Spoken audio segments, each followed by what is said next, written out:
go. Happy World Building Wednesday, everybody.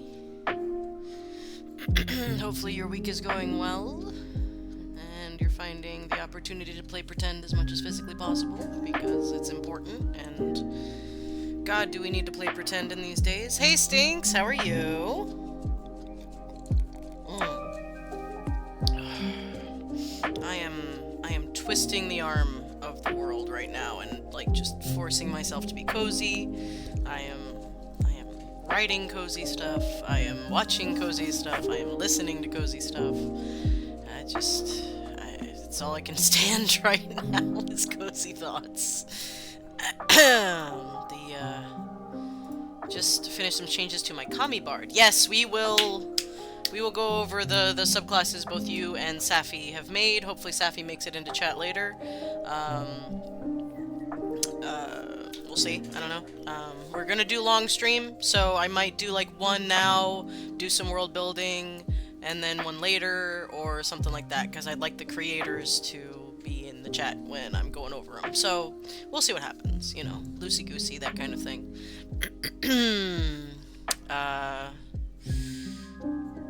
I just finished... Did I talk about this? I don't know. I just finished the sequel to Legends and Lattes, Bookshops and Bone Dust. Holy fuck, go read that book. Well, go read the first one if you haven't, then read the second one, because oh my god, it's so good. It's so good. They're so good. Perfect cozy books. And now I'm gonna be chasing the dragon, trying to find another book that's equally cozy. Cough and sick is almost completely gone. I've still got like just the littlest bit of congestion. Littlest bit of a cough if I talk too much. So if I have to mute myself and cough out along, that's why. Eekster, hi, how are you? You in class today? Or going to class? Or leaving class? What are you doing? I don't know your schedule. How do children deal with school? I don't understand. I'd go nuts. I'm doing good.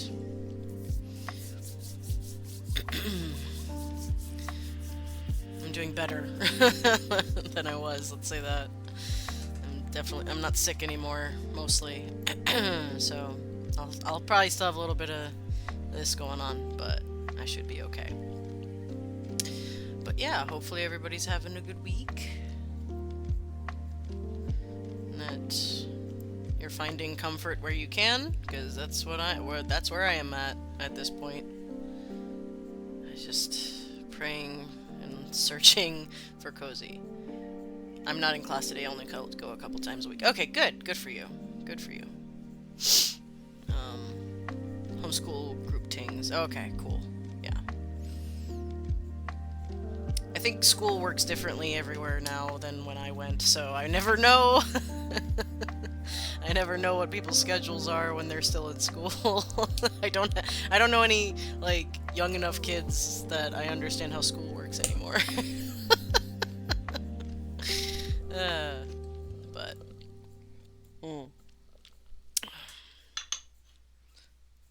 it sucks, yeah, I imagine.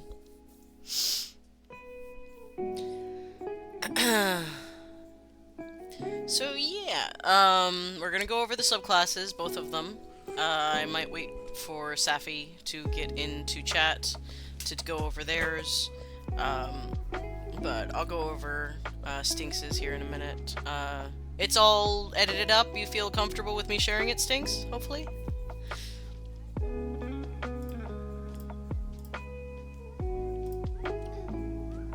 Alright. It'll be cool one day in this future, since everybody seems to be really inspired by the world and creating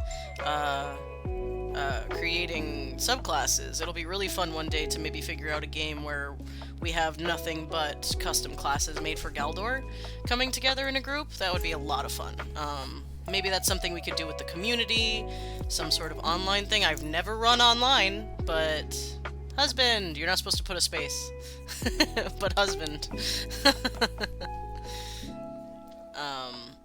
There he is.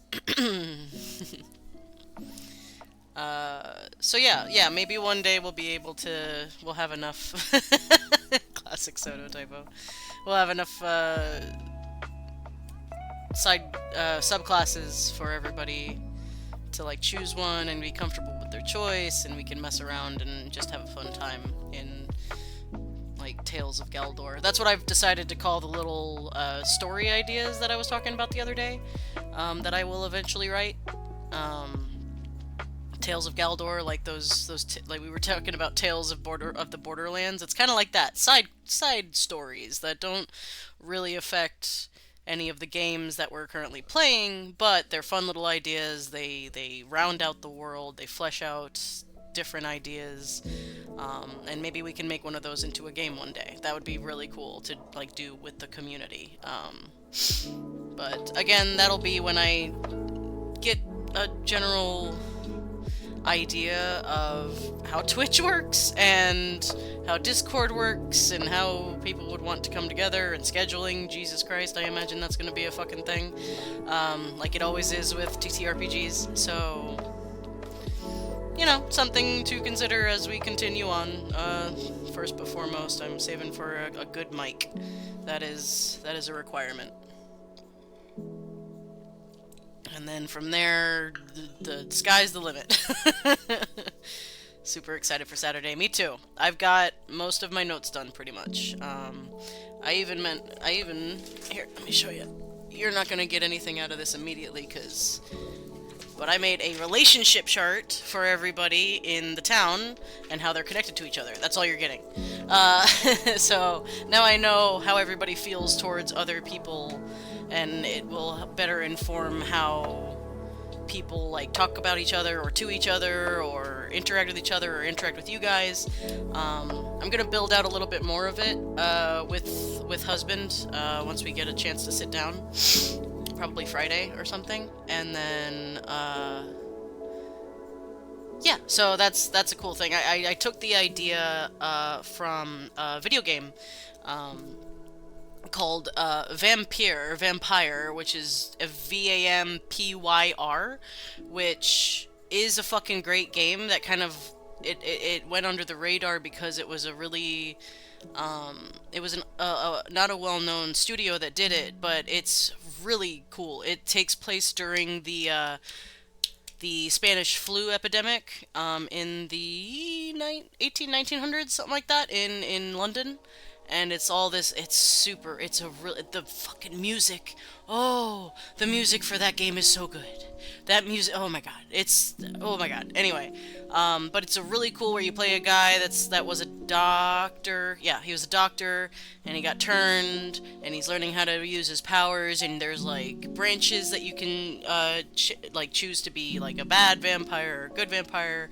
You can choose who to kill, and like if you kill somebody and feed off them, you get more powerful, but depending on what NPCs you kill, it has a ripple effect out in the social web of the game, which is really, really interesting and really cool, and like, I gotta play through it again. Maybe I'll play through it on stream. I don't know if anybody would be interested in that, but it is a very, very cool game. It is, it's just pretty and interesting, and it's like, I was playing it, I'll have to watch a playthrough. It reminds me of a Will Wood song.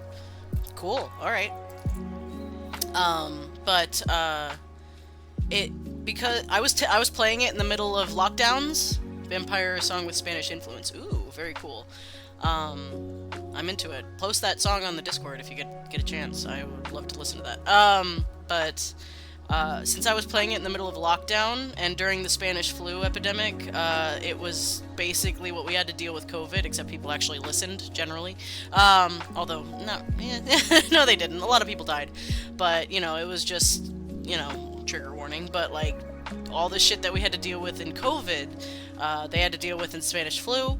You know, cover your mouth when you cough. There are signs telling you to, like, cover your face. Like, there are people getting it was a rough time in history, and it's strangely comforting for me. I have this weird thing where when I'm dealing with something in life, I will go through history especially and look at where that has happened again, like how that has happened before and how people haven't changed. Like, everybody that looked at COVID and thought that that was a whole new thing, no. If you know anything about the Black Plague, people did the exact same shit during the Black Plague as they did during COVID. And whenever I get sick or like during COVID, I re-listen to, Oh, thank you for following, Rage Panda. I love your name. Rage Panda Pajamas. Oh, my follower goal! You're number 70! Oh my god, I did it! Wow, okay, wow, thank you so much, you guys. Wow, that was so fast. Wow, that was like 2 weeks. Thank you so much for being my 70th follower, Rage Panda. I appreciate you very much. Wow, like I said, the sky's the limit. Hell yeah. But yeah, if you are okay with not always chill offensive humor, go listen to the 5-part episode that Last Podcast on the Left did for the Black Plague, and you'll either hate it or love it. I love listening to it because I find it comforting, because people have not changed, people have gone through these things before, and people have come out okay. While we're in it, it sucks, but as things start to roll and things start to change, you know, that podcast was gnarly. I was listening to it while I had the cold again, just because it weirdly comforts me. Horror comforts me as well when I'm in a bad place. Like, if I'm having a bad time, I'll watch a playthrough of, like, horror games. The middle class got invented because of it. Yes, we owe the fact that the middle class... although it's dying. We owe the fact that the middle class exists to the Black Plague. Entirely true. Hi, I'm back from the Kung Fu Panda ad. Oh, well. Oh, I didn't. It's not supposed to do pre-rolls. I'm sorry. I thought I had that turned off. It's only supposed to do, like, when I... Huh. Well, thank you for being the 70th follower. I met my follower goal because of you, so thank you, thank you. You love that podcast. Cool. Somebody understands. It's my favorite podcast as well. It's very good. It's a very good podcast. The Black Plague series is the best that they've ever done, in my personal opinion. But again, I listen and watch weird things when I'm having a bad time because it's a reminder of cycles and how shit sucks now, but it will get better. You know, that kind of thing. And like the 13th century, they say over and over again in that series that if you were to choose a random day to transport back in time to the 1300s, it would be the single worst day of your life. It is the single worst era of time to live as a person. It's just war and death and disease and crime. Twitch gonna twitch, yeah, evidently. And listening to stuff like that weirdly comforts me. I don't know. I mean, it could always be worse, you know, that kind of thing, I guess. So, but anyway, yeah, that is to say, Vampire is a good game. Maybe I'll play it on stream, and, Last Podcast on the Left is a good podcast. Go listen to it if you don't get offended easily, because they do very uncool jokes sometimes. Especially the older episodes. But, so yeah, we're gonna go... Is Stink still in chat? Are you still here, Stinks? I'm gonna go over your, subclass if you are. Let me pull it up.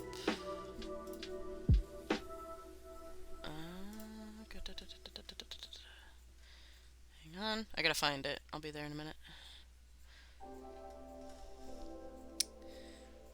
Solar Traveler. That's Safi's. I'll open that up and have that ready to go for late open. Discord, really. Oh, yeah, open 3. That's what I meant. You dick. Alright. And then... Where's yours? Here we go. Oath of Shade. Yay. Okay, here we go. Got it. College of the Kami. Oh, so cool. So excited. Oop, hang on. Give it the... You're still here. Okay, good. And you made it all pretty with Homebrewery. I appreciate that very much. Excuse me. Yeah, so this is my first time reading through it. Husband has already given his thoughts on it, and I imagine he's gonna mirror my thoughts on it. So hang on, let me get to the right screen here. There we go. All pretty. Oh god. Get out of here. There we go. Alright. So we're gonna go over this. Hopefully my reading voice is okay. Okay, here we go. And then we're gonna do some more, capital city nation building kind of stuff. Which will be fun. Alright. Get that out of here. Alright. There. Alright. In the nation of Ryoto, there exists a bardic practice known as the Kami no Maho, roughly paper magic or god's magic. Love that? Sometimes just shortened to Kami.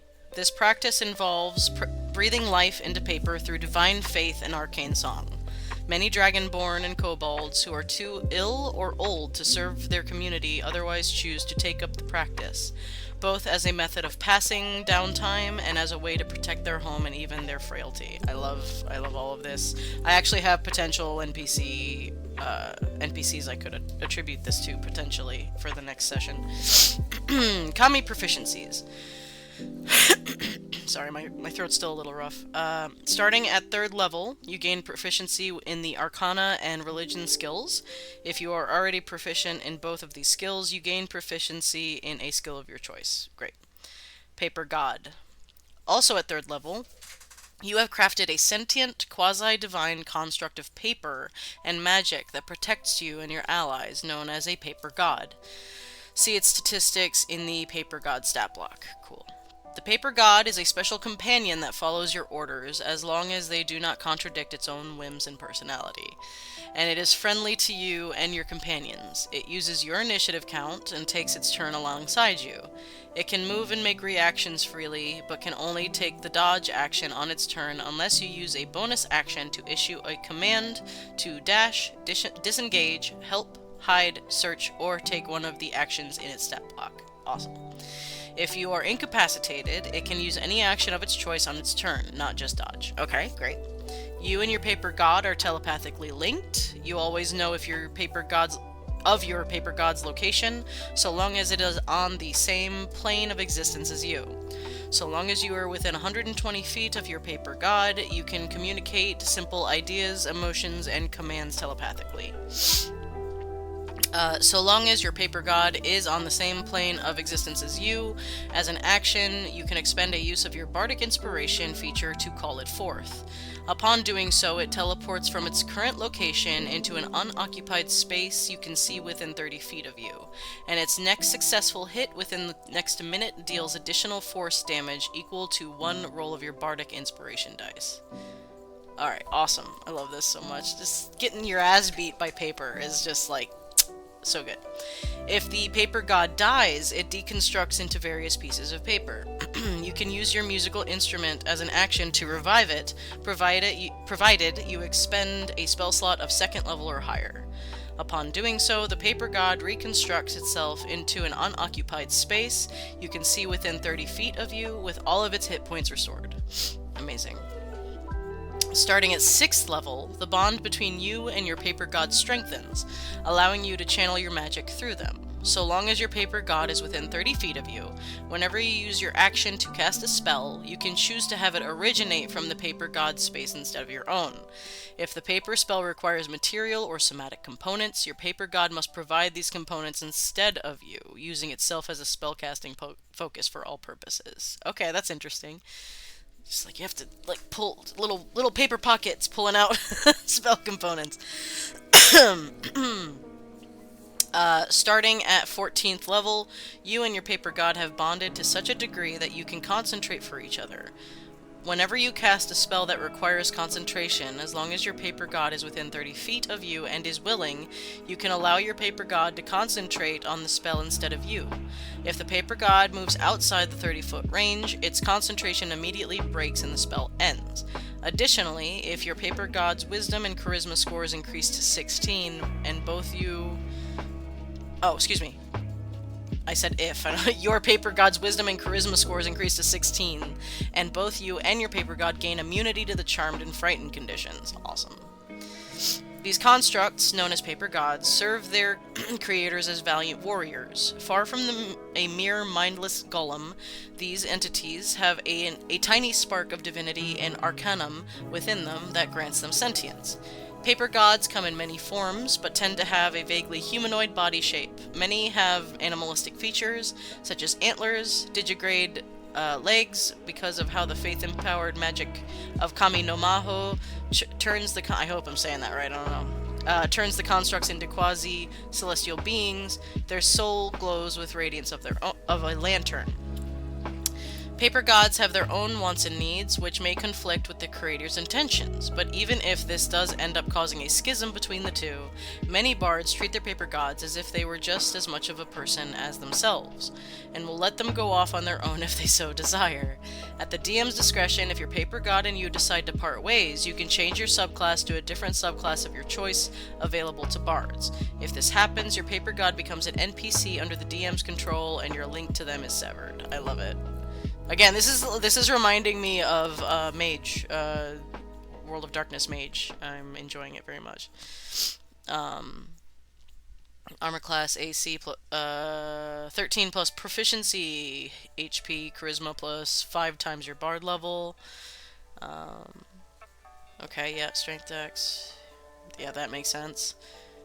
Dex and charisma plus 4. Acrobatics, performance, perception. Oh, I love that you put performance in there so you can perform with your little guy. Again, Kubo and the 2 strings. Absolutely love it. Immunities to poison, resistance to psychic and radiant, blinded, deaf, and exhausted, poisoned, blind sight to 10 feet, passive perception 13, languages you can speak, and proficiency bonus. Okay, great. The paper god emits a bright light in 30-foot radius and dim light to an additional 30 feet. This ability cannot be turned off. Interesting. The paper god can have its hit points, there we go, restored by spells that normally cannot restore hit points to constructs.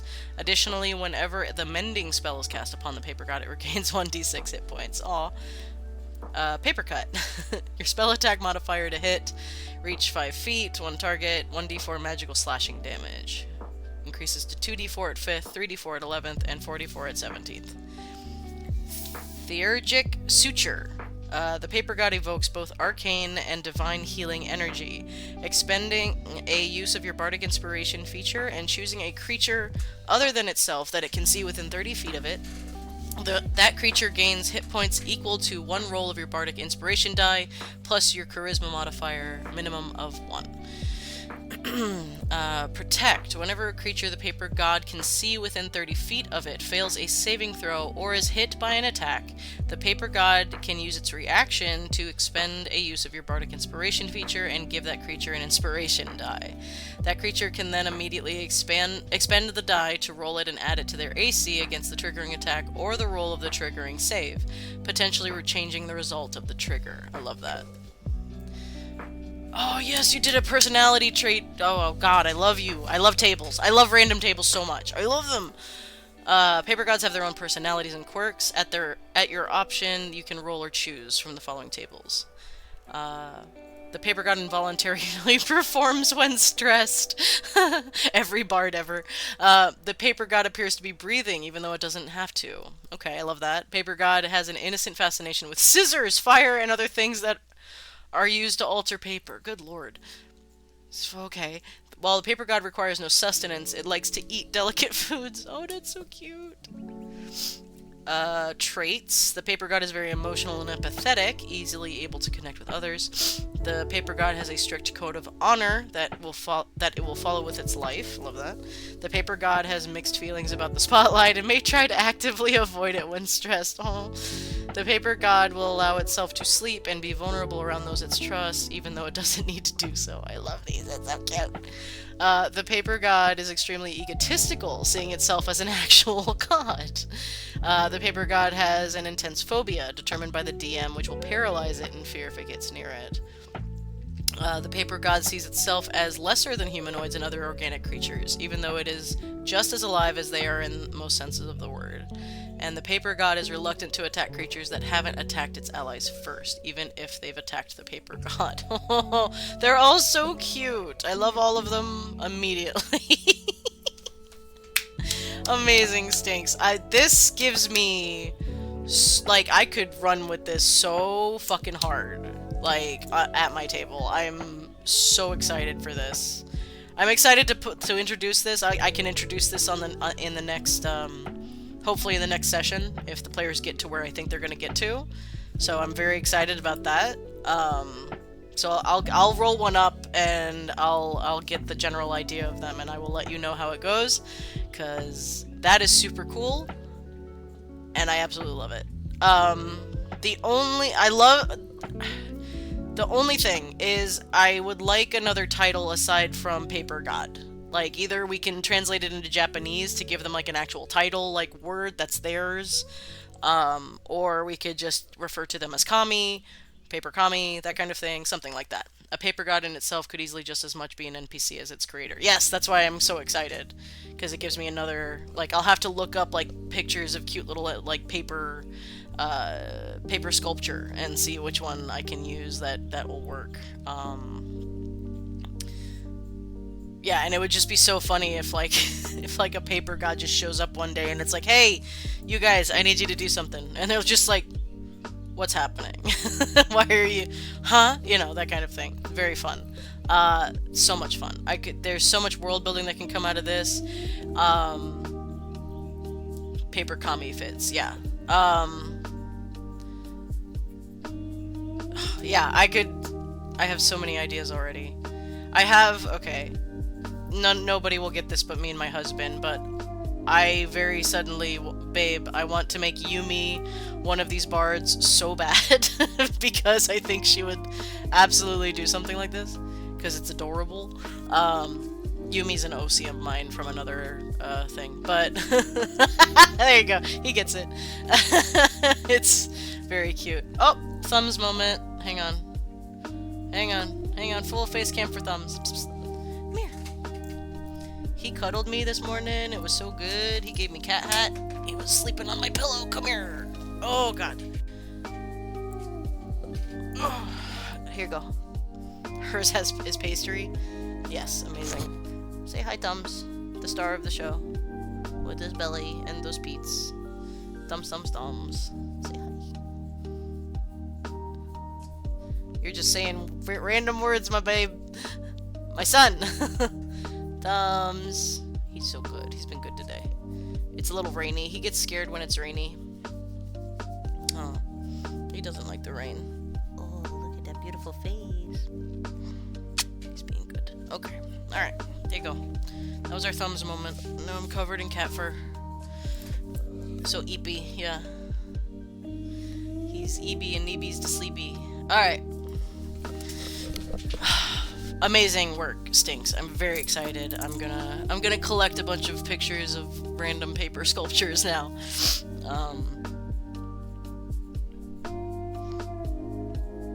And I'm going with the idea that the Paper Kami can't speak, so they have to kind of communicate through performance, like either movement or they can change their shape into things when they're trying to communicate, because I like that.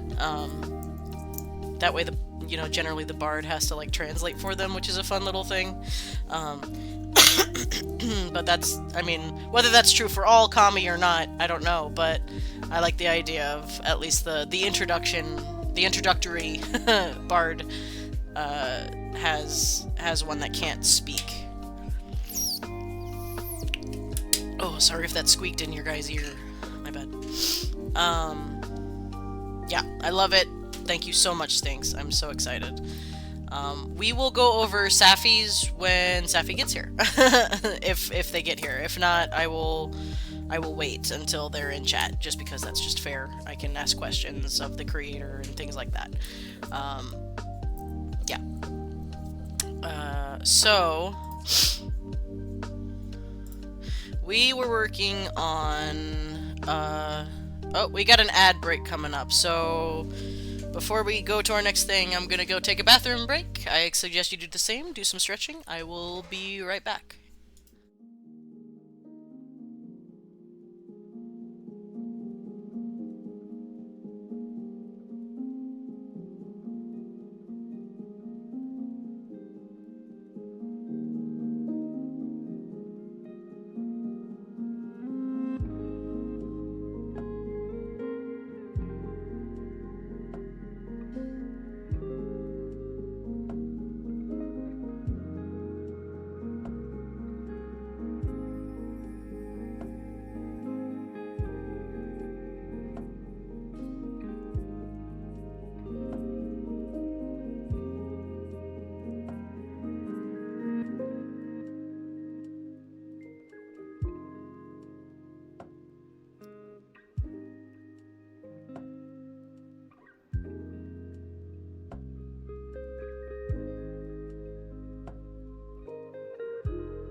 Okay, we're back.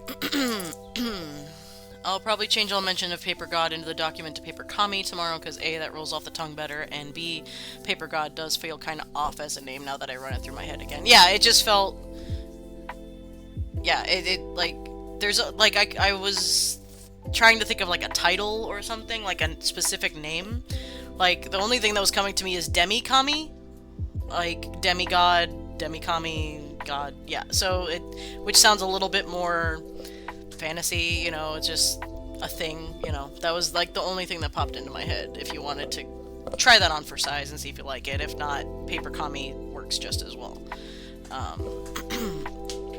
But yeah, giving them like a title that if they're sent down by a god or something like that, or serve as maybe they're messengers of multiple gods, depending on, you know, it's if it's divine, they could be any god, and the god just goes, "Oh, cool, paper, we'll do that," you know.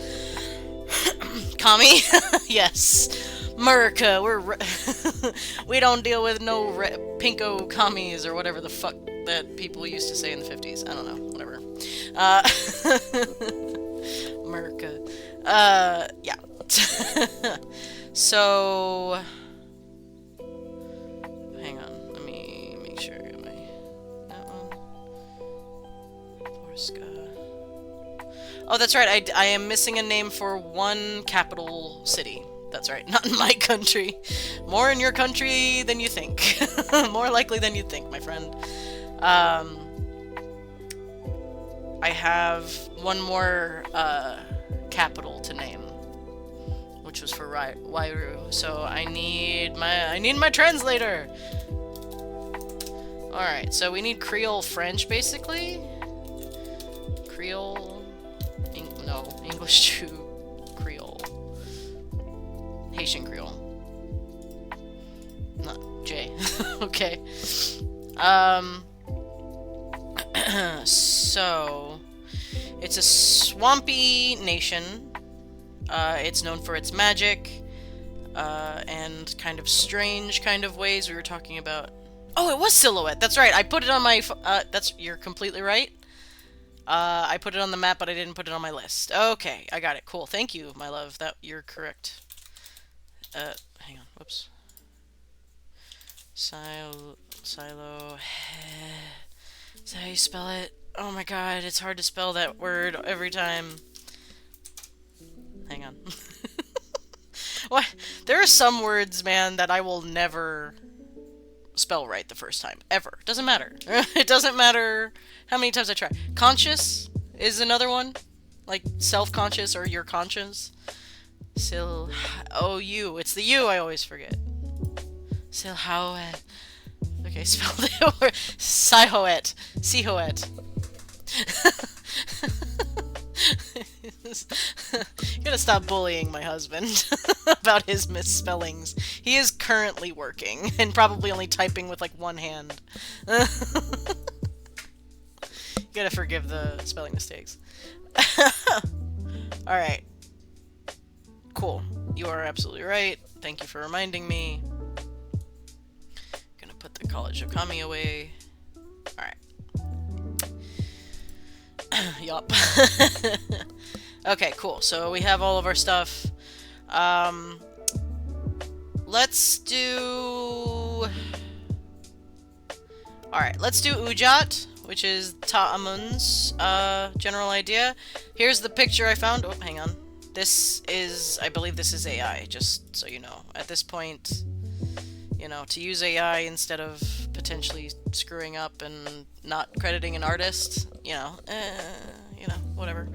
I'm not to the point where I'm getting commissioned work of my world yet. One day, maybe, potentially, it would be a lot of fun to do so. But for now, this is the general idea of what I think Ujat looks like as a city.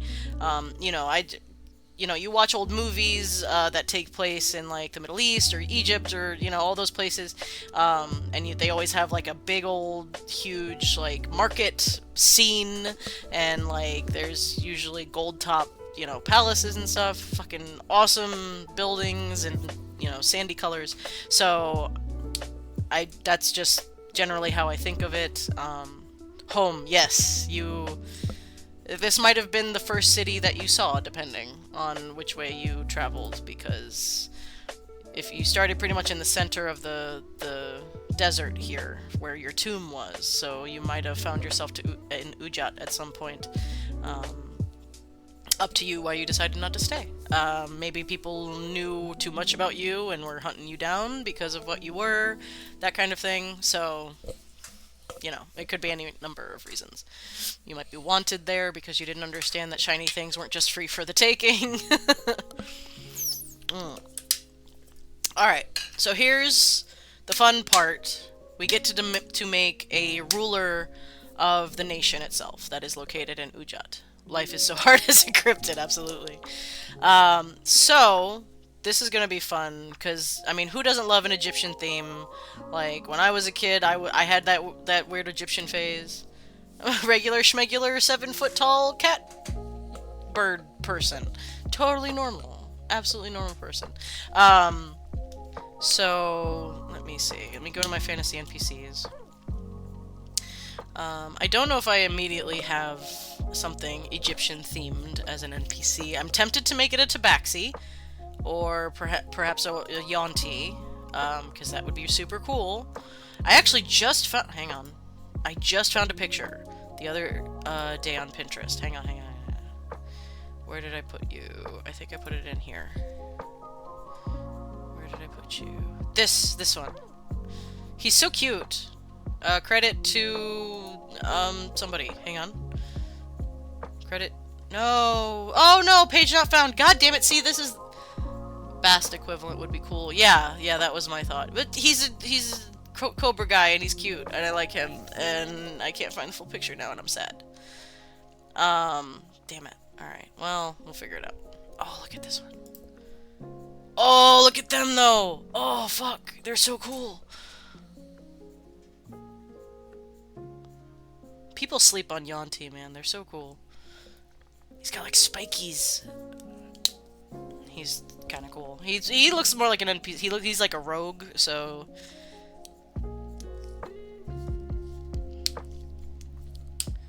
More hunky reptile men. Yeah, exactly. I'm gonna save that over there. So, yeah, I'm thinking Tabaxi or Yonti. Let me look at my Tabaxi collection here, which is the creepiest thing I've ever said. I have this. This is actually based on an Overwatch skin for Ana, whom I love.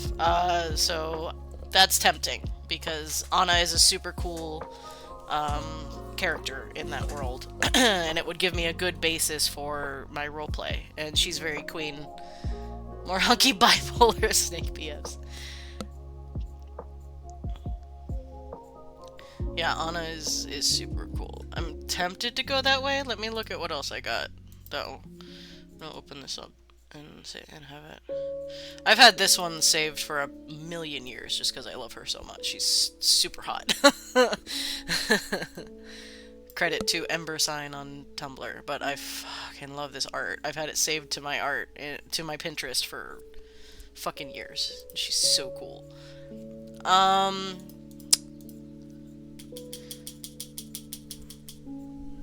She's from Ruby. Is she? Really? No, it's not. It says here. It's not her. Because this existed before Ruby. I've had this art since before Ruby. It just looks like somebody. Kajia. It's somebody's OC. But she's super cool. Can I suggest notable foliage? Yes, please. Absolutely. Hang on, let me see if I have something close then. Yeah, apparently she's super close. I don't know. Common caravan destination. Geography.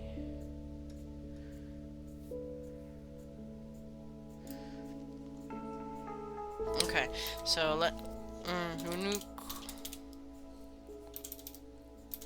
well, here, let me put it under Ta'amun's page, because that will be better. Where are you? There you are. Yeah.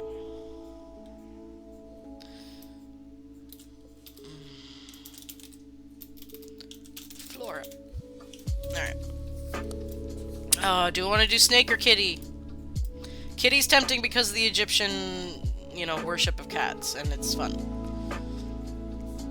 But snake is also cool because they're underrepresented in most worlds that I've run across.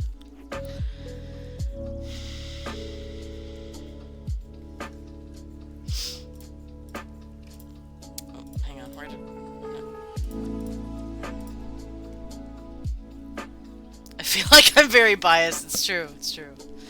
Let me see if I find a Yonti that screams like queen or king. I have to decide whether it's a guy or girl too, or pharaoh or whatever they want to go by. I don't know if I'm gonna go with pharaoh necessarily, but maybe some other. Because Ryoto has emperor. And Arcadia has queen, so we can mess with the titles, but they all basically mean the same thing.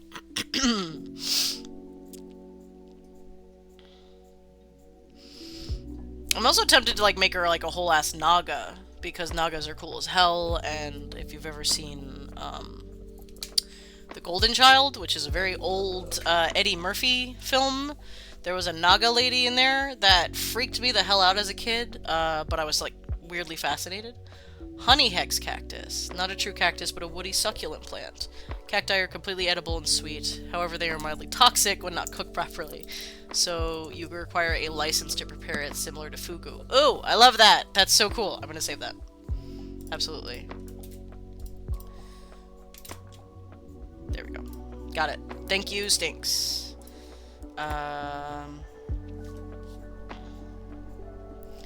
It's also like a choice of how animalistic to make them. Oh my god, she's cool. Whoa, what is that like armor? Or is that like an alternate form? I can't really tell. Holy shit. That's like alien. That's fucking cool. Oh, hang on, there we go. Oh, she's cool too. This is double-headed Ouroboros. Is this AI? It's AI. Fucking Jesus.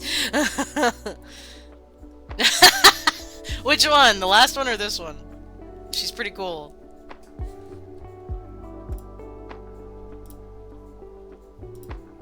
Wow.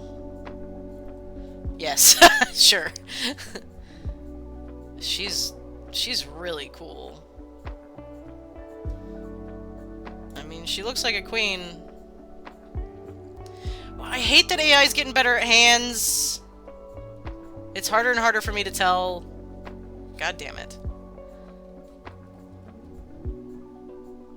I guess the hand is a little weird if you look long enough at it.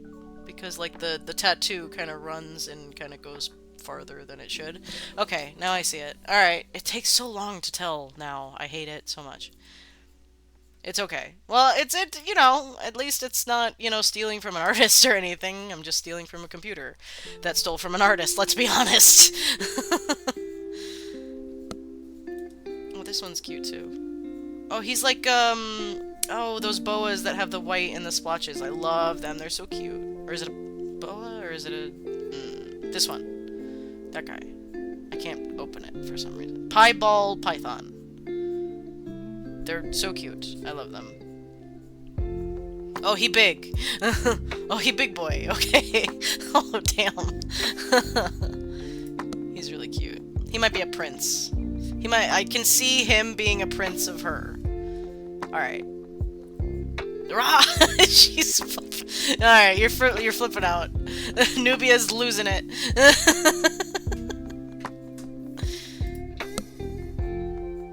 Oh, she's cool too. Oh no. Everybody's cool.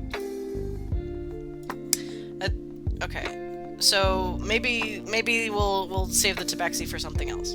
Because I love that. Maybe we'll have a tabaxi as the ruler of Orave.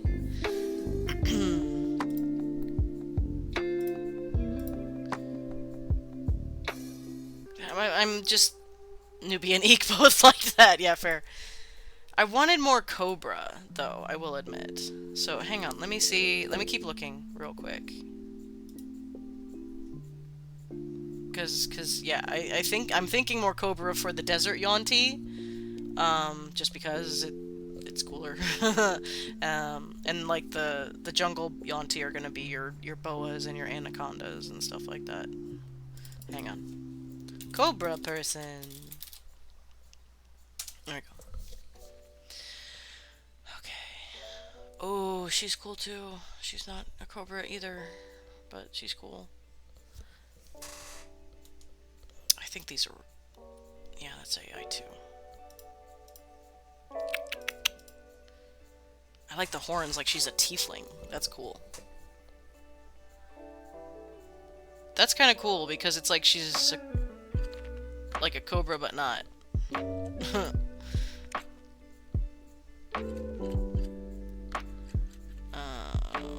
Okay. That's just Jafar.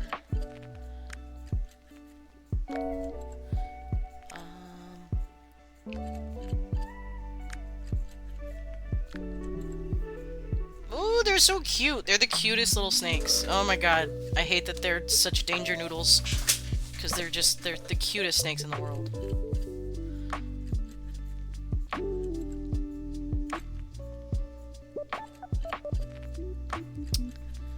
Man.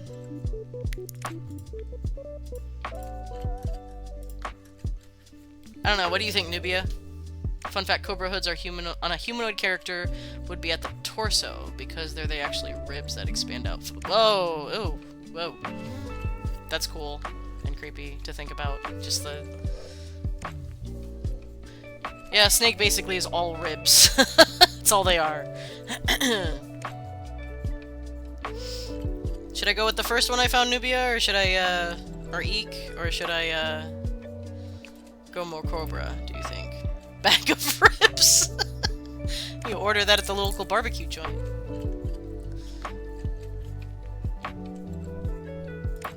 I don't know, she's definitely more queen.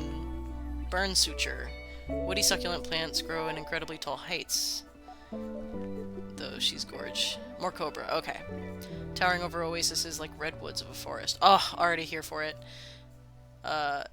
She's Grog. They are filled with gel-like substance that can be used to remedy burns. Oh, like yeah, aloe vera. Nubia gonna need a good reason to have left. With that queen, yeah. Alright, let me... There you go. Oh, hang on. Do it like this. There we go. Nope. Ah! There we go. Stop it! Stupid... There we go. Okay, more Cobra. So, let's see. Snake person. Cobra. Let's try to get the algorithm to deal with me. She'll just be a NPC later on, maybe. I also love him. I'm gonna keep him just because I want him somewhere in the game, because he's cute. Oh, she's really cute! Not exactly the energy. She looks like a princess. A desert snake would also probably not be pure white with red spots. That's also very true. Yeah, they're gonna be definitely not fair-skinned. She's really cute. She's a princess. I love her.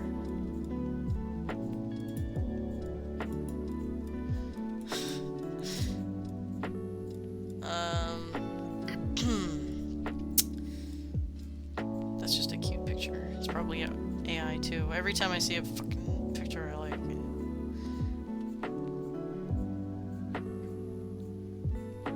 Maybe I'll put Naga Cobra, since that's what I'm going for. A little bit more specific. Oh.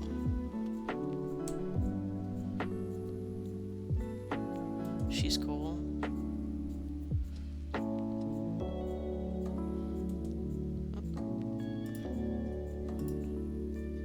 She's cool too. She looks like a bad guy. Like, she looks like a BBEG or something.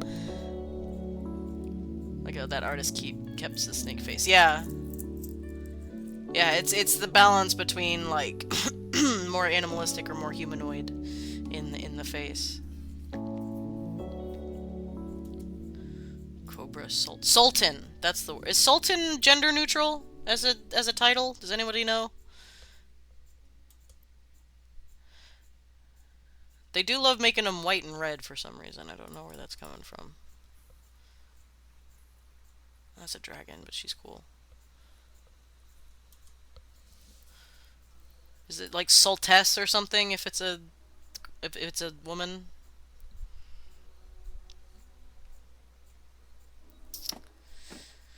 I like how she has magic arms. That's funny. Enchanted hands. Aw. Oh, he. Excuse me.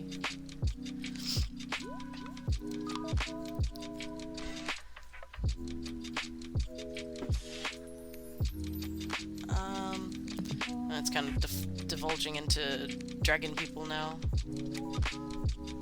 He's cool. That's kind of more the style I'm looking for. Sultana is the female version. Okay, thank you. Yes, correct. That sounds right. Ooh.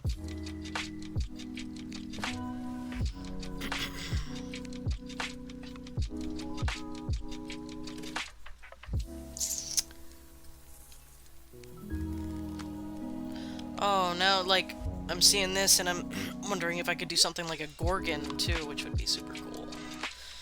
Hang on, I'm gonna cough.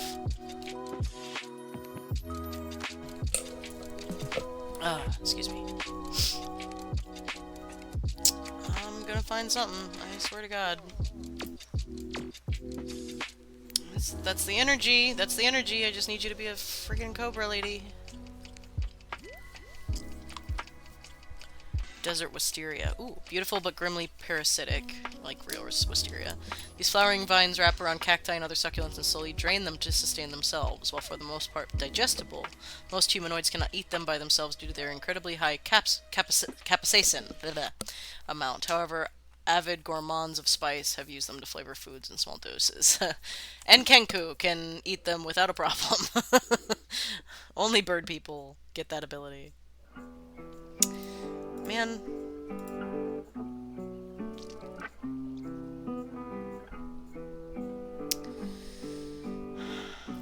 We should have an Arabian sand boa. Arabian sand boa. I gotta look up a picture. Sand boa. Oh no, these guys! I think I have a meme saved. Where it's just like, can you don't? And it's just it's just like this fucking picture. They're so stupid. I know why their eyes are like that, but my god. Like they're so stupid. Oh my god. Oh my god. And they're fat. They're so fat. Their heads are fat. I'm gonna do that. I have to do that. That's so funny. Oh, you're killing me. Oh my god. Alright, I saved her. And put this over there. She's cool and she's close to the energy. She's cool as hell. So it's like fucking Shiva. Shiva, I think, the god of death, goddess of death. Oh my god. Oh, oh my god, they're all so cool. Ugh.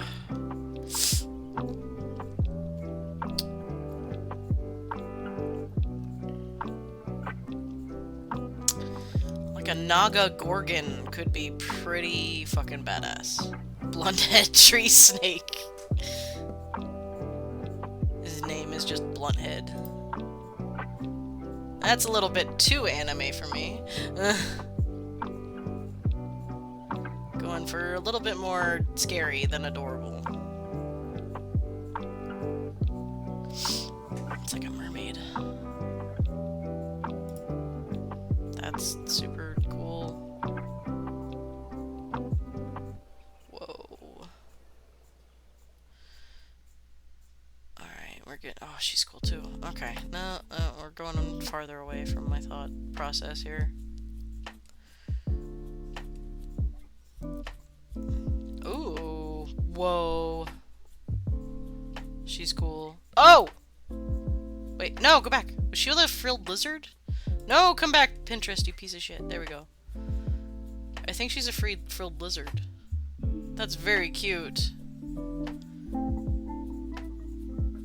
That's very good. Frilled lizards are hilarious.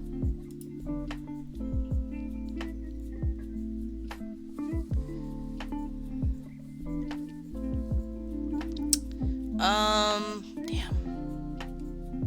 I was getting close, but... Oh, jeez, that's like a sea snake. That's like an ocean snake.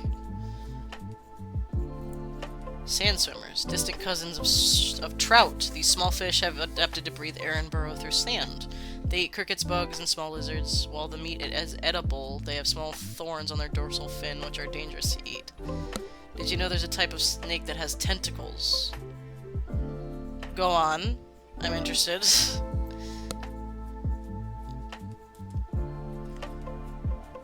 it still a snake at that point? I mean, I don't know how, like, biologists technically define snakes, but it's just a tentacled snake? Okay, sure, yeah. At least it's a bit on the nose. Oh, it's a water snake, that makes sense. Okay, now I gotta... this is the snake stream. Tentacled snake. Tentacles coming out of his nose. Oh no! Oh, you're dumb looking. He looks like a snail that, like, got lost. And didn't... Aww! He's got a little mustache. What a doopy little guy. It's very cute. Soto snake! He's gonna be offended. I love making desert flora and fauna. Hell yeah! Alright, we're moving away from cobras again.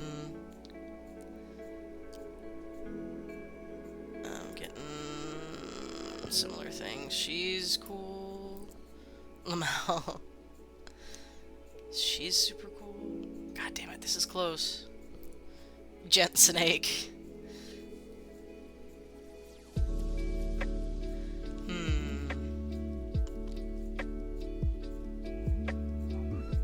That one's cute. Again, the energy I'm getting is close with the armor and stuff. Catfolk bard with sand swimmer familiar. Aw, that's very cute. It's like pocket sand, except it's a fish smacking you in the face.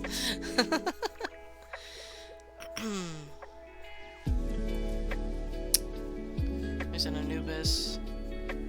Oh, we were talking about jackal folk, too, as a potential race that lives in the desert, which is a cool idea. So...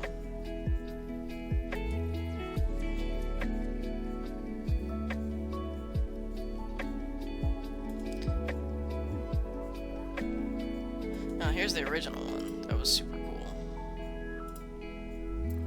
Oh, ad. I will be right back in that case.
Okay, I'm back. Jackal folk would be cool unless you want them from another plane. That's potential. Jackals are cool, yeah. We'll decide one way or another on what we do with the jackal folk. Hush, thumbs.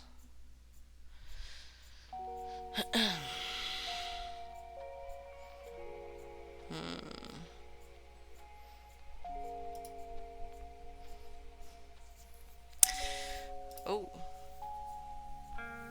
Okay, she's cool.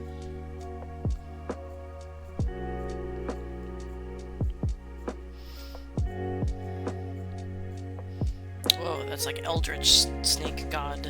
Okay.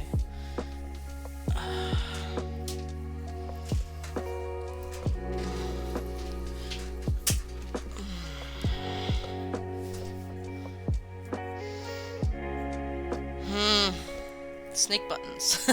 Cute. Believed to be related to myconids. These long serpentine mushrooms are autonomous, although dumb. So they're through the desert feeding on corpses and detritus that find its way into the sands. I love them. That's very cute.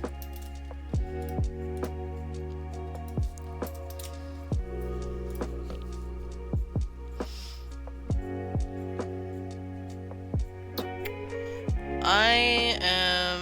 Okay, sometimes you gotta go back to the beginning. Hang on. I'm getting there, but I might go back to Yonti and see what I can find under that, because these are getting close, but they're not fitting the energy in my brain for them, and I need a picture before I can name a person.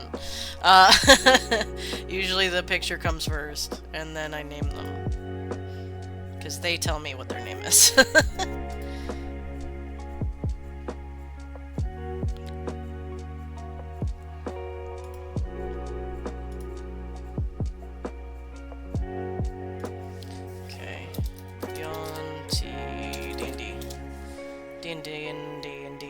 D&D. Alright. Let's see. Aw. What are you? That's... Aw. Looks like a Heartless from Kingdom Hearts. It's a very specific design. They're very cute, though.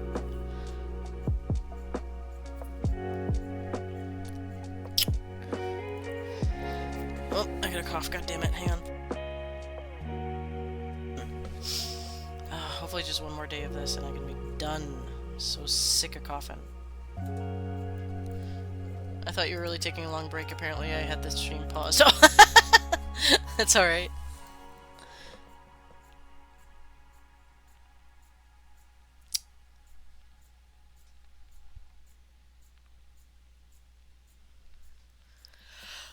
Excuse me.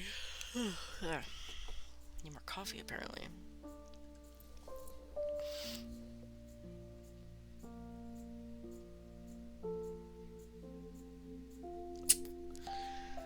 Oh, she's cool.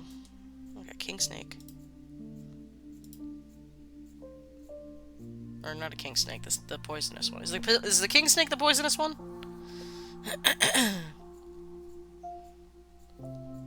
Made me yawn at work, I'm sorry, love.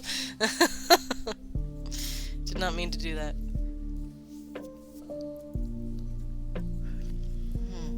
Coral is, thank you. Coral snakes.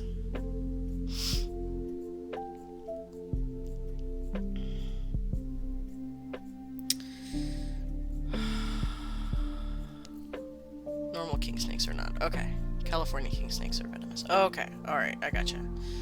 I always get them switched, which is why I just do not mess with snakes that have stripes. It's just like, you know what? I don't know which one you are, so I'm not gonna mess with that. Just don't mess with snakes in Florida if you can avoid it.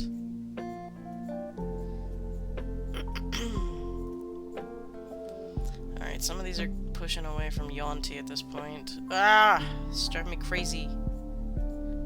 Oh, she's cool. Sand raptors. These velociraptor... Oh, hell yeah. Like animals are distantly related to cockatrices. They are predatory terrivores that petrify their prey before eating them. However, they are relatively harmless to humanoids unless provoked. They can be tamed and used to petrify wood to enhance its durability. Oh my god, you made raptors canon. I love that.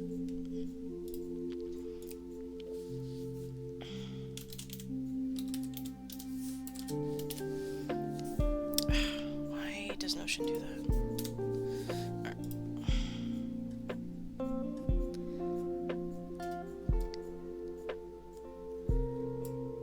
Alright, I'm getting caught up in this, and it's not delivering.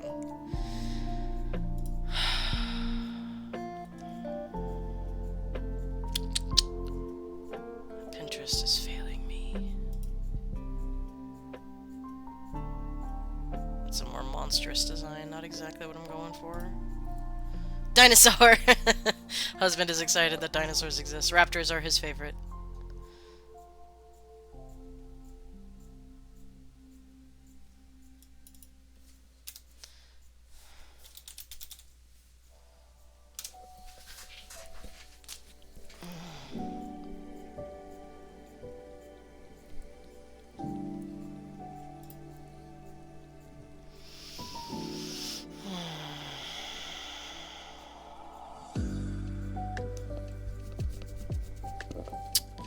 Alright, I'm gonna have to rethink this. I might kind of just go with the Naga idea and just say she's cool. Oh, she's got like bony protrusions going on. Wow, okay. Oh, she's cute too. Jesus Christ. Dat torso indeed.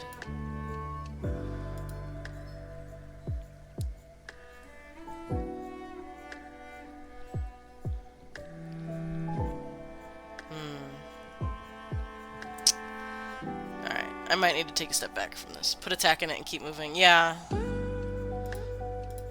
Alright. Alright. I'm just gonna say neutral. Alright. So, Sultana. Bye-bye noodles for now. Yeah, I'll find one. It's just something ain't coming up, you know. It's either my brain is not in line with that particular, you know, line of thinking, or whatever. I'll keep looking at Cobra people later. Alright, so... Let's see. Yonti name generator. There we go. And they're all gonna have a lot of S's. A lot of yeses. I need to be able to pronounce these. Hang on. Let me do Egyptian names. That might be better. Bobby. That's cute. Ihu. Again, I don't know if any of these are being pronounced correctly. Bentreshpu. Taya. Nani. Nani. Thermutis. Interesting. Heket. Citra. I like Citra. Citra. Nani? Konbewa. Citra. Sultana Citra. Egyptian surname.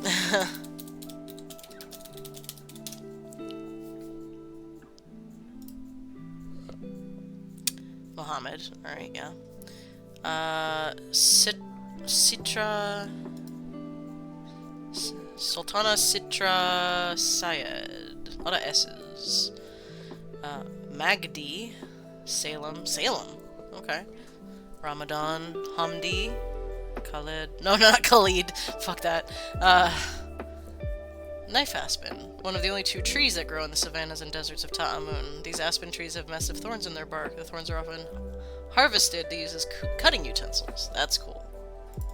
Fucking knife tree.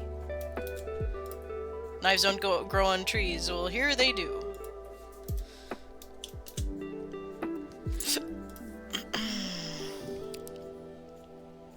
Citra Taha. Citra Mustafa. Yosef Amin. Citra Amin. Osman. Fawzi. Fawzi. Knife tree. Fuck yeah. Abdullah. Citra Abdullah? I love aspen trees. Yeah. Citrazaki. That sounds like one whole name. Citra... Alacid. It's cool. Citra... Ezet. Gallo. Sheriff. Citra Rahman. That's kind of cool. Khalifa. Jamal Hagazi. Hamada. Citra Hamada. Yasser God. Shihata. Citra Shihata. That sounds kind of cool. Citra... Sultana Sihitra... Whoops. Shihata. God, that's gonna be a tongue twister like a motherfucker. I need another fucking consonant in there somewhere. Mustafa, Nasser, Goma, Hamza, Citra Hamza? Citra Hamza sounds kind of cool. Sultana Citra Hamza. No. Citra Hamza. Yeah, that's cool. Mouthful. Yeah, most of them are.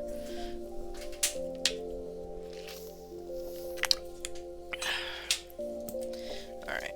So again, I'm considering pretty much all nations in this world good, but some of them are a little bit more aloof. And I think Ujat might be, or Ta'amun might be one of those, just because they're probably a very proud, hardy people that, like, made it themselves, and so they're not always forthcoming with their assistance, so to speak. How do rulers maintain power? Okay. So, hang on. Let me... Usually, if I remember correctly, Yonti in... How do you pronounce Ujat? Ujat, I believe, is how you say it. It's the name of the mark of Horus, I believe. The eye makeup, Ujat, may have tension and Galdor healing. With Galdor healing. Yeah, that's true. I believe that's how you say it. I hope I'm saying it right. I might be saying it wrong, to be fair. Hang on. Is it in Volos? If I remember what I read about Yonti, they're pretty brutal as a race, and they kind of just beat the shit out of each other to, like, whoever's... Here we go, 1992. Let me see. Shrinking desert. Yeah, that's true. They might be kind of upset that their, you know, environment is... the people who became Yonti were one of the original human civilizations. I'm not worried about that. Bodies of Yonti have a mix of human-like and snake-like parts. Proportion varies from individual to individual.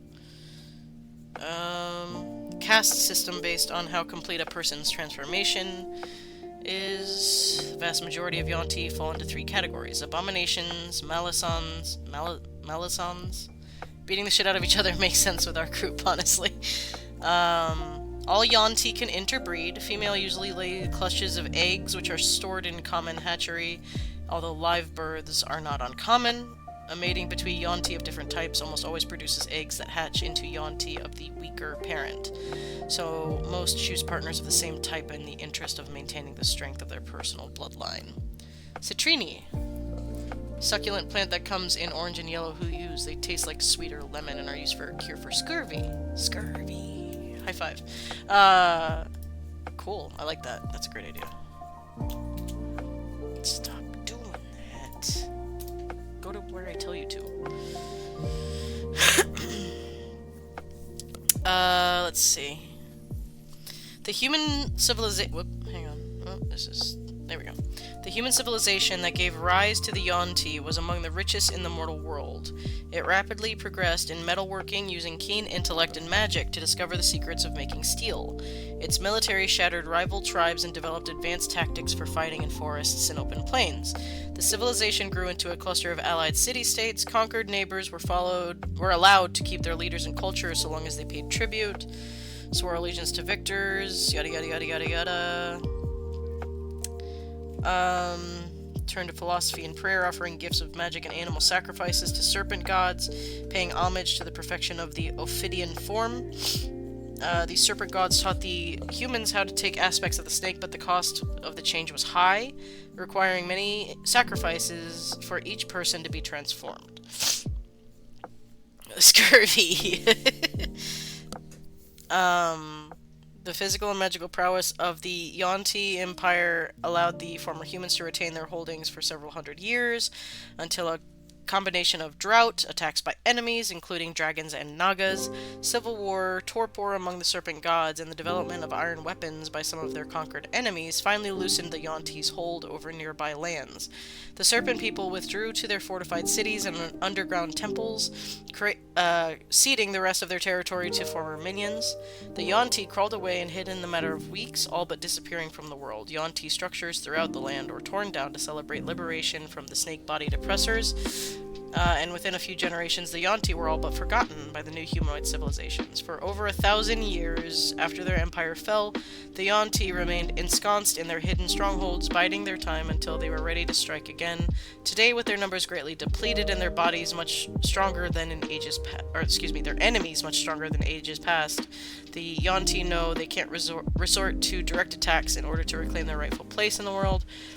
Operating out of the subterranean ruins of their buildings in foreign lands, Yuan-Ti agents infiltrate enemy governments to discover weaknesses that their leaders can exploit.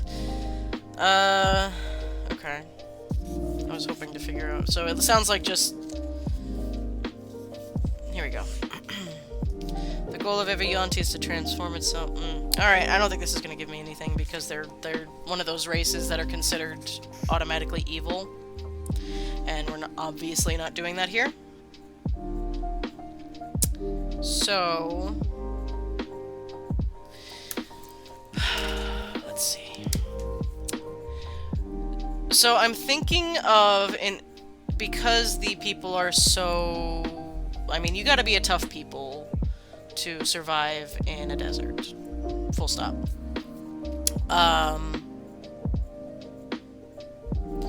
So I'm thinking of, like... there's something that's like trial by combat in there. Like you have to prove yourself to be strong in order to rule the nation. But it's not the only thing.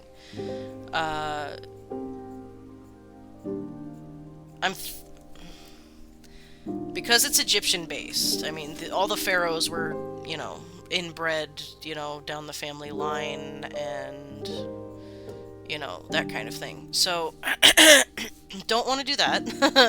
I don't like the family line thing necessarily. So, and it's not necessarily like military service or anything because there's not a lot of wars going on. There might be small conflicts here and there, but there's never been, or at least in no incest in my cozy fantasy world, exactly. Yeah, so we're not doing bloodlines, we're not doing family lines, we're not doing, you know, God said so. Although, I mean, I kind of did that with Queen Caspia, but even she's just like, I'm gonna do something else. You guys do the ruling. If you really need me, then come to get me, but, you know. So... I feel like trial by combat is in there somewhere, or there's some sort of there's some sort of physical part of it. Bloodwort. These red cacti have a jelly interior that resembles coagulated blood. Gross. While it contains no actual hemoglobin, it's high in iron. It's high in iron. iron, and used to treat anemia. I like that very much. That's very cool. Thank you. You're going off on these plants. Stinks. It's awesome.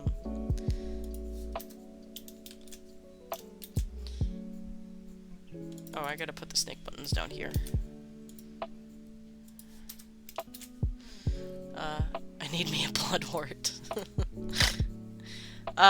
So there's some sort of physical test. That sounded so gross. It sounds real gross. Again, the general, like, idea of government in Galdor is a meritocracy, where if you do something for the, you know, the whole of your community, then you're considered more powerful. So, maybe there's, like, noble families, and, like, every however often, like, people are chosen from each noble family to represent, and whoever wins... Like, it's like the Hunger Games, but for nobles. Let's change it around. Let's fucking flip that script. and just put all the nobility into battle if they want to be in charge so bad. You have to be willing to die for it, which is, you know, not necessarily die, but get your ass beat for it. I actually like the taste of cooked blood and metallic things. I also would likely like blood wart if it were real. I like very, very raw red meat. I don't eat red meat anymore, but man, I loved it raw when I did. Wow, I don't take that out of context. Rare, not raw. Jesus Christ. Don't clip that, please. Beast mode, yeah. You shut up. Do not. You don't need to help me. Silence, husband. Oh, Jesus Christ, I can't believe. Anyway, moving on. Oy vey. I really did not mean. So, okay, so I'm thinking, yeah, Hunger Games style, but with nobility. Maybe they all go into the desert and they have to survive or something. They don't necessarily have to kill each other. But anybody has the right to challenge whoever, and like if one person challenges, then it's likely that a bunch of people will challenge, and like it could be any time. Like there's no set like terms of ruling, that kind of thing. So yeah, I'll stick with that general idea. Actually, this should be down here. My bad.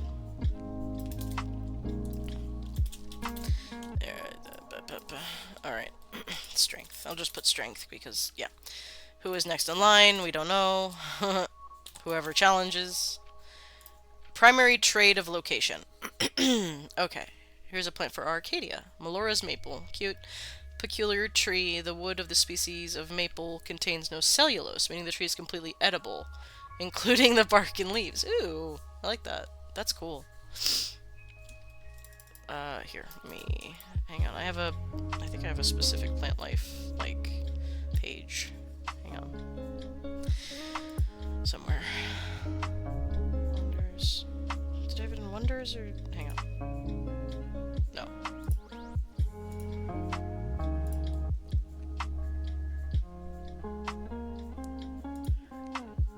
Here we go, plant life, yeah. Okay. Put that in there. Okay. So, glass, I imagine, would be a big thing, because there's lots of sand, so that could be a big trade. I would say large deposits of gold are known, just again because that, you know, buried temple in the sand and people are willing to go get the gold. Minecraft reference, yeah, sure. Let's see. Glass, gold, I mean, magical artifacts. This is the oldest place in Galdor. So, like, there's gonna be a lot of weird magic shit just found out into the desert for anybody that wants to go out and, you know, find it. So, that would be fun. All of the plant life so we'll do, like, medicinal plants. Sand, clay, and pottery, that's a good idea. Pottery. Spices, we're gonna, you know, go old school. There are just some spices that grow in the desert that don't grow anywhere else, you know? I'm immediately imagining that, that scene from Aladdin, where it's like, sugar dates and peas, sugar dates and pistachios, you know, like they're just calling, like, all their crazy stuff. So... Desert Wisteria's exams. Yes, exactly. So, yeah, all that kind of stuff would be included in that. So they're a pretty rich kingdom, because between magical artifacts, literal gold, and probably other semi-precious metals, and spices. Like, those are the big three trades that have made any number of kingdoms rich in our world. So, Why on earth did Nubia leave? You gotta figure that out.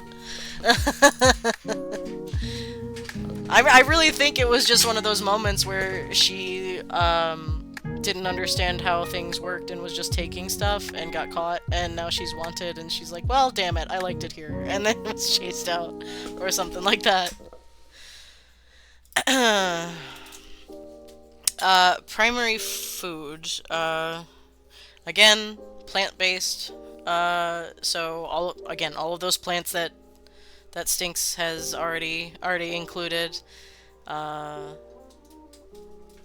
Hey, knock it off. Thank you. Sorry, cat shenanigans.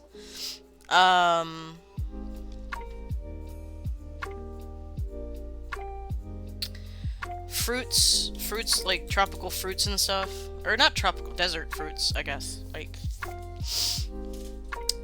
sir, hey, knock it off. You got half an hour before it's food time. Stop it.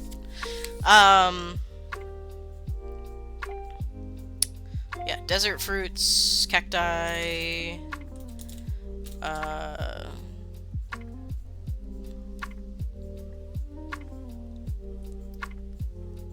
I might need to put a river. Could be a comeback when you can fly / have a better hold of magic thing as well. That could be. Names of bars and inns. Yay! Okay, so always fun. Fun fact, in real life, the only tree that doesn't contain cellulose exists in Argentina. It also is completely edible, aside from the bark. I just imagine somebody, like, running over to a tree and just taking a chunk out of it. Don't do that. I mean, we kind of eat cinnamon, which is a bark, of a tree, I think, technically. Even though you don't eat it, like, just, like, off of it, because I think it'll kill you in that amount. Or at least make your stomach very upset.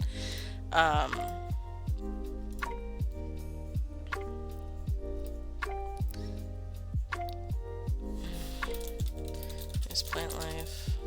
Okay. Alright, so let's get a cool deserty tavern name. Yeah, cinnamon is bark of a specific tree. In name generator. Alright. Anybody got any ideas for a cool... I mean, I'll go through these and see what I can figure out. What is the general opinion about Sphinx in Ujat? That's an interesting question because I would...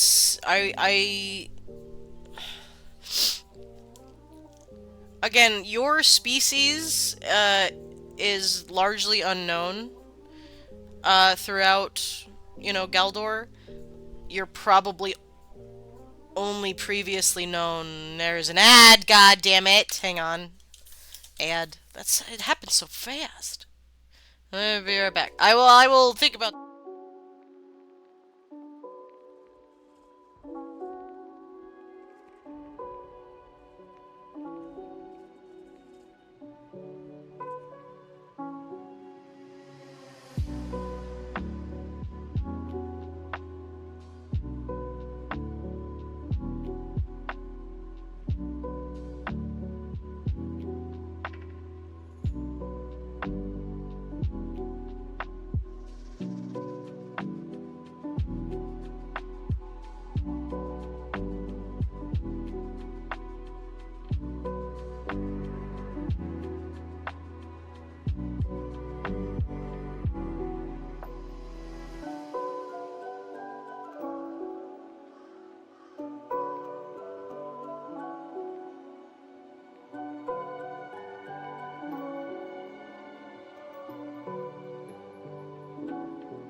Okay, I'm back. Uh, we'll have to really consider if Sphinx are legends, why they are tasked to guard tombs, whether the culture thinks they belong there. Her being the first to be free may be something seen as a taboo, like some misunderstood culture or history. Yeah, that's what I was thinking too. Um, like, again, since you're new, you being seen like walking into a city through the market would have been like the I mean, it would be the equivalent of like us seeing a sphinx walking down. Like I think it's I think that at this point they have passed into I am not the Messiah. He's not the Messiah. He's a very naughty boy. Yeah, not necessarily a Messiah. um, I I think it's something like if us as people on Earth were to see like a unicorn, because there would be people going holy fucking shit, but then there's gonna be people like my ass going I knew they were real because because they've probably just your local friendly gyno sphinx, nothing to worry about, your gold is safe. Yeah, so um so it would have been a very intense reaction either way. You would have been met with distrust immediately, just walking around, just because you're not doing what you're supposed to be doing. Scribegrass, a grass that grows in the savanna areas of Ta'amun. This is used to make both ink and papyrus. The grass itself is dried to weave into papyrus, and the fluids inside the thick reeds can be used as ink. I love that. Hell yeah. Um, There we go. So, yeah, so I think you weren't necessarily trusted outright. You would have been distrusted by the general locals. Then there's going to be wizards that are going to be terrified of you, frankly, because they know that they more or less enslave your people.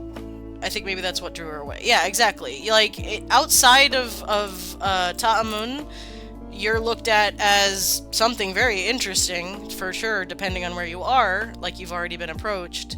But not necessarily, it doesn't have the weight that it does over in Ta'amun. So, so yeah, that's probably what got you to leave the desert.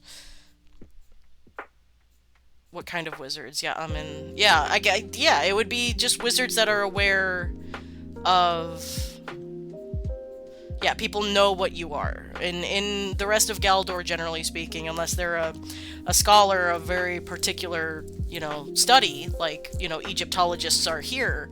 Like, if we saw, anybody that we like to take for advantage of the fact that we're all nerds and we love certain mythologies.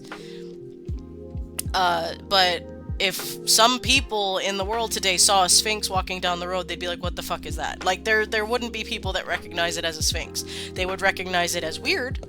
But yeah, there are people in the world that don't know what a sphinx is, and sometimes I forget that. I forget that people don't know mythology and aren't completely fascinated by it, which is a weird thing, but I try not to judge people, for not being as nerdy as I am.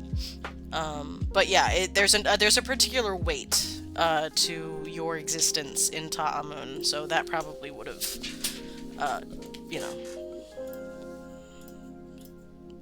chased you away in one way or another. Right. So, what's a cool name for an Egyptian-style tavern? Like, a lot of these are gonna sound like your general like British, European kind of taverns. Wandroot, a common root plant that grows in the savannas. They are very hardy and woody, often used and collected by wizards as wands. Very good. Very cool. Hang on. Stink's going off. So we need something that sounds funny. So I'll probably have to use the the adjectives of these, but probably change the actual nouns, because instead of like the, you know, the waiting hippopotamus, which actually no, that would technically work in an Egyptian type place, wouldn't it? I think I need to put a river through here, by the way.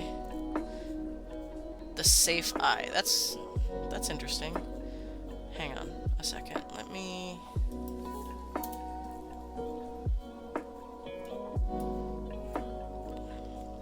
So, since Ujat is right here, there's gotta be a river that goes through. Because... Oh, you can't even see it. What the fuck? Oh, it's adding. Nope, I want to subtract. Get down. There we go. Hang on. There we go. No! Don't... What are you... Oh, it won't let me go any... Why do you even give me the... Alright, fine. So, there's a, like a river that goes through there, right? Okay. And then, there's gonna be some river that goes through there. Kinda like that. I might change it, I don't know. I'm not 100% chill with it, so maybe like here. Like, I mean, we're gonna have a Nile equivalent in this world. Okay. So, the safe eye is something... I like the eye. The shining eye. The old eye. I'm thinking of like the evil eye, you know, the devilish eye. The fluffy Chester Tavern. The drunk eye, also funny. The silent eye. Ooh, that's a good one. I like that one. I like the silent eye. The silent eye. That's where all the criminals go and talk to each other, because nothing passes or something. Maybe silence is like cast on the bar at all times, so you have to like silent eye, holy eye.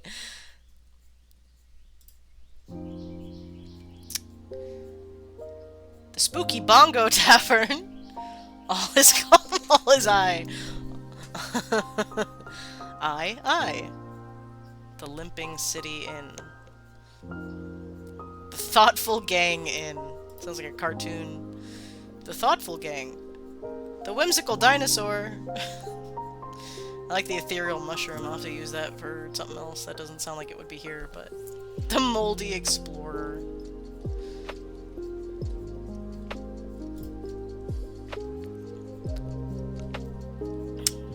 Unwritten. Excellent stag. The fine well bar. That's kinda... Yeah? Okay. It's fine, well. It's fine, it's well. The well-groomed snail. I kind of loved that. Which one? The well good or whatever it was? The good well? Lash reed. Another form of savanna grass. These reedy grasses secrete the well good bar. Yeah, it's all well and good. That sounds like a British one. Urushiol, the chemical and poison ivy. Ah, and are very sharp, like tiny blades. They grow in big clusters and are easy to avoid, but still dangerous to the clues. And I do not envy the person. Good name, Lash Reed. I like that.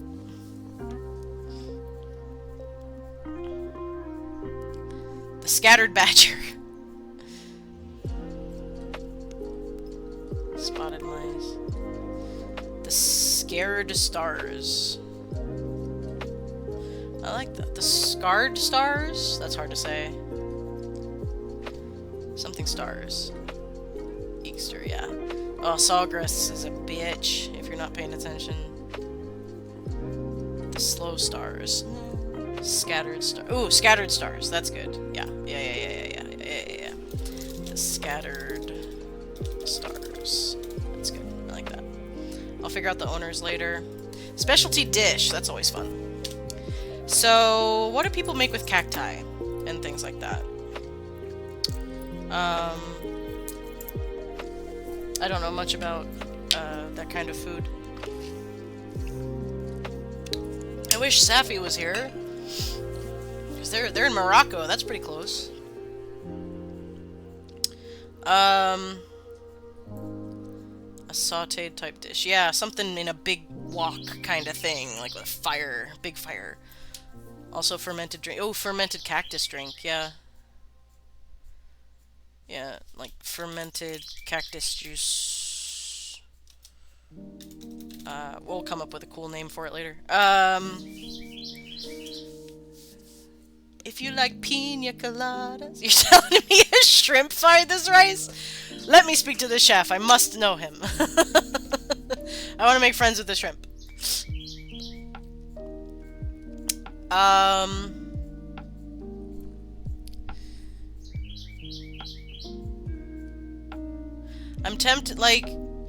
tempted to do, like, a bug. I think a bug dish would be cool here. Just because it's kind of that, again, that kind of vibe of, like, people eating fucking, like, scorpions and shit, and just being completely badass, and just, like, making scorpion into a delicacy is a very cool idea. So, like, fried scorpion, just on a stick, just, like, that's your street food. Yes, spicy scorpion soup. Ooh, I like that. Okay, yeah, spicy. Yeah, I feel like these people like spicy stuff. I mean, you're already nuts living in the desert, so you might as well. Spicy scorpion. Scorpion soup. I like that idea. Fried scorpion on a stick. Scorpion fufu. Fufu fufu. Fried scorpion on a stick. So scorpions are plentiful in this place. Alright, cool, I like that. Yeah, check your shoes. Always check your shoes. And don't put your hand in any holes that you find in the desert. Pilot flowers, a grim but necessary plant. These relatives of dandelions hijack and reanimate dead bodies to drain the sustenance from them and pollinate themselves. They're edible and taste like mustard greens. Okay. I like pilot flowers, that's fun.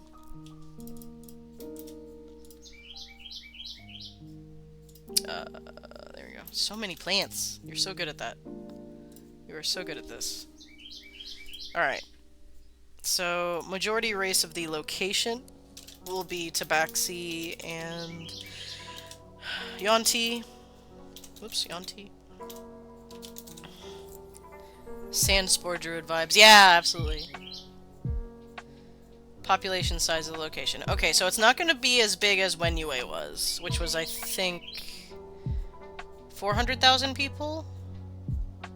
So, let's say about half of that. Only about half of that number of people would be crazy enough to live in the desert. General size distance, square acres of location. Okay. Hang on. Ouch. How big did I make Wenue? Here we go. 350 square miles. So let's do 200 square miles? Like, that's a fair kind of round number. It will expand as need be, but for right now, I think 200,000 and about 200 square miles is enough to be crowded, but not, like, crazy. Size of police force. Okay, we had a lot of fun with this. So we have the Order of the Sterling Accord. In Arcadia, and that's awesome. But now we have, like, a Magi, potentially, which I'm gonna watch The Mummy again. I have to watch that. I'm gonna go watch The Mummy, everybody. I'm gonna watch that fucking movie again because I love it so fucking much. So, I love the idea of, like, a Magi, many species of pilot flower, but the only difference between them is the color and shape of the flowers. Very cool. I love the idea of them. So instead of, like, super well-armored knights, like in Arcadia, these guys are just, like, really, they're extremely talented, like, like at sword and sorcery. So they're magic. They can sword fight like a motherfucker, but they usually you go to their magic first. So again, like the Magi. I mean, I'm tempted to just call them the Magi because it's cool, but we'll let's see.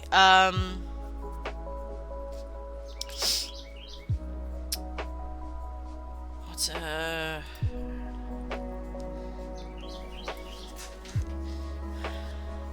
if they're representatives of the Sultana, they use sword and sorcery. Hang on.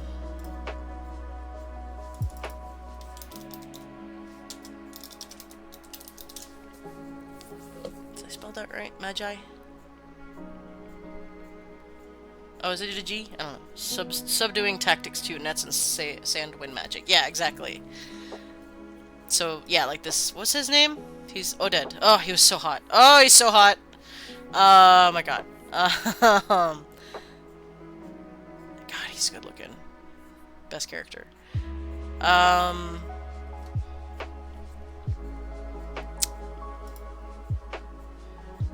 What's Magi? Excuse me.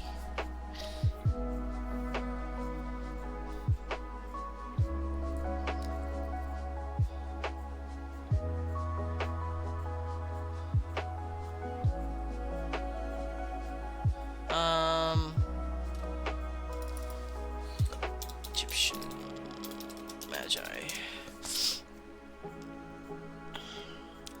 Okay.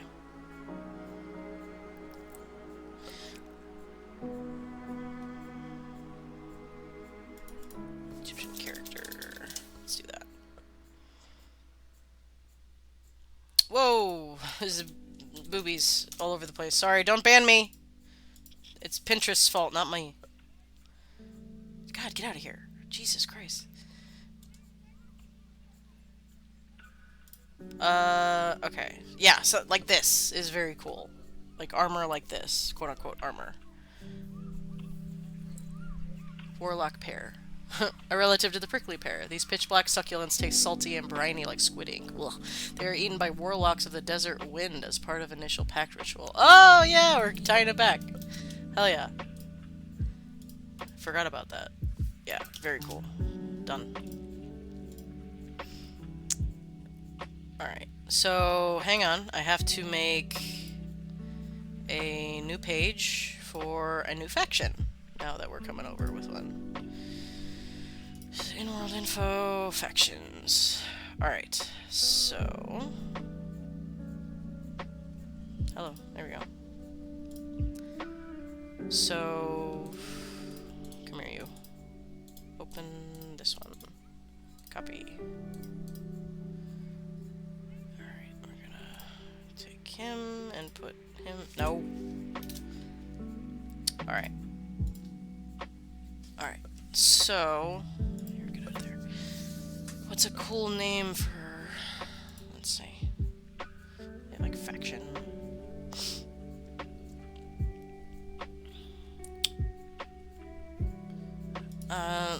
Faction name generator.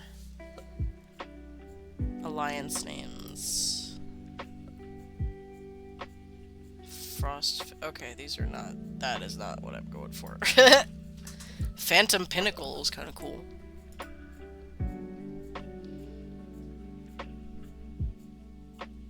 Coalition.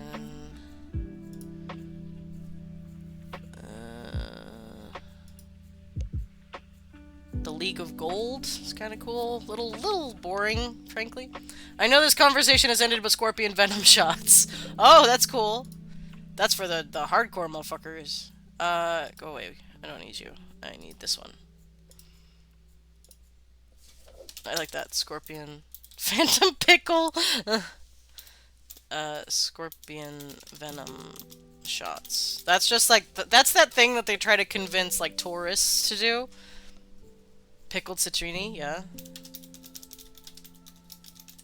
Alright.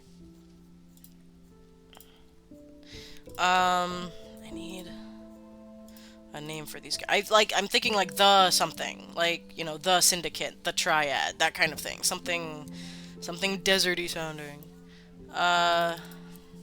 Magi. Egypt.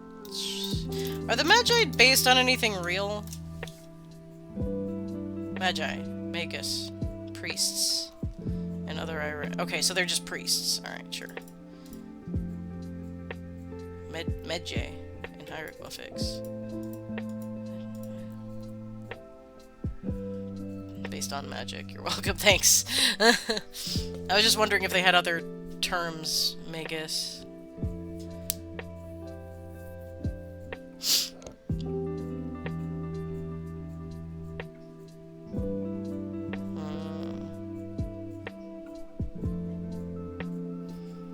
Magus. Zoroastrians. Mentioned in the Quran.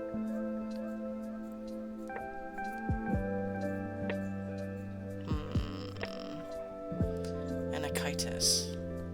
Stone of Necessity. Stone used to call up spirits from water by Magi in antiquity. That's cool. Okay. Give me more magic. Yeah, okay. Anacitis. Anakitis. That's cool. Dreadful lies. It's okay, sure. Okay.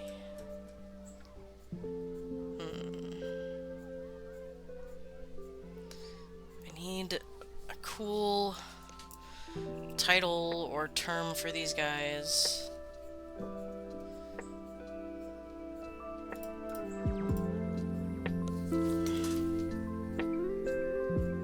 I mean, I could just go with the Magus, or Magi.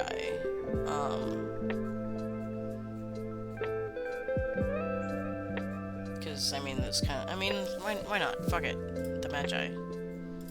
Maybe they have, like, a more proper name, but that's what people call them. The Magi... Whoops. Magi... Oh, wait. Okay. Sword and sorcery,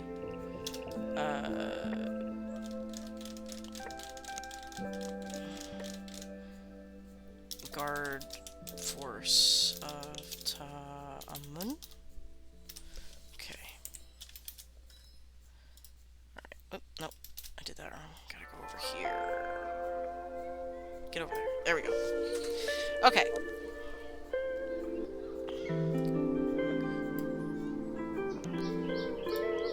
Alright, cool. So, the Magi. It's only 200,000 people. These guys are extremely skilled warriors and magicians, so we don't need a ton of them. So... What about 2,000 of them? One for every...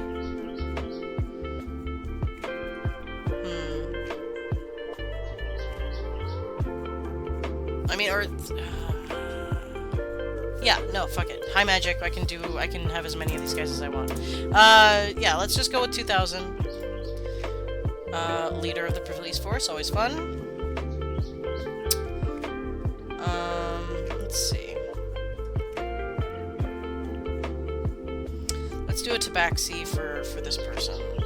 Or maybe a jackal, we'll see. So... Whoa. Let's see what we got.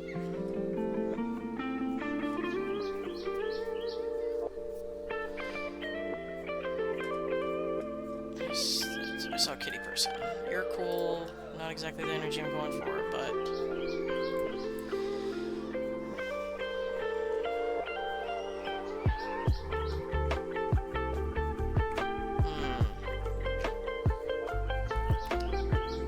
Magus potato.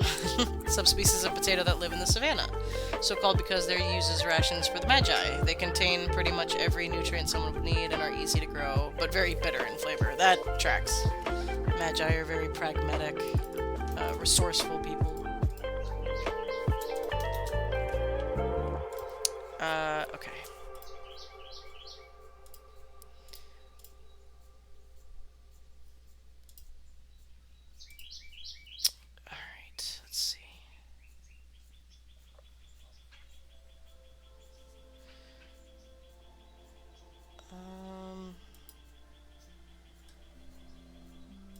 can go away. I don't need that. Egyptian warrior fantasy.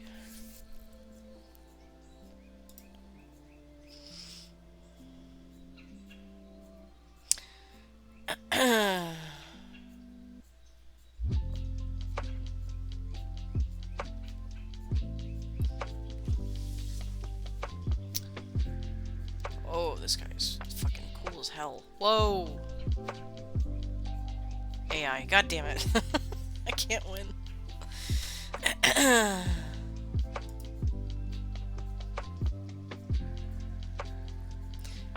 Should probably be Magus root. Just, I mean, it's either way it's a potato, but Magus root sounds cooler.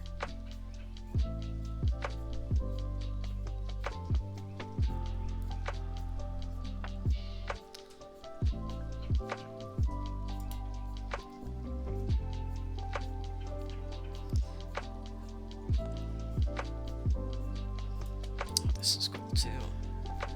Whoa, that armor is dope.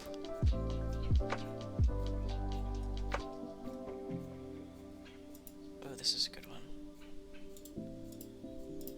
I'm gonna save that for the Magi as well.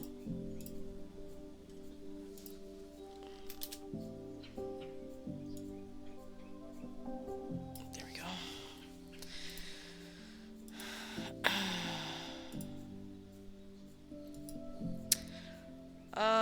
Okay, hang on, let's see if I can get specific with it. Here we go. Oh, big kitty. Oh, it looks like a panther. Oasis snake, a species of non-venomous aquatic snakes. These tiny serpents live in rivers, lakes, and oases. They have long, rocketing tongue like a frog that they use to snatch bugs out of the air. Cute! I love them.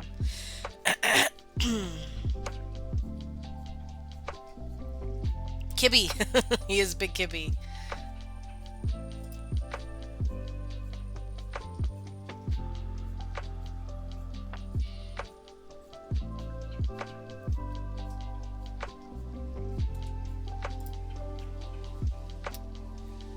He's cool.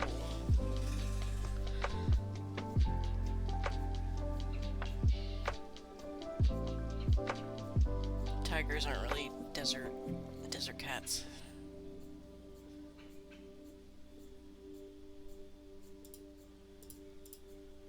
We'll have the tiger tabaxi over in Orave, which will be fun.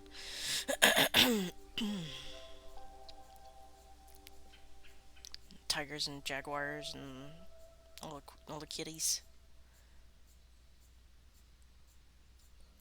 Oh, ad. I'm gonna take a longer break because I need to eat something real quick and I gotta feed the cats.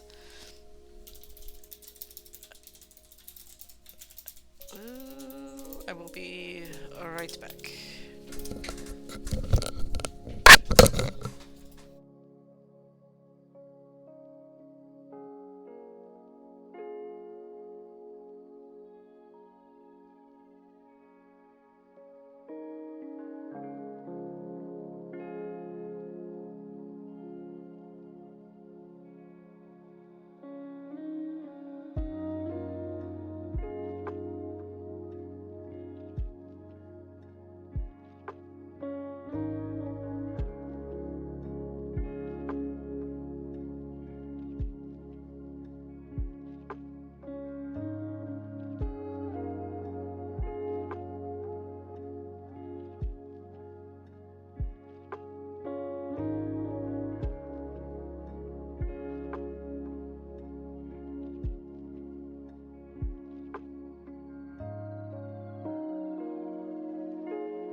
Okay, we're back. We are... I got my snack, and the cat's got their food, so... should be good. Wind claws, common familiars of warlocks of the desert wind. These large seagull-like birds fly above the desert, snatching up small snakes, lizards, and sand swimmers. Unlike most seagulls, these beasts hold no malevolence and are incredibly loyal to their flock. They have the intelligence and problem-solving capabilities of an average raven. Love them. Very cool. Excuse me.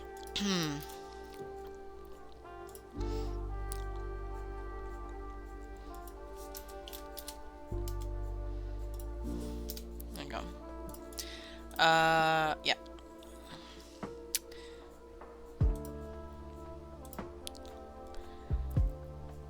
Oh, excuse me. Snack. Boy. Stinks is cranking the shit out for real.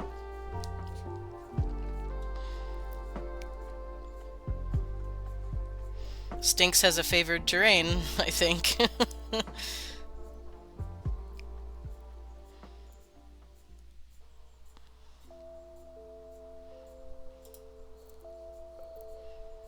This guy's cool. Nakey cat.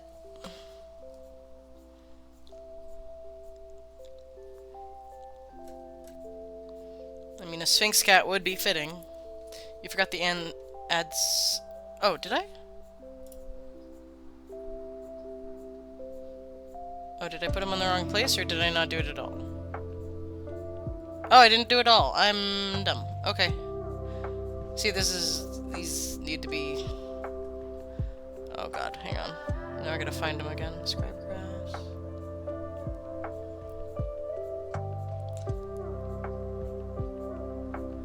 Oh, hang on. I'm not gonna see your sand raptors, snake buttons. Sand swimmers. There we are. Got him. Sorry about that.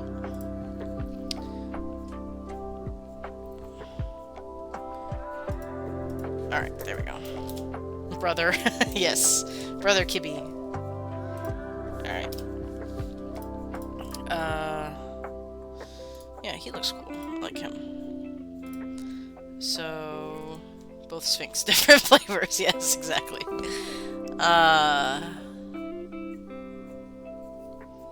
Okay.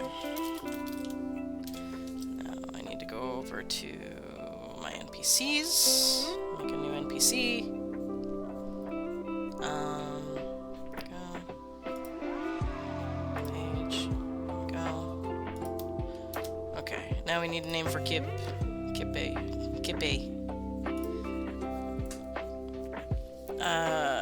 Tabaxi. Name generator. There we go. Jeez. Oh, that's right. They're named off of, like... They're kind of named, a little bit like tieflings, but slightly different. They have, like... They have a thing. Sands of Time is cool. Hushed Stone is cool. Jade Hen. Unpulled Cart. Hidden Depths. Single thing. Little button. Endless Time.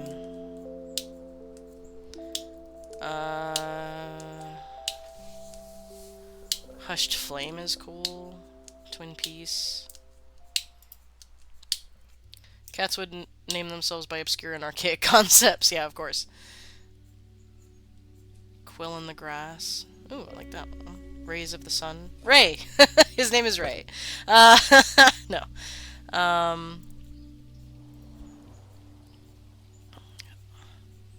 Subtle Button. Pure Feather. Lucky Tail. True Mask is cool. Flight of a Robin. Can we call you Ray? Thumbs the Almighty. No, we need a chubby. If you must. Lost Silk. Golden Clover. Elite Knot. Dust on the Road. like Dust on the Road. Dust. That's a cool name. Cool. Alright. Oh god, a whole trace of bipedal sentient orange. Yeah, they're not leading anything. Except the line to the buffet. Like, that's it. I might put a big orange dumb tabaxi in there somewhere with no teeth.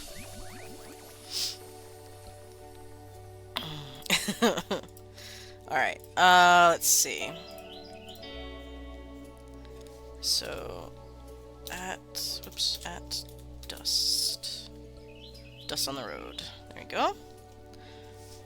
Orange tabaxi naturally aligned to Hufflepuff. Yes, obviously. Thumbs up insert. Just have him at the table, make him roll the dice. His big paws. Let's see. Legal activities, behind the scenes. I think gambling could fit here. Definitely. I mean, there's probably a lot of tourists, so whether or not it's like how enforced it is, you know, whatever. But it's fun to think of like underground casinos and stuff, and it's not that big of a crime after all. Near a source of water, there is a river. We'll have to name that at some point.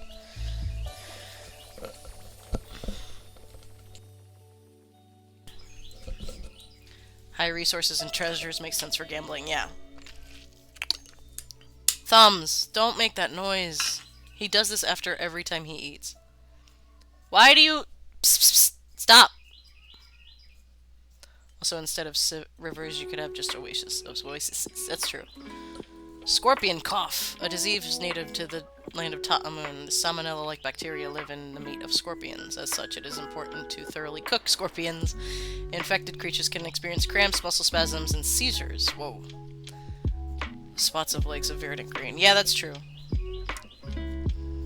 Yeah. Any unique geography to the area? Desert!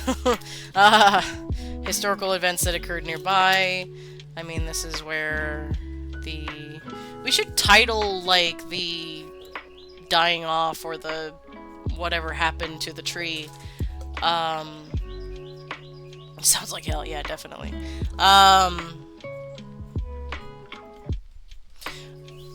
What would we call the act of, like, what actually happened to the tree that turned it into a desert? Like, the draining, I mean, could work. The withering could work. The burning, no, that sounds like it's just on fire. Hang on. Word hippo, save me. Actually, I think Scorpion Scourge is a better name for the disease. Oh yeah, true. The neglect, that's a good one. Let's see. Withering. Shrinking, drooping, the wilting, the abundance of the excess. That's interesting. Diminishing, the ebbing, the deteriorating, disintegrating, weakening, languishing.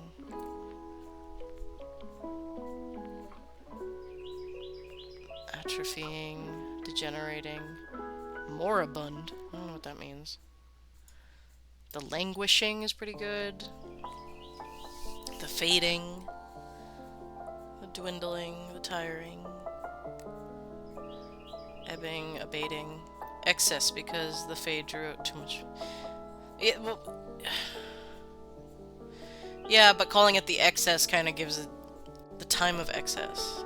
Yeah, during, yeah, okay.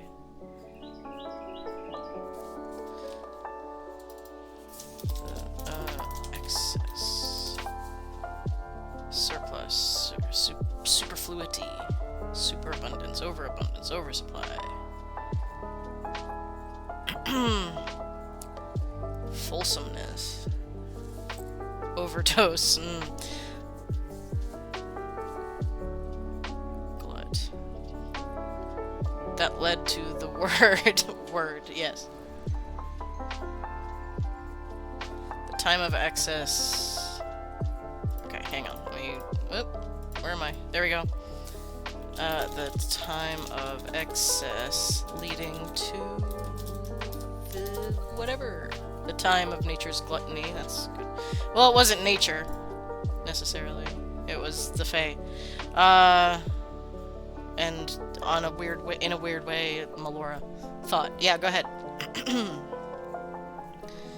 Listless, exhausting, draining, fatiguing, devitalizing, crippling, soul draining, the depletion,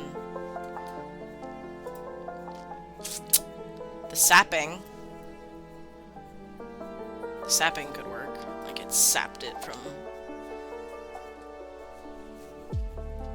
lose energy.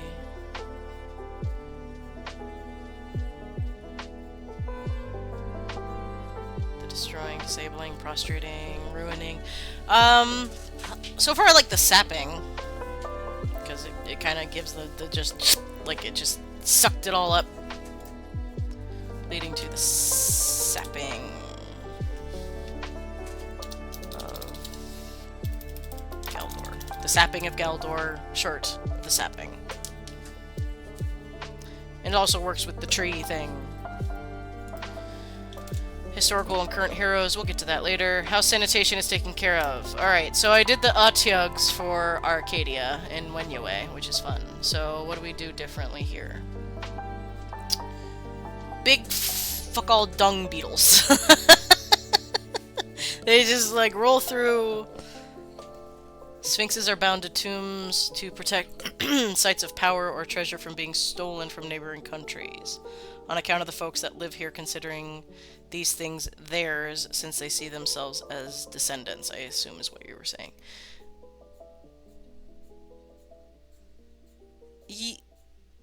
Yeah. So it would explain why they're kind of standoffish from the rest of them.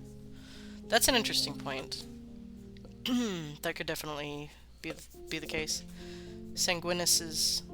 40k? Sanguinus's call. Named after the grim deity of blood, vampirism, and undeath. This disease causes skin lesions, profuse and internal bleeding. It spreads in a similar way to rabies. It's getting a little bit too dark for Galdor. It's cool. And maybe something that could come along later in the game. But it's a little dark. Though having a deity of blood does make sense. No, don't apologize. I like the idea. It's just, you know. Nubia has a duty to guard these places, and her being free is a dereliction of duty, despite it also not being her choice. That's true. That's a good point.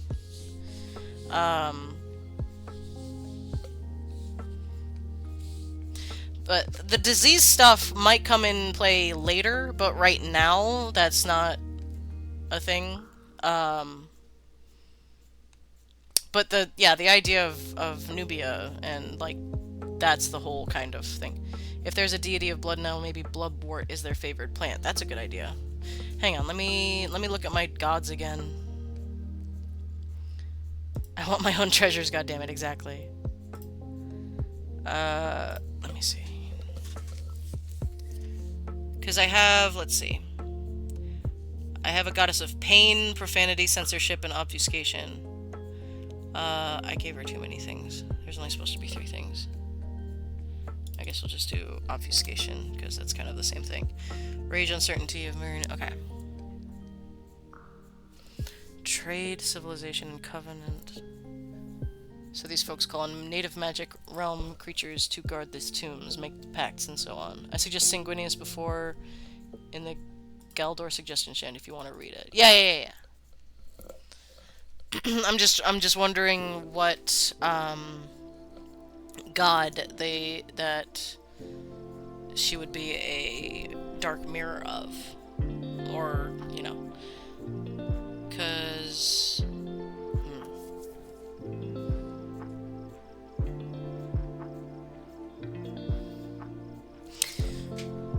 no namer Himakora. That's cool. So, interestingly, the idea of her being the dark mirror to Joaquin is interesting. Trade, civilization, and covenant, you know, blood covenant, that kind of thing, cool. And then, like, when trade goes, like, sour and goes too far and you take, you know, blood from a stone, that kind of thing. Like, that's my initial idea. I might have to change her, you know, overlook a bit, but that's my initial idea. Nubia is like, man, I really don't want to go back even though they're trying to convince me how important this is. And they're like, I mean, all the other Sphinx do, we do rituals with hangarounds. And she's like, cool, I don't care. Bye. Yeah, so she's basically seen as this, like, prodigal daughter who just, like, fucked off to find her own way. And all the other Sphinx are like, what the you're allowed to do that? Maybe it's maybe it's causing an uprising in the Sphinx. When, like, a new... Also, I'm taking this gold by. Yeah, exactly. I'd imagine excessive use of alcohol would be anathema to Hemakora as it taints the blood. Could be. Or it makes you bleed more. Technically. So yeah, I mean, the fact that Nubia showed up, was free... Yeah, you like that. Yeah, it caused some sort of, like, minor uprising. That's a cool idea. We'll play with that. I like that idea. I will plan that for later. I'm starting a movement. Yeah, you accidentally started a revolution. And then just fucked off. You gotta love it. You're seen as this, like, hero of Sphinx, Gynosphinx and stuff back home, and you have no idea. You have no idea how important you are to the whole thing, and you come back and you're seen as this amazing, like, folk hero, and you're just like, I just wanted shiny stuff of my own, and they're like, yes! That's fun. That'll be fun to play with and deal with. So keep that in the back. Nubia has to convince the other Sphinx that they're against their will. Yeah, there might be one or two other Sphinx that are either currently trying to break or have already broken their Gaiuses through whatever. And then yeah, that's cool. I like that. Okay. Save that in the pocket for later. I need to write that down somewhere. I need a page specifically for, like, future story ideas that I can't show on stream when Eekster's here. So, but that's yours. The fact that they forgot their time of 4 is a big deal per ritual. Yeah. Yeah, so maybe one found some ritual somewhere that brought their memories back to them, and now they're, like, super fucking powerful. And yeah, that's cool. I like that. Alright. We'll file that away, and that'll become relevant later. Very cool.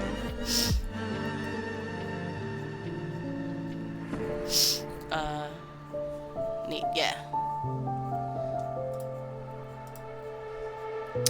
Alright. Okay, how sanitation is taken care of in a desert city. Again, the easy way of going about it is magic. You know, just guys going around flipping wands and making it disappear into another plane, which really pisses off that plane. But we're not gonna do that. We need something that kind of sets up this cool, like at least a scene that I can describe to the players. That's why the big dung beetle came to my mind first, because it's funny and it's be a cool thing to describe, like just a dung beetle the size of a fucking VW beetle just rolling a big ball of trash like Katamari Damacy down the road is very funny to me.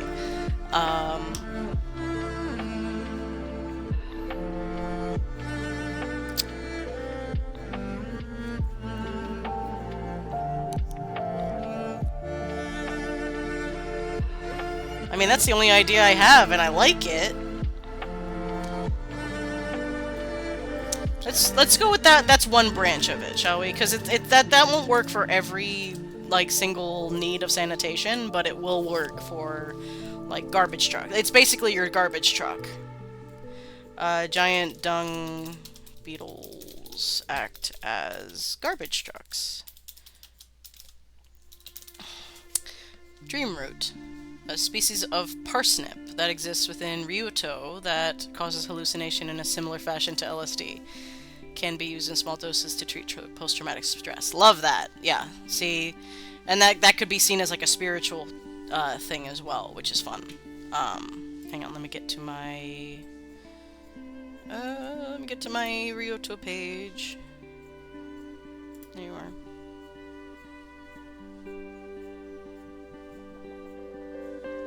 There you are.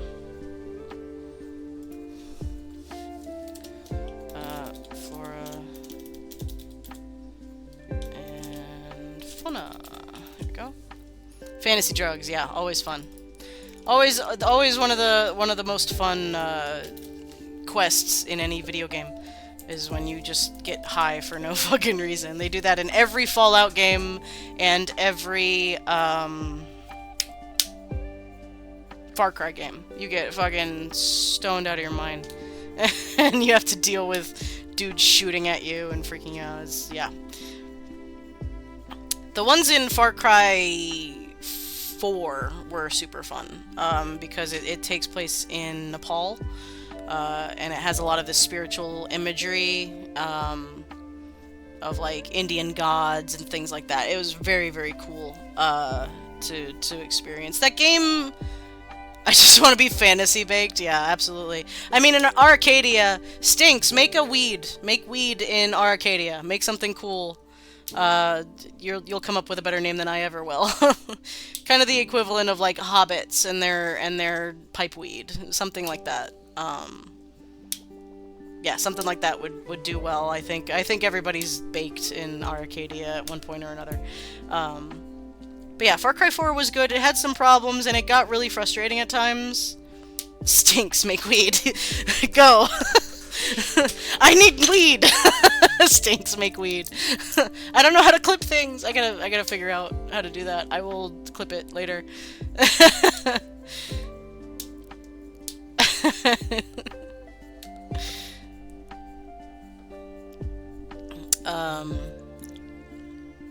Yeah. So, so I like the giant dung beetle garbage trucks. That's fun. If you've ever seen, there's a very cool video. I believe it's in India.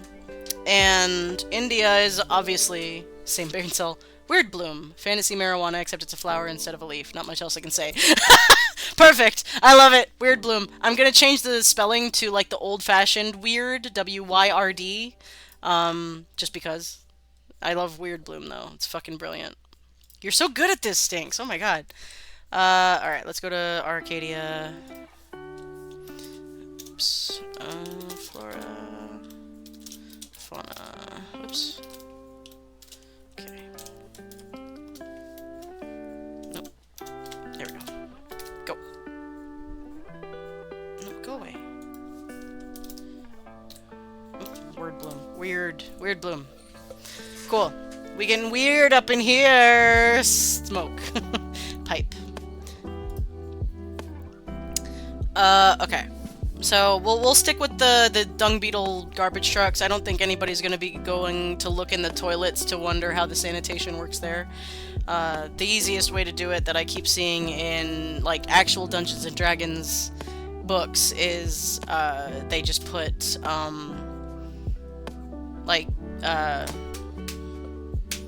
whatchamacallit? Yep, gelatinous cubes and stuff. Official herb of ganja. Also that, yes. It's probably called something different in ganja, and it's probably way stronger in ganja as well.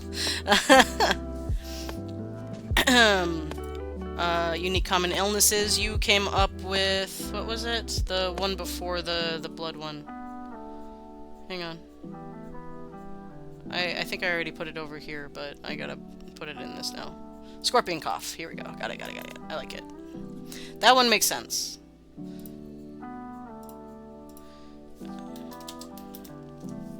Okay.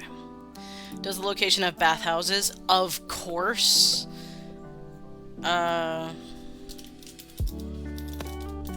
Those, I mean, bathhouses are gonna be everywhere in one way or another. They're probably like oases that were kind of built around into this resort type thing, which is very cool. Are there any slums? Okay, so I'm avoiding... I think there's slums in the way that Here's another Ryuto plant. Paper stalk, a species of hardy bamboo which is used to make paper. Very sacred plant to kami bards and scribes. These plants are mildly sentient, and those with telepathy can communicate with them. That's fun. Don't cut it down. Oh god. I like it.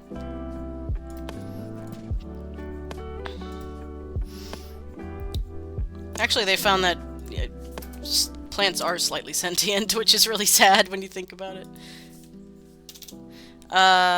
Let's see.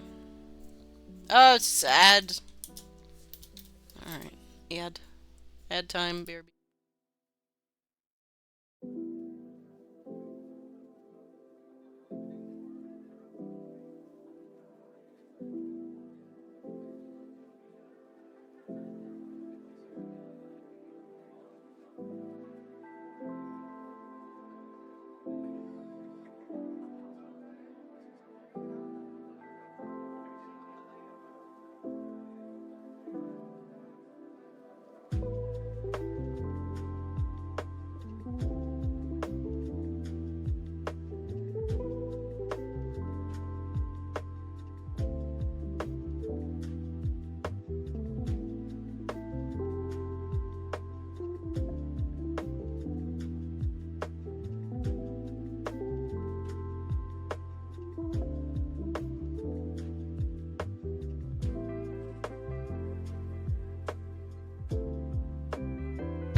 Okay, sorry if I startled you with the sound, but I started a new follower goal. Get us up to 80. Something fancy had. Yeah. I restarted my goal to get me up to 80. Opal willow. These beautiful weeping trees grow in Wairu. They have long droopy leaves and pitch black wood that opalesces under light. Ooh! I love that.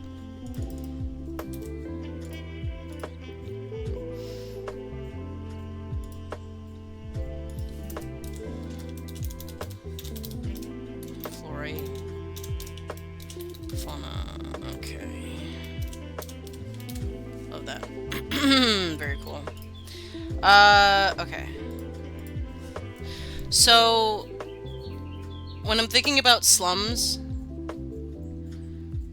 it's not necessarily, like, historically accurate slums. I think of slums as, like, what Aladdin, like, lived in the movie. It's really not all that bad, and it's a home, and it's somewhere that he can fucking lay his head and be safe, clearly, and it's very pretty.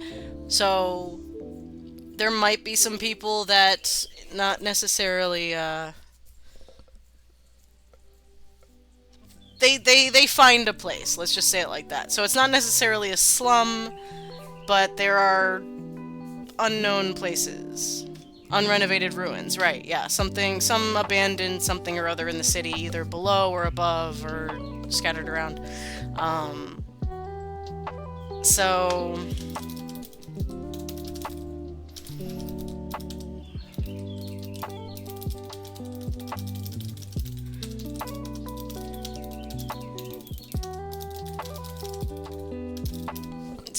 So yeah, again, we're not going too hardcore with this, but we're romanticizing everything, right? You know, like when you watch, you know, movies as a kid where, like, the kids, like, wandered around and didn't, you know, they didn't have a home, clearly, or at least it was never covered that they had a home, and it looked awesome. Like, those are the level of homelessness. Like, they have all of their needs met.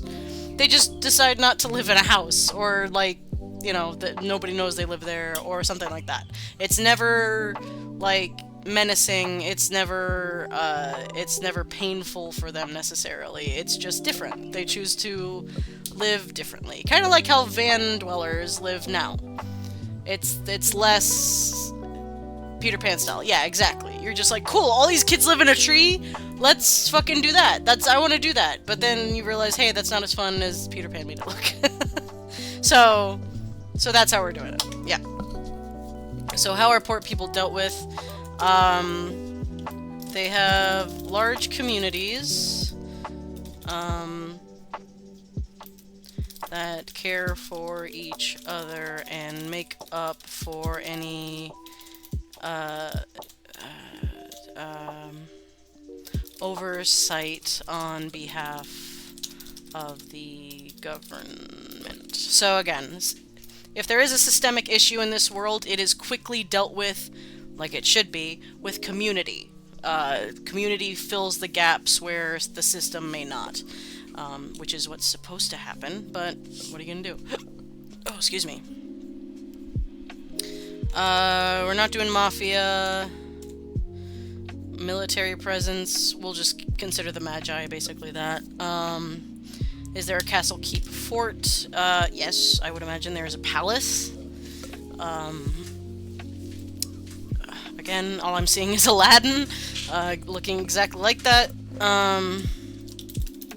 So, Palace of the Sultana. The Sultana is in charge of it, I already knew that. Any schools or an academy. So there's definitely going to be an Academy of the Magi.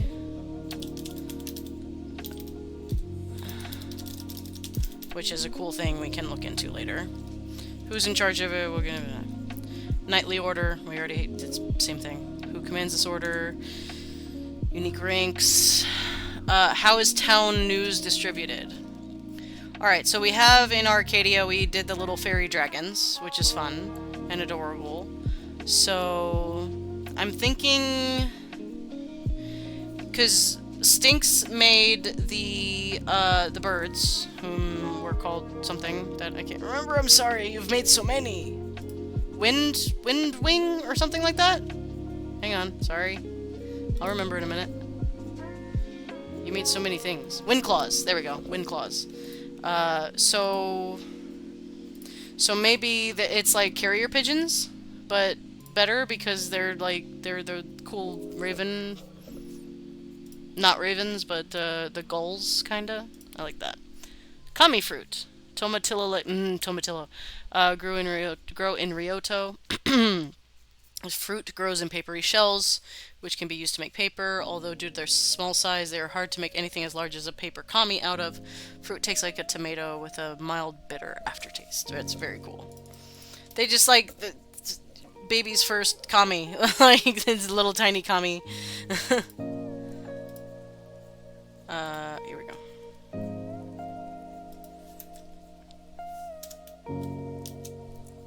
The kamis are fruit. Cease. The kamis are fruit. Double offensive in today's America. Fruity kami.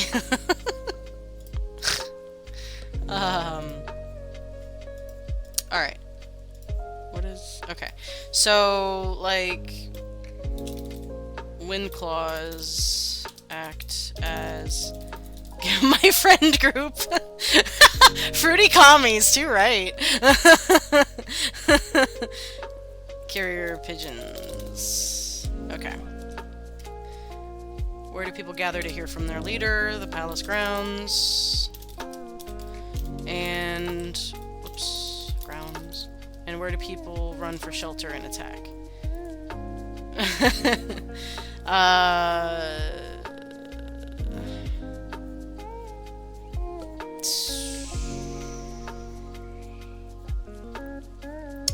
I guess they would just kind of lock down their own homes, mostly.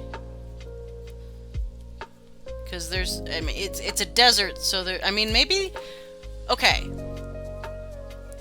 Was this place built upon the ruins of the old city that used to be here, the Fey City? So maybe there's underground ruins. I like that. Underground Fey ruins. Dungeon potential, fun stuff. Okay. Dope. Oh god, the weather is awesome right now. It's cooling off a bit, and it's getting cloudy. Yay! Okay, so that's the big, you know, brush strokes there. Let's see, who's next? Which one do we want to do next? Do we want to do Hajimari? Do we want to Hovestad? Makaani? Eocene, Kievan, or Silhouette? What are we feeling? Do we want to do Japanese? Do we want to do, like, Norwegian, Dwarven kind of stuff? Do we want to do island, nation, like, Hawaii? Eocene is the jungle, Kievan is the Russian cold, kind of place, and then Silhouette is our, swampy, creepy hag type place. Stinks is on a signed flora fauna kick right now, yeah, for real. You've been doing a lot of Ryuto stuff lately, so we can do Hajimari and see what we can figure out about that.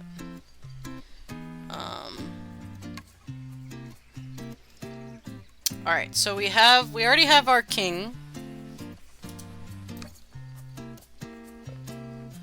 Or our emperor. Where is he? Mitsurugi Takagawa. So we already have him. Yeah, Asian. I gotcha. We got to the same place, just through different paths. Yeah, so this is Emperor Mitsurugi. Badass Dragonborn guy. I love his Fu Manchu. It makes me so happy. Yeah. So... Alright. Lantern oil trees. Native to Wairu and Ryoto. Hunky reptile man. He's a hunky reptile grandpa.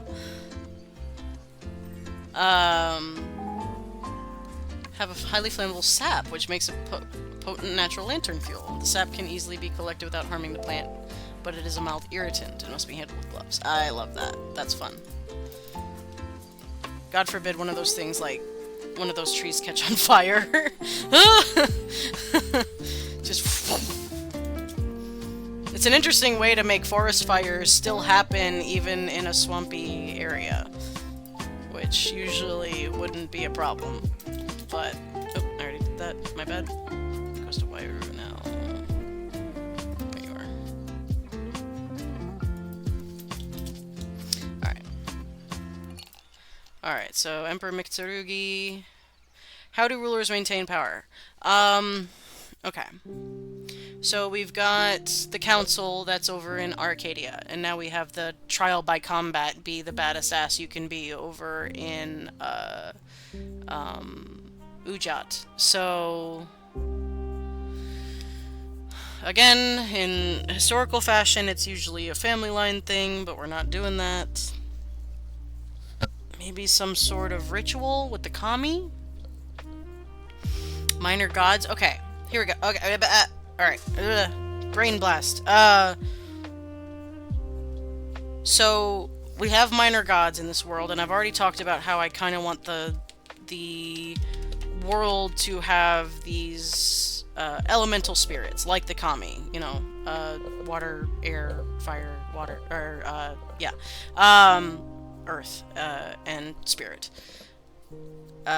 So what if this, okay, this palace or whatever, yeah, like the kami, yes, where they have a set of kami, powerful kami, in the palace of Hajimari. So, and either there are, I mean, again, I have in the other place where it's,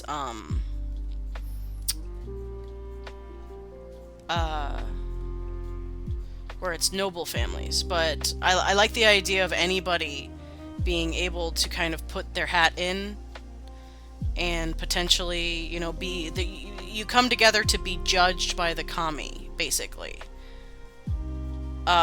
So ritual involving being presented and judged by kami of each element.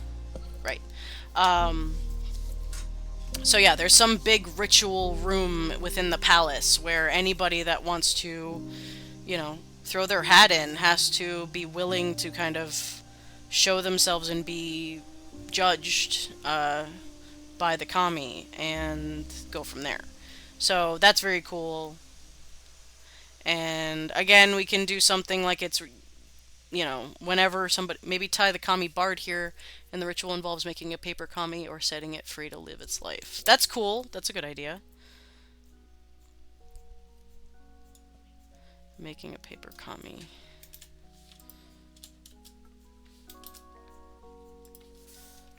It'd be kind of dark to have it as a sacrifice, so not necessarily that.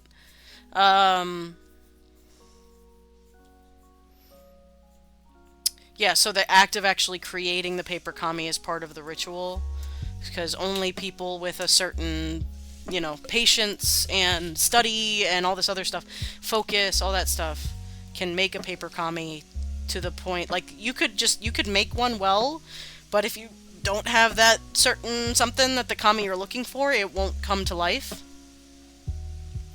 That kind of thing. That'd be cool.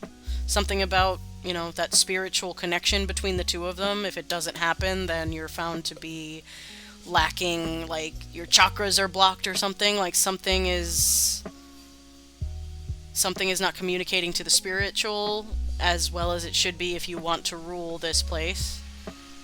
Which is cool. Yeah, I like that idea. That's cool. I like that. Very cool idea. Thank you, Stinks. Who is next in line? We're not worrying about that. It's anybody. Primary trade of location. Metal forging for armor, weapons, adamantine. Adamantine armor, weapons. Ore and general mining.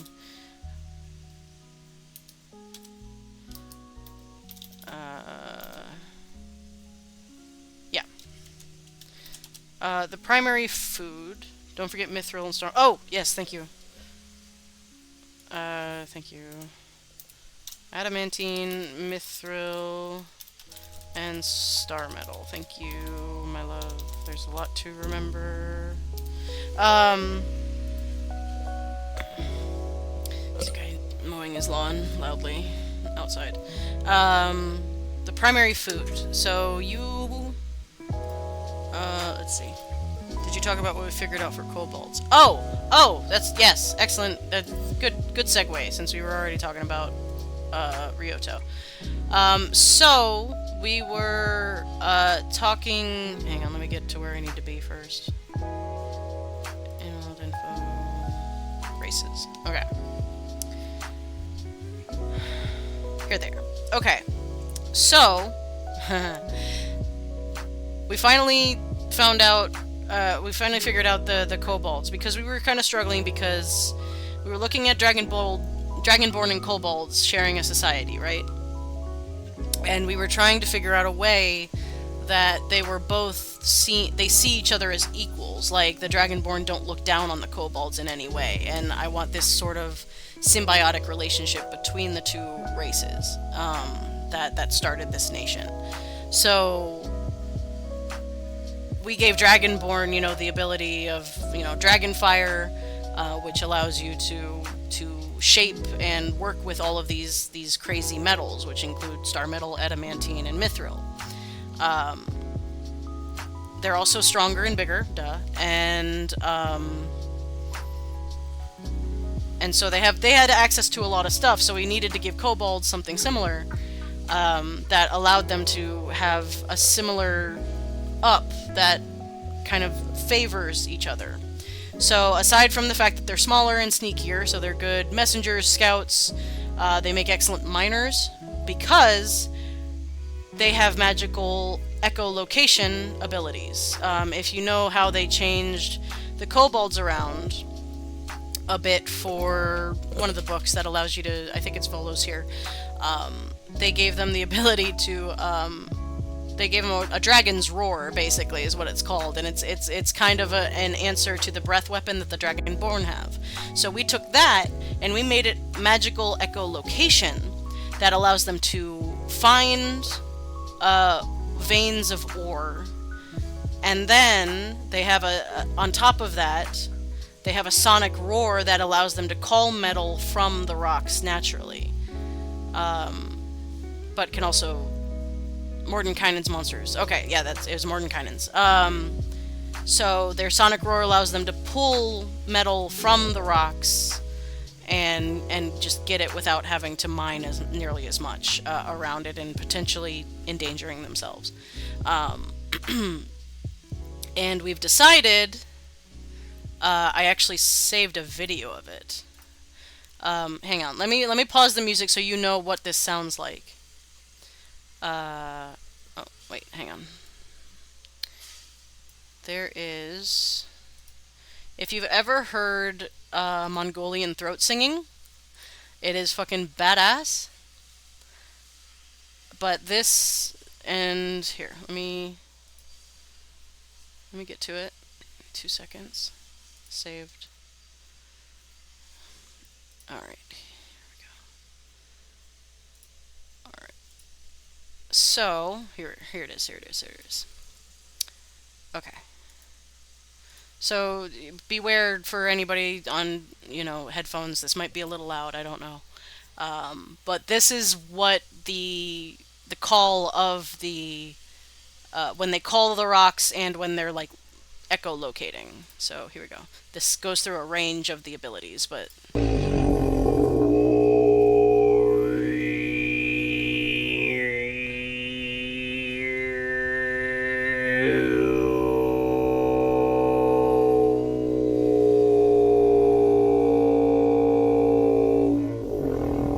so fucking cool. Yeah, so that's the range of sounds that Mongolian throat singers can reach, which is insane. That whistle specifically is my favorite noise because it's like that's technically like coming from their like sinuses in their nose, and it is so fucking cool. That is the whistle. It's sorry. Hang on. Hang on. That bit. That whistle is and then it goes down. That whistle is what they use to call the rocks, or the metal from the rocks, which is very cool. And just imagine that echoing through a mine, which is terrifying and awesome. So yeah, that that was the idea that we came up with. So that way, the kobolds are seen as this absolutely necessary part of the forging process because they're the ones that bring the ore up from the earth and bring it to the dragonborn that will eventually shape it into whatever it is they shape it into. Sorry to scare you there, Eekser. So yeah, we're very happy with that. Also, some of them can fly. We're giving some of them the wings that some kobolds have. So that's another thing that they have over the Dragonborn. So yeah, so we're pretty happy with that, and it makes sense. Primary food: noodles, ramen.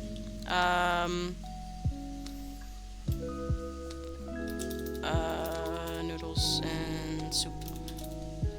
Just because, I mean, it fits. Rice, that kind of thing. Where does the food come from? The ground. Bars and inns, okay. Then we've got another, okay. Tavern.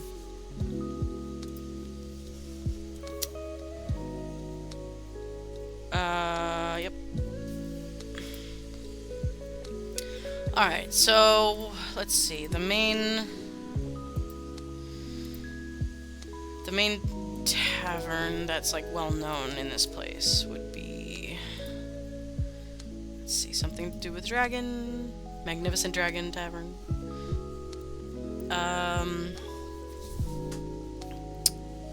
What's a cool Japanese kind of vibe name for a tavern?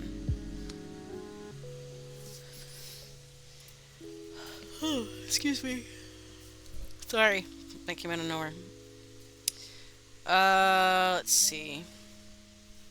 The open dragons. The dragons something. The double wife inn. Wow. The heavenly dragons. Hmm. The dragon. It's the dragon's lady. It's not bad. The dragon fire is a little on the nose. The hissing potato. Crocodile noise. Lovely wives. What? Both very pretty. Earned flora and fauna that Mace's noodles. Babe, you're... Wow, that was a lot, my love. I don't know. I don't know exactly what you were saying.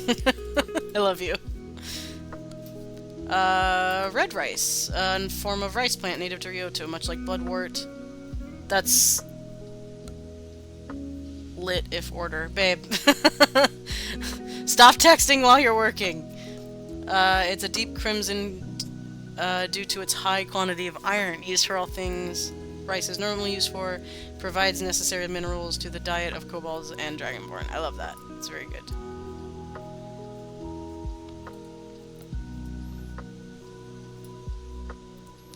Alright. Ryoto. Go.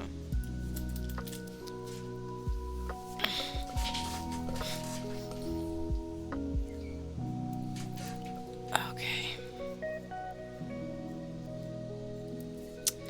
Okay.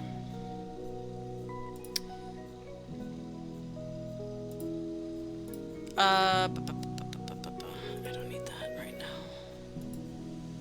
Okay. Let's see. Bounty. The cool unicorn. The excellent manatee. That sounds like something that would be in Florida. The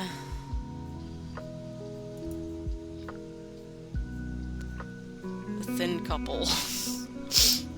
The sleeping possum bar. Very good. Let's see. The dragon's scale, I guess? Or the dragon's tail would be good. The horned dragon? It's kind of cool.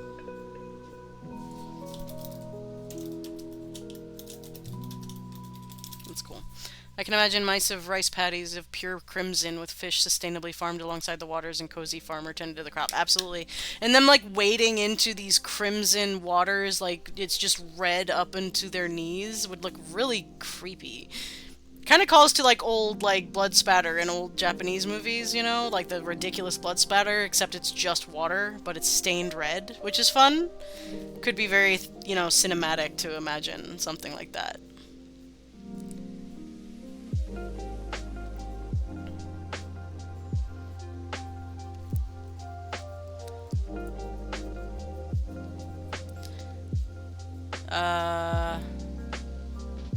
Creepy, but also cozy and warm. Yeah, absolutely. It's just people coming in that look like they're covered in blood, and all the people that are new, they're like, oh my god, what happened? And they're like, what? I was just dealing with the rice, you know?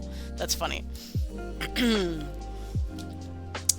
A specialty food dish for the location. You gave me some stuff. Let's see.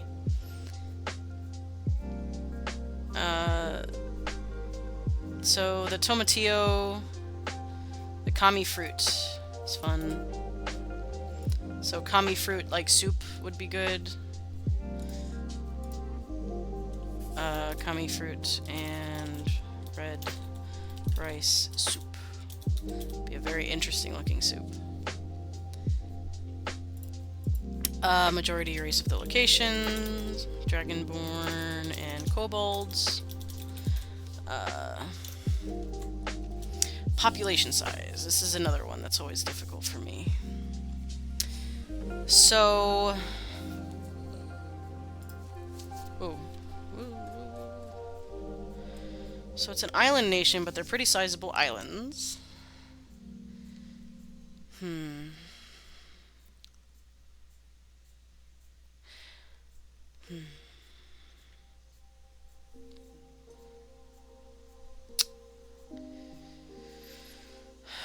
I guess, like...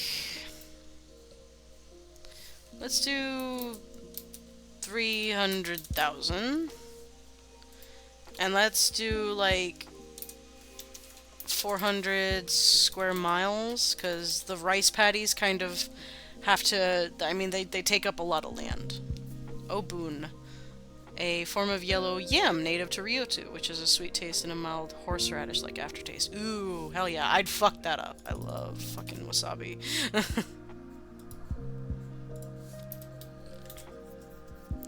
Oh, ad. I will be right back. Oops.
Alright, I'm back. Sorry.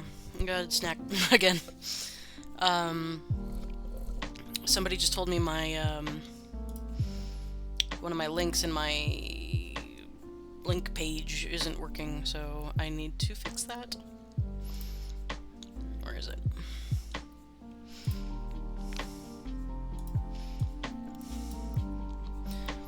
Okay. Candy stalk, a smaller species of bamboo plant. These small stalks of woody grass have a sugar gel inside them similar to sugar cane. The sugar can be frozen and hardened to turn into a nutritious candy. It's high in vitamin C. I love that. I like how you're like, I'm gonna fight scurvy with everything. What? What do you need an authentication for, card? Fuck you. Hang on a minute. Sorry.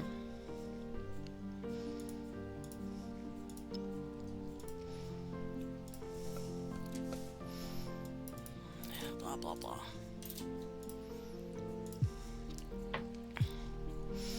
Alright, give me 1 second. I gotta fucking fix something.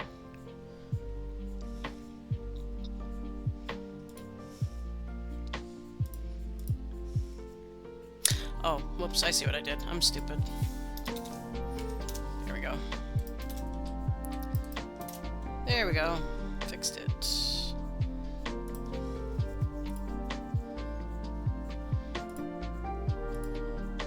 There we go. Alright.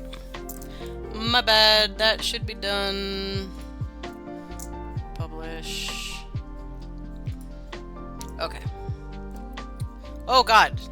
Why did you get over there? Okay. Sorry. Holy shit. Okay. That can go away. Sorry for that crazy fucking, like, mirror there. Scurvy is my enemy and plants are my weapon against them. True enough, true enough. Okay. Alright. Pause for cookie eating. Hang on. I need a cookie.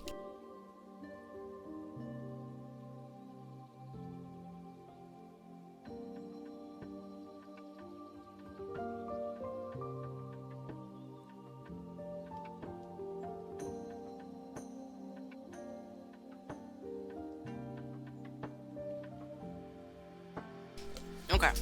Sorry. I have 3 more Thin Mints left. They lasted over my whole period, which is amazing, frankly. Alright. Alright. Police force. Keep having fun with this. So, we got samurai. So, we're gonna use the samurai, obviously.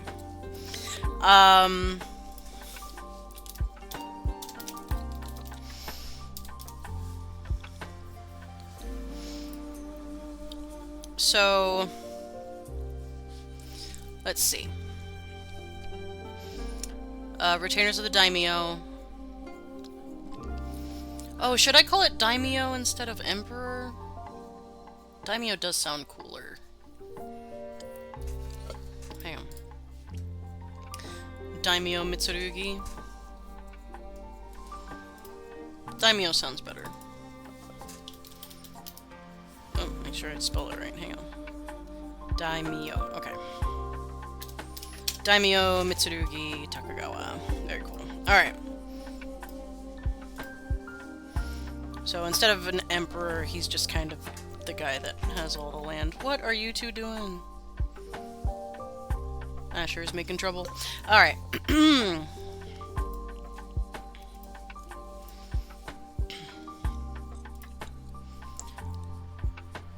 Alright, so Kamakura Shogunate. So we could just call him the Shogun, or the Meiji Restoration. Historical warriors are usually referred to as bushi, meaning warrior, or buke. Buke, I assume. Okay, so they'll be the bushi then.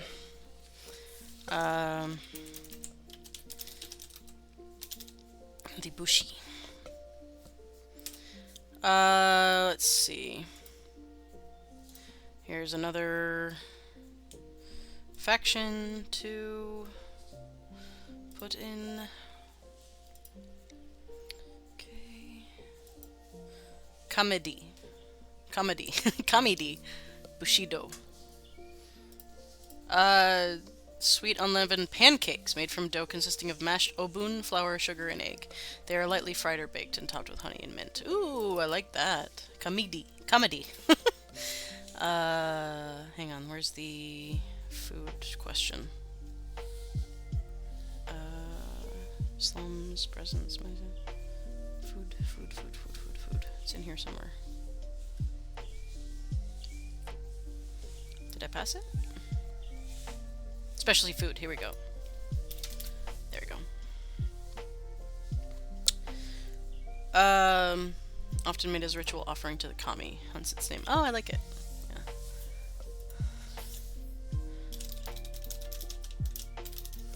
Alright. The Bushido. Alright. And now we get to make another cool fucking... Oops. There we go. NPC. Bushido. Alright. Alright, Pinterest, work with me. Dragon... I know there was a couple Dragonborn Samurai that were super fucking cool, so I think I'm pretty spoiled with choice there. This one's my favorite, and maybe it's AI, I don't fucking know, but it's cool. He's so cool. Let's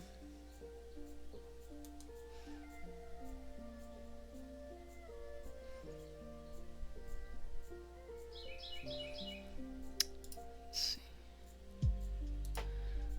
I mean, I could see the leader being looking like an old badass samurai like that. I love that.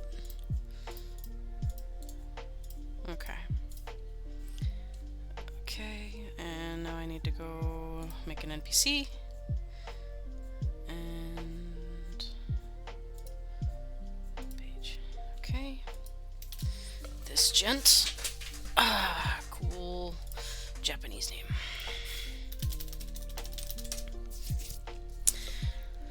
Alright.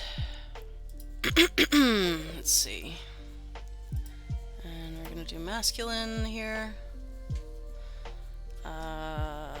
Hirohito, Hiraku, Hiroki, Junichi, Junpei.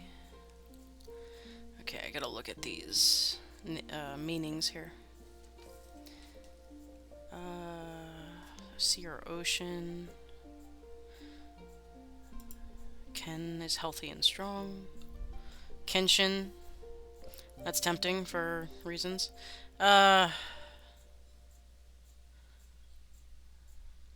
It's a shame that Rurouni Kenshin was made by a fucking transphobic piece of shit, because I love that anime. It sucks how you continue to find how people that made shit you loved are assholes as you grow older. It happens so much. Kenzo. I like Kenzo. Kenzo.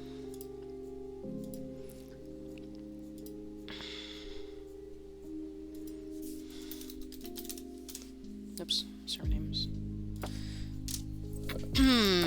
Kenzo, Fukuda, Nishimura, Miura, Takauchi, Nakagawa, Matsuda Harada, Kojima, Kenzo Wada, Kenzo Sakai,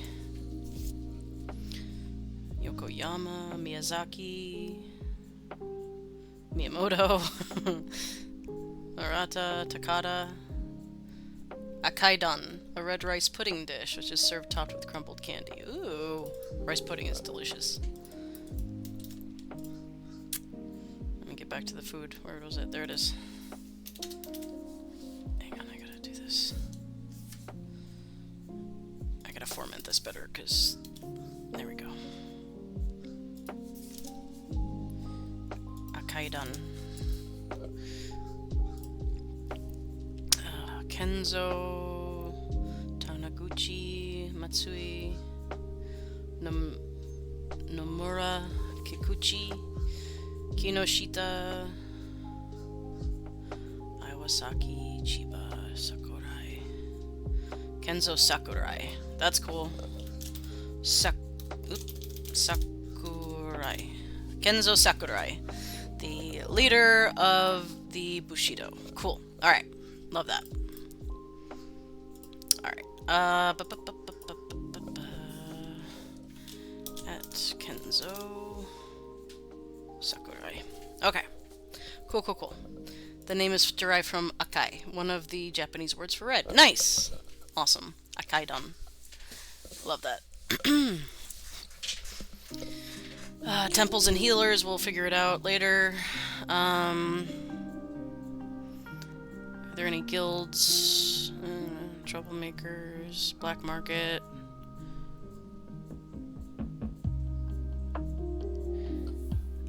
Unique geography to this area. I'm seeing mountainous because a lot of Japan is, so, you know, you've got a lot of up and down with the geography of the city. Oops.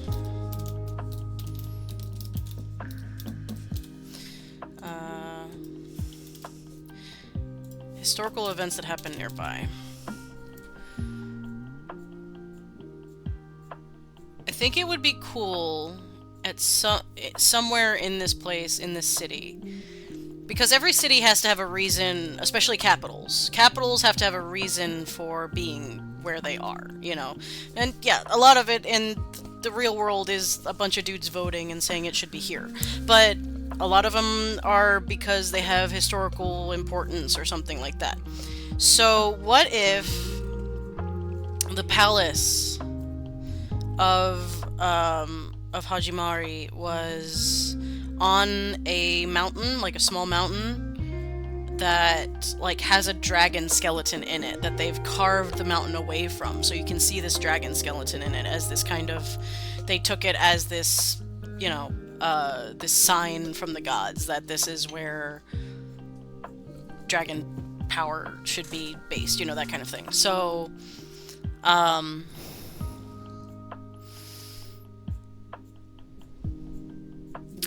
so a big ass dragon too, like a primordial dragon, right? So they're bigger than the dragons that are now on the planet. So, you know, because like I said, all dragon-born and dragons are gem.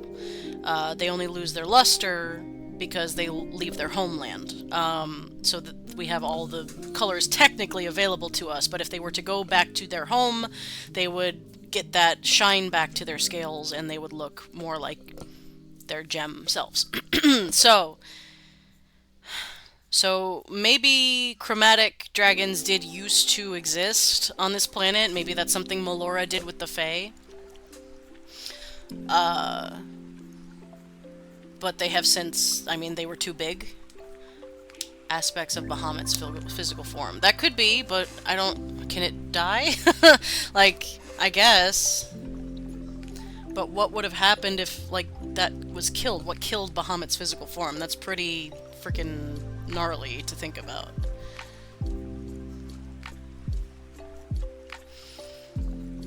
Maybe they don't know what kind of dragon it was. I mean, you wouldn't be able to tell just from a skeleton anyway. Look at how we, you know, build dinosaurs.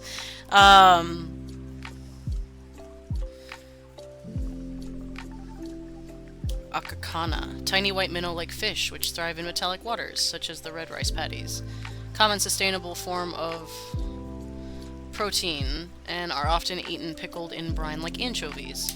They also make great pets because they need very little attention and oxygen. Cute! I like that. Akakana. That's very cute. Go back over here.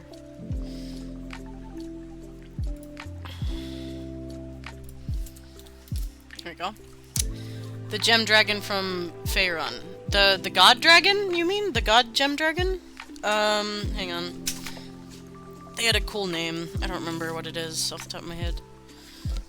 Hang on.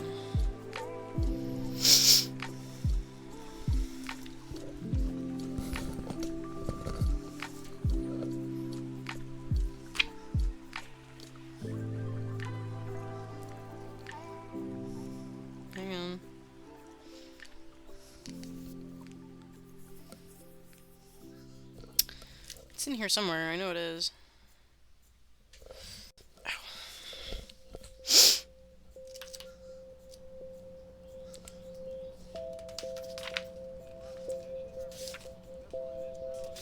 Dragon Lance, not what we're going for.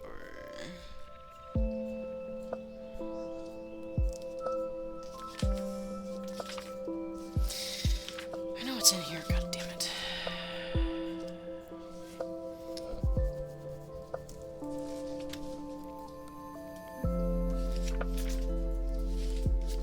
Hang on. I know we're gonna find it.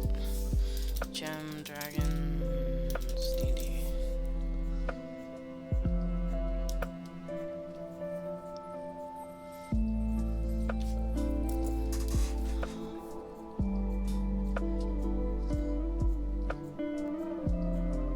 Obsidian dragons. It was a obsidian dragon that was like the god.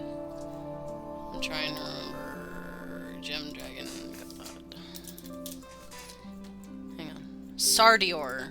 That's the one. Dragon god of night, psionics, and secrets. He was the master of gem dragons. It was Ruby, you're right. Sorry. I thought it was a... There was something about obsidian dragons in there that I can't remember. But I got them confused. It was often mistaken for an ancient red dragon. That's null. Okay, that's what it is. Sorry, my bad.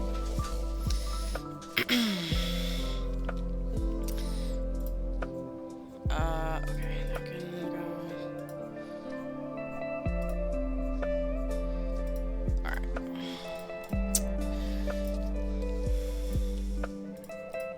So, hang on, let me go back to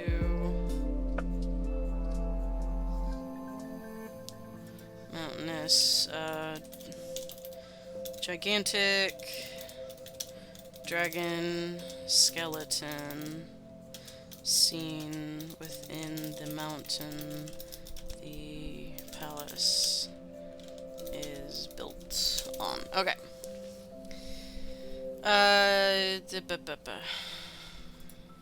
Historical events. A big dragon obviously died here. We don't know why or how, so we'll get to that later.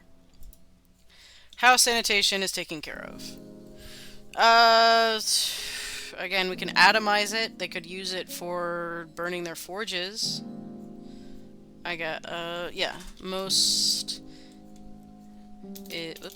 is used as fuel for forges. Forges? There we go. Gakaguk. Gakaguk. I hope I'm saying that right. Fox-like canids who are native to Wairu and Ryoto, which have black fur with red stripes. Cute, often used as companions like dogs. They are mischievous, but ultimately very loyal, like something in between a cat and a dog in terms of behavior. So like an actual fox. I love it. Cute. And Wairu, we said.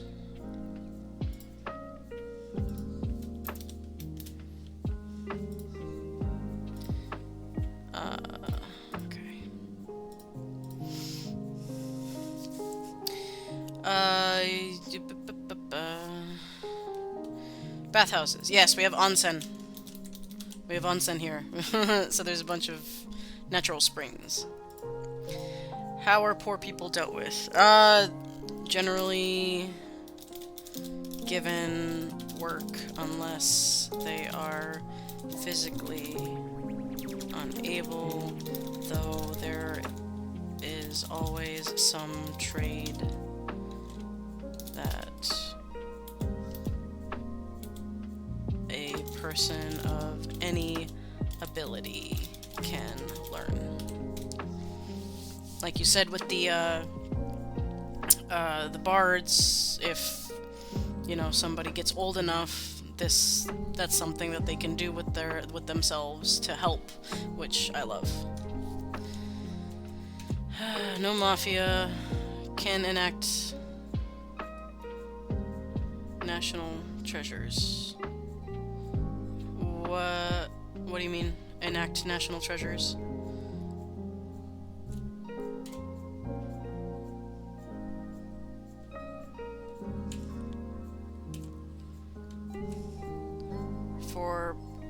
poor folk. What do you mean enact? I'm sorry, babe. I might be tired.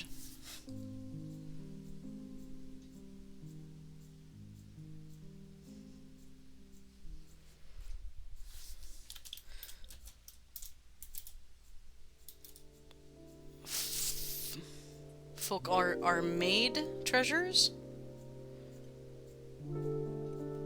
Poor people make treasure, you mean?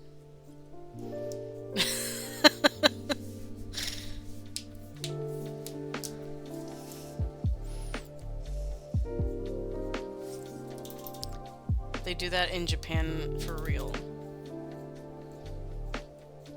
They make...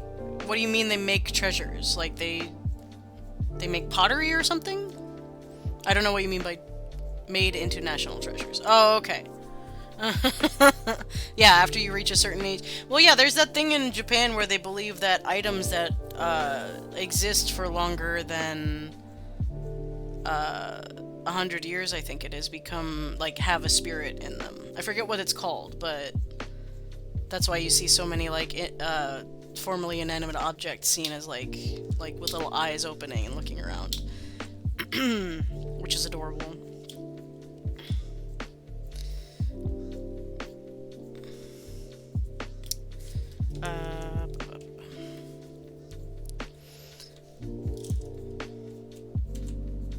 Schools are an academy. Yes, there's Forge Master guilds.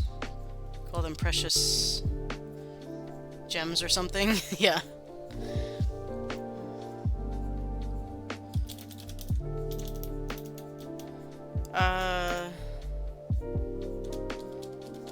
Yeah, there are academies, but I mean,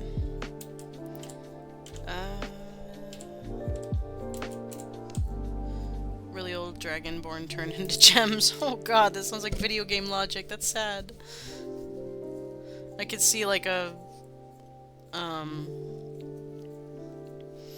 room full of these beautiful gems, but like they're not to be spent. Oh, that's really sad.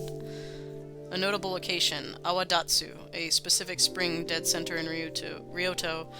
The spring is naturally carbonated like soda water, and it is collected and flavored into drinks called tenwan, which are functionally just natural soda. That's cute. I like that idea.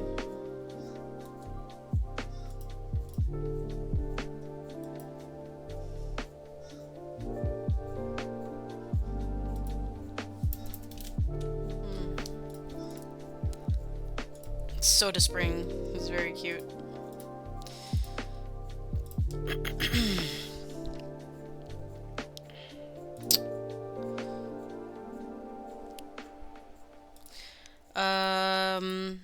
How is the town news distributed?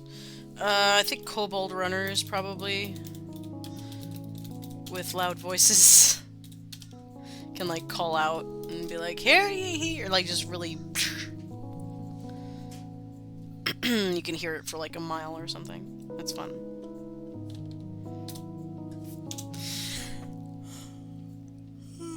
Excuse me. Sorry. The rainy weather here is making me a little lethargic. Common flavor for tenwan is okatanwan, green tea soda. Sounds tasty.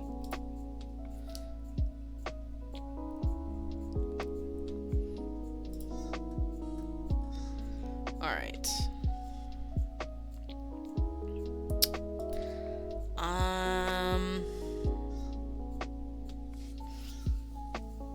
Alright, I'm gonna take a minute. It's gonna be an ad in a second anyway. I gotta stretch and kind of wake myself up. I will be right back. I need more coffee too. I will be right back.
Okay, I'm back. Coffee acquired. Hopefully I'm a little more awake now. Kaitachi, a species of skunk, or native to Ryoto, with orange stripy fur. Oh, often nicknamed pole tabbies or stinky tabbies, these skunks are common household pets and are considered one of Bahamut's sacred animals. I love them. I see it was just like a red panda, but a skunk instead. That's very cute. I love that. Stinky cat. Shinies? Oh, I don't... Oh, Ooh, what's shiny? Do I show off?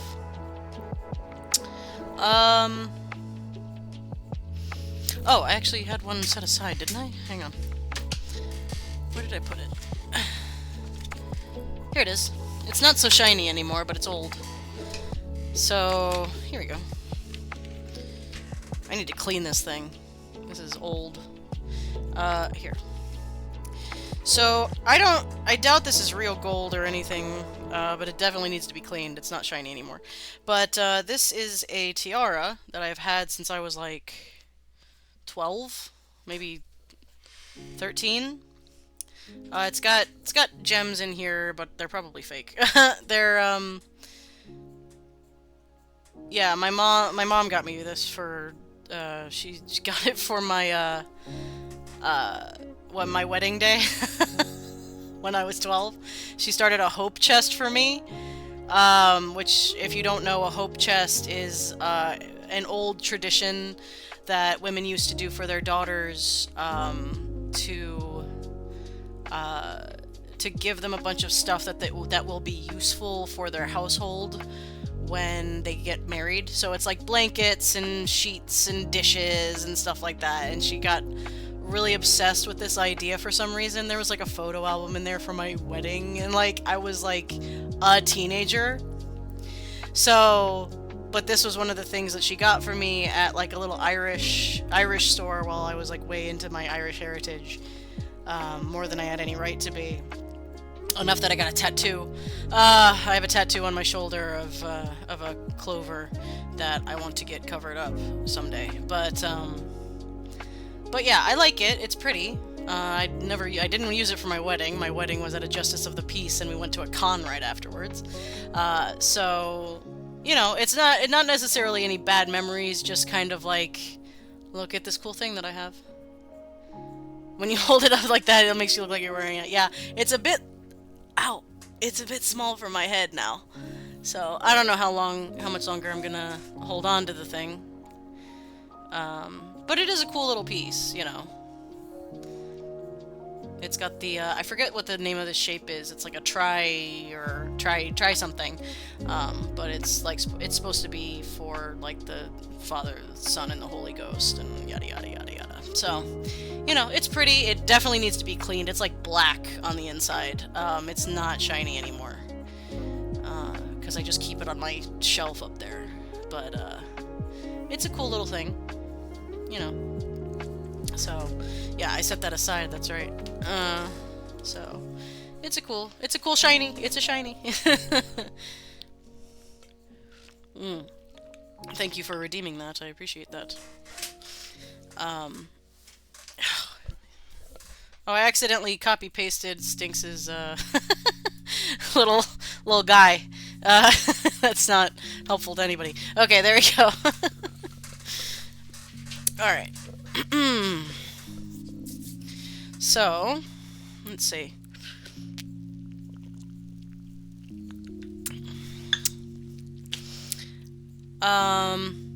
Okay, what's something... I need something a little bit more exciting for me to do. Because filling out that... I mean, it's good to fill out that template and get that information in my head.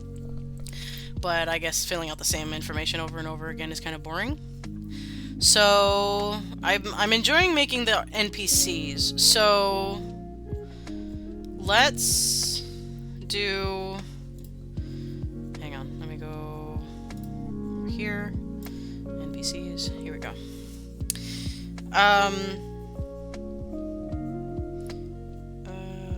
So, rulers, here. I need to put faction leaders. There we go. So you two go over here. Okay.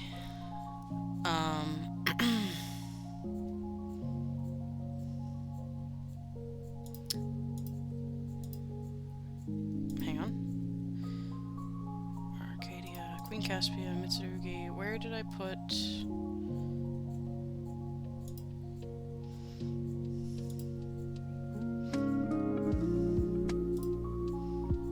Hang on. Oh, here we go. Okay, yeah, that's right. I didn't make her a page yet because... No! Go back. Oh, you need to go over here too. There we go. And page. Alright, so that's the Sultana with her page now. So, let's see. What's the next place that needs a leader?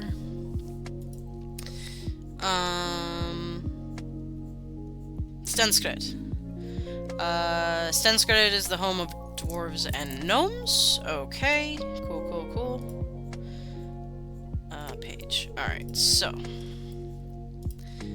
Let me go over to my dwarvish peoples.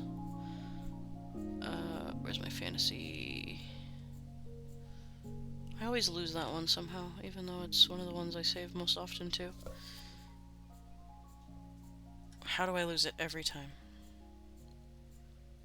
There it is. I don't know how I do that.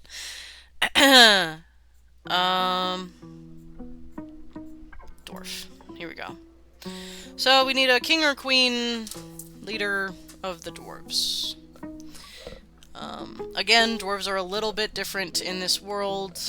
They're less of the classic, you know, brutish, kind of aloof people that don't really like talking to outsiders. They're a little bit more, you know, cool.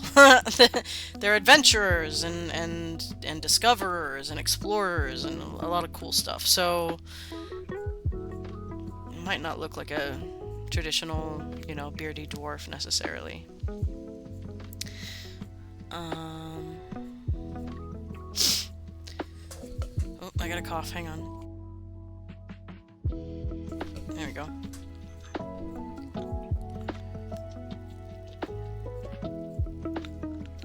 I'm always tempted to use her for stuff.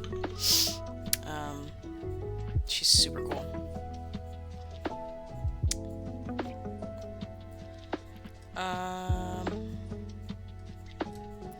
Let's see. Dwarf. She reminds me of you. Oh, you're too kind, truly. Hopefully I can get my hair back to that sometime soon. I'm over the short hair, I gotta admit. I can't wait for this to come back. I miss having to do this to my hair. It's very cool. She's based off of at least I think she's based off of a character from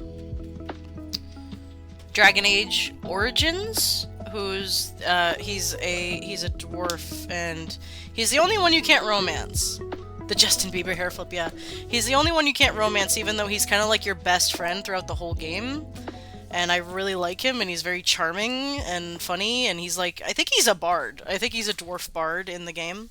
And he like fucks everybody except you. And I'm like, God damn it, I wanted you though. So, yeah, what are you gonna do?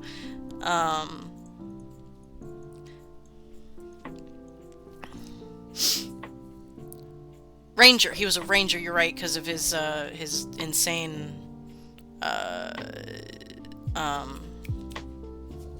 Yep. What was her name? He named his weapon a girl's name, and I can't remember what it was. It was very funny.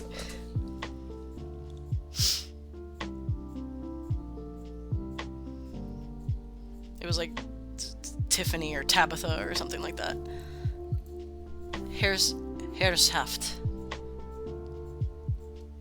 Delilah. You're right. A species of tree native to Stenskred. The tree has a cork-like bark and wood that whistles like a flute when wind blows through it. Ah, that's fun! That's fun. I like that.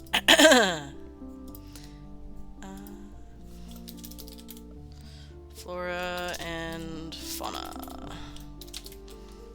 Alright. Okay. away. I don't need that anymore. I don't need that anymore. Alright, do we want a king or a queen? I know I'm going pretty female forward in a lot of this.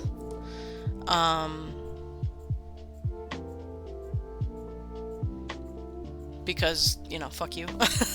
I want more queens than kings. Whoa, this guy's a badass.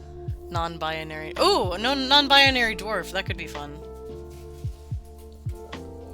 Excuse me, sir. Sir, get away from there. Sorry, cat. Leave daddy's stuff alone. What is he going after? Oh, he's going after a box. It's okay, babe. He's not hitting anything. Non-binary dwarf. Might be harder to find somebody that kind of gets that, whoops. That vibe as a dwarf, but I have a non-binary specific character board. Here we go.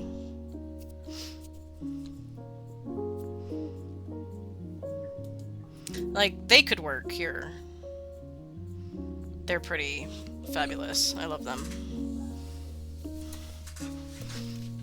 They have a dwarvy kind of thing to them.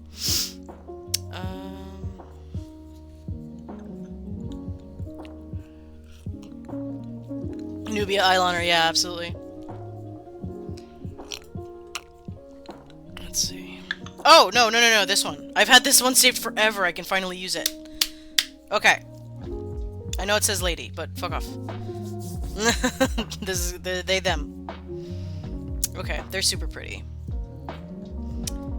I love their eyes. Just they have like, I don't know how well you can tell, but they're like light green eyes, and they're super pretty.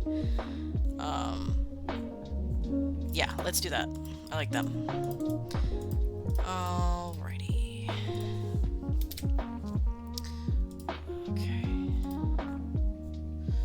Now we need a cool name.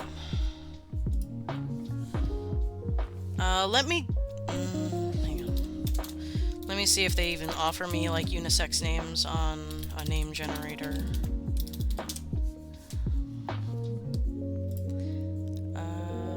It's just male or female.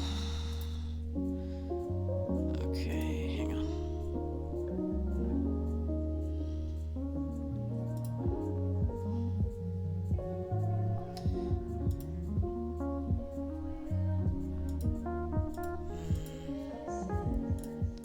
I can use those for last names at least. So let me... Struggles, yeah, for real. I have some non-binary names saved, I think, in my game mastering board? Hang on, in my NPCs, okay. Feminine, masculine, unisex names. Here's a couple. Avery, Eden, Riley, Emery, Dakota, Lennon, Rowan. Rowan's a cool name. I like Rowan. Morgan.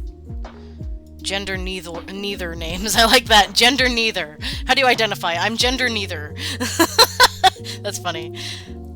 It's just hard because sometimes these are a little bit too modern, even though, you know, like, I forget what it's called. It's like some sort of bias, but the name Tiffany is seen as a very modern name. New label unlocked, absolutely. Tiffany is seen as a very modern name, but that name is in the Bible somewhere, apparently. I had no idea. I learned this years ago, but it was very, very interesting to learn, because Tiffany definitely sounds like a 90s, 80s, 90s name. But it's a biblical name. Who fucking knew? Natterwood. A toxic tree similar to the manchineel, native to Stenskred. While incredibly dangerous for most humanoids to harvest from, the toxin can be purified into a cure for paralysis or nerve damage. Cool. I like that. I like Natterwood. That's a cool name. Alright.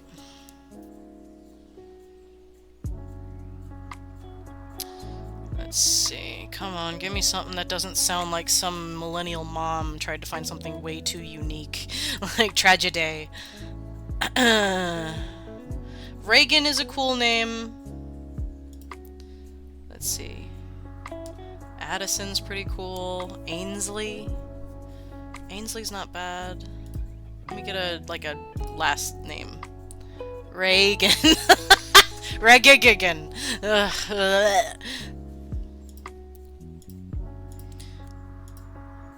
Okay, so I'm done with the dwarves here for now. Rowan. I'm deriving from German for this name. Das Natter is a German word for snake. Oh, okay.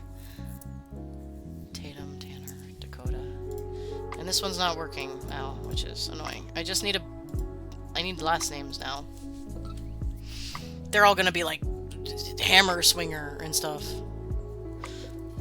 Eek is gonna file that one away.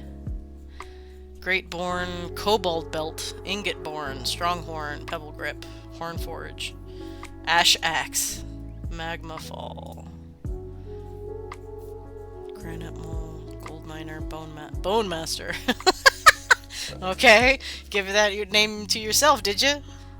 Hammer Bender, Bone Braid. Ooh, Bone Braid's kind of cool. Aelto? That's like that drink that's in like somewhere in Alaska. I don't know. There's a bar. Cobalt is a cool name. That's true. There's a bar in Alaska. I don't know if anybody else knows this story. There is a bar in Alaska, like deep in Alaska, or is it Canada? One of those, somewhere in the fucking snow where nobody has any right to be, right? And it's really hard to find, and it gets like buried in snow, right? It's impossible to find, and they have, I'm not kidding, they have, a customer had gotten frostbite on their foot, and they cut their toe off. This is true. They kept the toe. I'm not kidding. They have the toe. This is so gross. And one of the drinks that they offer you is like any drink, any whiskey or whatever the hell that you want, but the toe is inside. It's so gross. The toe is inside it, and the rhyme that they say, there's a rhyme, because wow, is drink it fast, drink it slow. However you drink it, your lips must touch the toe. This is a real thing. I swear to God, you could look it up. This is a real fucking thing. Because people that live in like places like that are out of their fucking minds. This is a real fucking thing, and people do it, and it's so gross. I learned about this like from a podcast like years and years and years ago. About some guy actually went there. I guess he talked about it, and it's so gross. I know, it's so gross. Savvy, you made it! You! Hello! No, not yet, I was waiting for you to get into chat to do it! I'm going to read it now that you're here, if you plan on sticking around. But yeah, I was hosting my own session. Great, no, that's fantastic, I'm glad you were. It went wild, your sessions always seem to. There was a bar fight, hell yeah. How are you doing today? I hope you're doing... Hi, Gabby! I'm doing good, how are you? Let me just name this... I was making foliage and fauna for this world. Yeah, we have so much plants and animals. Like, it's crazy. Let me just name this one ruler here that I have to name... Is there salt pears? Salty pears. I don't like pears. I like peaches. Yeah, they're cool. Yeah, it's our first they-them ruler. Smash, yes. I was doing a lot of, queens, and I have a couple dudes in there, so we finally settled on the dwarven ruler to be a they-them. I got to go to the psychiatrist in an hour. I'm so anxious. Well, it's good that you're going, though. That's a good thing to do for yourself. You deserve to feel, you know, you deserve to heal and talk about your issues. There's a salty version of the prickly pear called the Warlock pear. Yeah, Stinks went crazy, Safi. It's like they just went crazy with all their plants, and wow. So we said Cobalt was a cool name, and I'm of an agreement because it seems like something a dwarf would name their child. So I just need a last name. So it needs to be a last name. Like, I know a lot of dwarven last names are like you see here. They're like 2 words just shoved together, which I'm totally fine with. But I need one that's a little less based around, you know, fighting or mining or something like that, because remember, dwarves are a little bit different here, and they're the crazy people that go down into the Vale and dive into all that craziness. So something that has the words like Vale or portal or jumper or something like that in it is what I need. I like something braid. Yeah, like portal braid. Veil braid sounds pretty cool. And generally I'm trying to think of like what that name would mean, because I think I talked about this previously on the stream. Yeah, veil braid. Cobial vault braid. Vault braid is cool too. Yeah, so I tried to when I was naming a dwarf NPC before, way many streams ago, I'll have to go back and see if I can find it, but I was trying to figure out ways in how dwarven naming conventions work, and basically what we came up with was that names are passed down and earned through the best discovery of the family, more or less.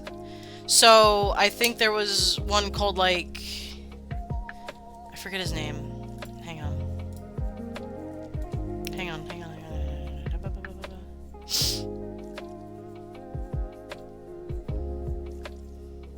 Oh, you know what? I never gave him a page.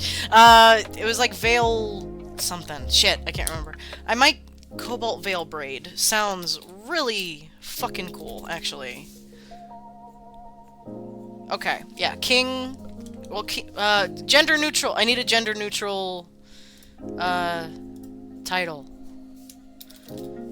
Gender. Oops. Neutral.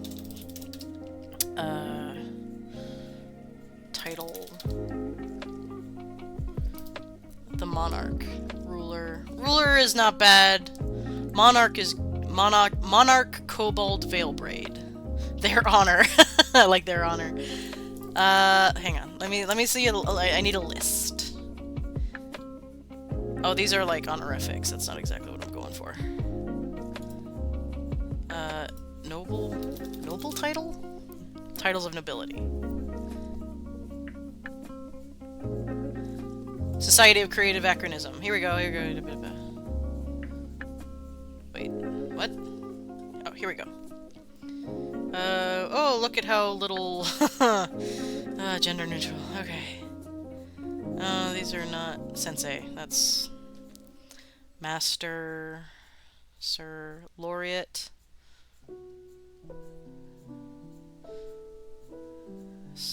Laureate... Welsh. Okay, that's interesting. Yeah, not a lot of gender-neutral titles in history. Who'd have thought? Okay. So, Monarch Cobalt Veilbrand. Monarch Cobalt Veilbrand. Yeah, I think Monarch is the best one out of that. Maybe they refer to them as their honor when they're in like court or what have you. But yeah, let's Monarch Cobalt Veilbrand. Okay, cool. We got them named. Dope.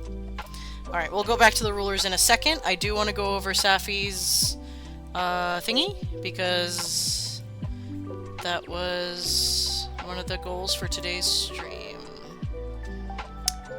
Let me see. Oh, hang on. Let me find it. Alright. Homebrewery, yes. There we go.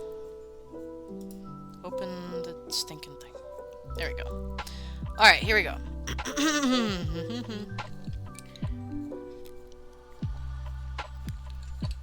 Okay. This is my first time reading it. I know husband has already given you his thoughts, so I'm excited to read this though. Oath of Shade Paladins. Yay, Paladins. While some see darkness as something cold and smothering, Paladins of the Oath of Shade use their shadows like a blanket to comfort and protect their allies. Oh, this is your thing. Oh, I'm sorry. That's your other thing. My bad. Did I read this one already? Shit, sorry. Hang on.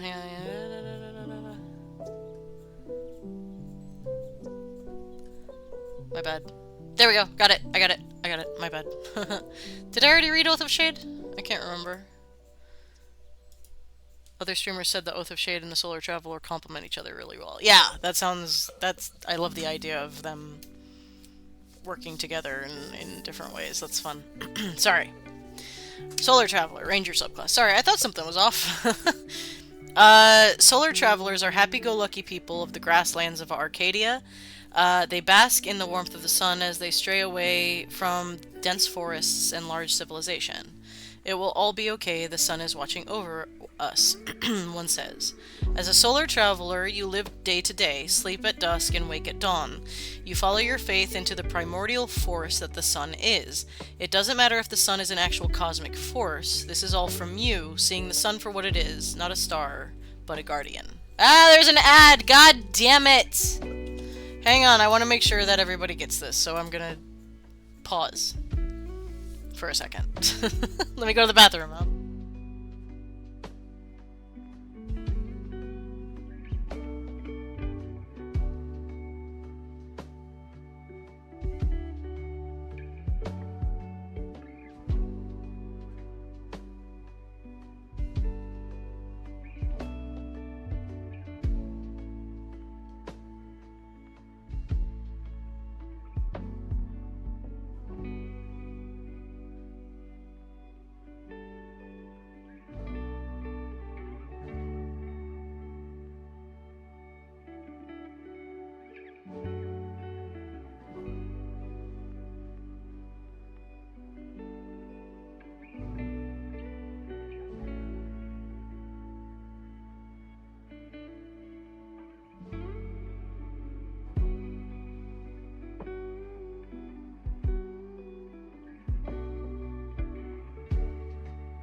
Okay, we're back. Sorry, ads have amazing timing.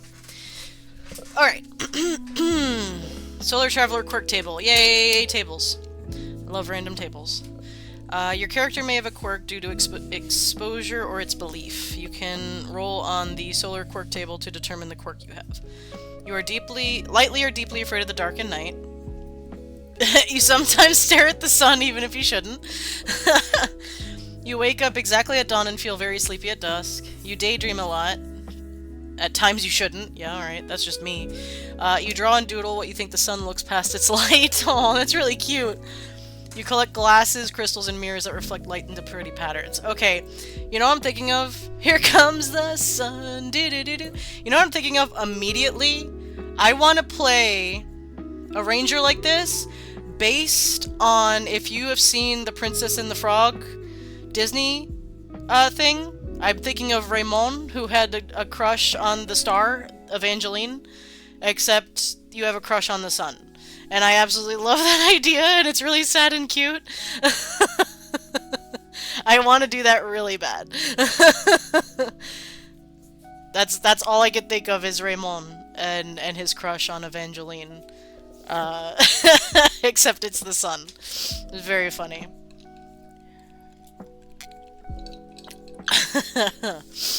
Alright.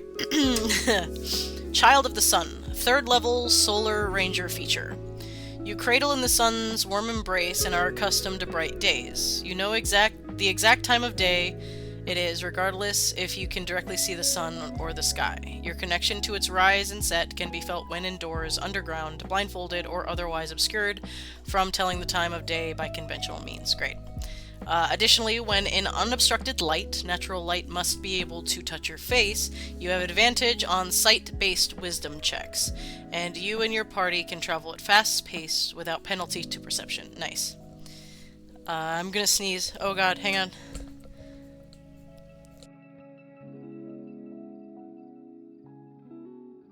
Thank god for my mute button. Oh god, sorry. What the hell? Oh, sorry. Whew. Primordial Beacon, 3rd level Solar Ranger feature. When you hit a creature, thank you, with a weapon, if it is in sunlight, you can deal an extra 1d6 radiant damage to the target. When a creature takes radiant damage from this feature, it must roll a con saving throw against your spell save DC, or be blinded until the start of your next turn. You can use this feature a number of times equal to your wisdom modifier per long rest. The extra damage increases to 1d8 when you reach 11th level in this class. Nice.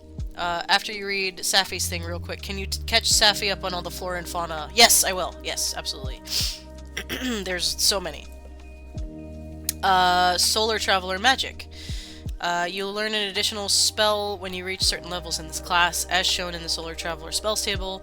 Each spell counts as a ranger spell for you, but it doesn't count against the number of ranger spells you know. Nice.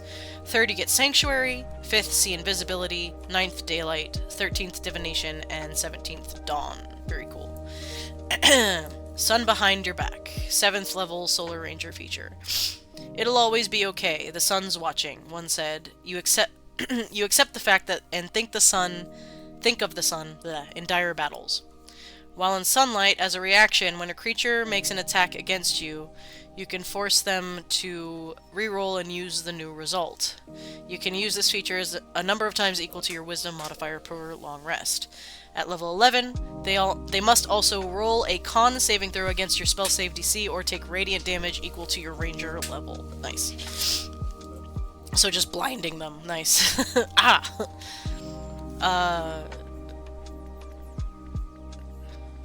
Close to the light. 11th level Solar Ranger feature. The faith of your people transcends past the deepest depths, shining through all forms of light. You gain the following benefits. They strike you, you just dodge towards the sun. Nice. You gain resistance to radiant damage whenever you use magic to create light, such as through the light spell or another magic feature. The light is considered daylight for all your features. That's cool. You can now choose to be lightly obscured while in sunlight as you weave around rays of light to reach out and mask your presence. I like that. I like that a lot. 15th level Solar Ranger feature, Glory to the Sun. As a bonus action, you point your weapon towards the sun and bask in its warmth. Praise the sun! To then strike a point on an inanimate object or surface that is exposed to sunlight and within range. Until the start of your next turn, that point you have struck emanates bright light at a 20-foot range and dim light at a 40-foot range. Every ally in the bright light can use your to their weapon attacks? Looks like a typo there. I assume they add something to their weapon attacks? Oops, that's alright. Okay.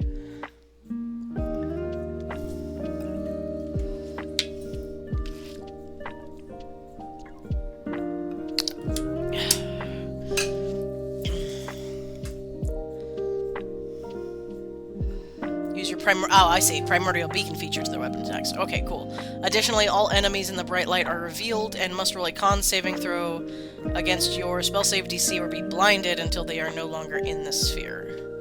You can use this feature a number of times equal to your wisdom modifier per long rest. Very cool. Very cool. I like that idea. I also like the idea of how amazingly powerful they would be if they went down into the Evershade.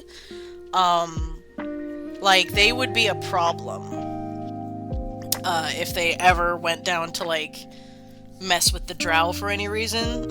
So if any of these rangers ended up kind of being an asshole, they could really fuck up some shit.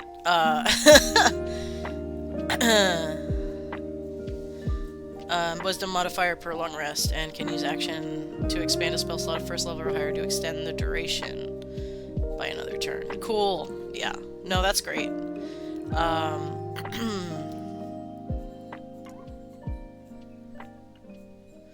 Yeah, I like that a lot. And again, I like the idea of an Oath of Shade and the Solar Traveler, like, working together is really funny. Like, this odd couple kind of, like, kind of not liking each other, but realizing they both, like, you know, have to work together because, like, you can't have shade without light, and you can't have light without shade.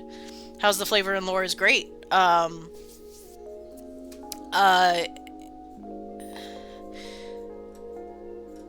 mean, I am not the numbers person, so as far as balance and everything, the lore is adorable and sweet. I love the idea of just them being all happy-go-lucky. Visually, I think of the sorcerers from Castlevania. Okay, fantastic. So just, like, fucking fight, yeah, absolutely.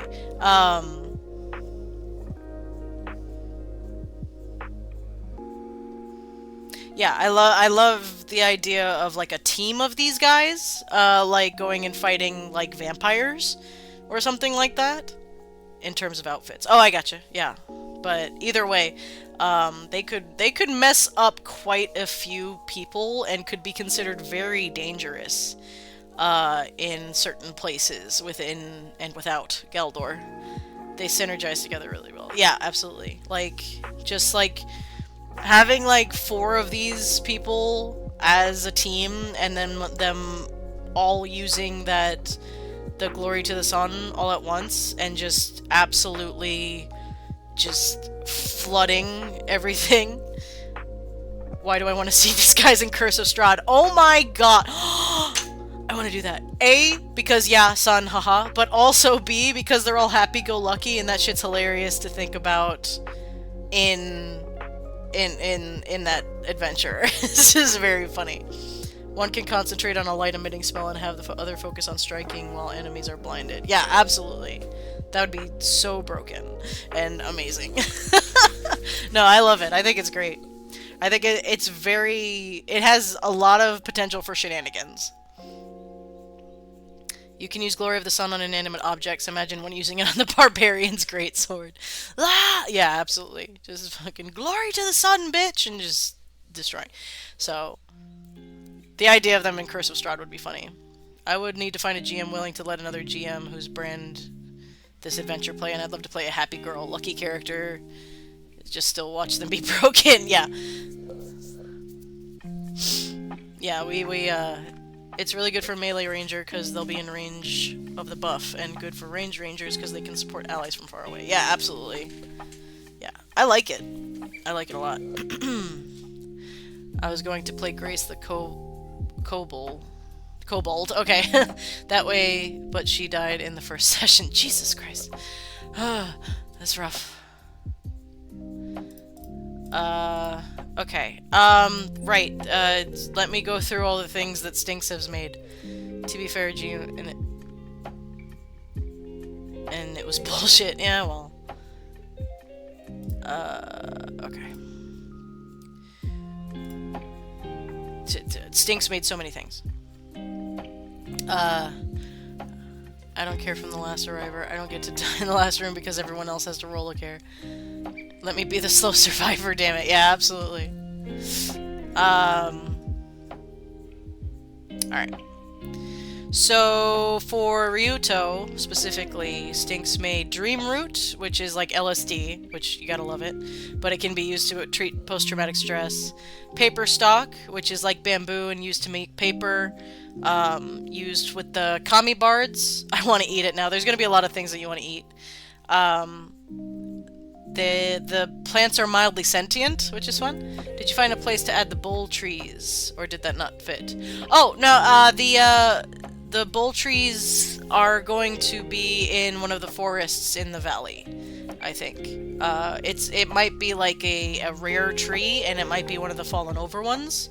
Like I said, like the fallen tree dungeon that we had the idea for. I haven't sat down and planned that out yet, but that is my initial thought. But Pugger Walker, that's a new one.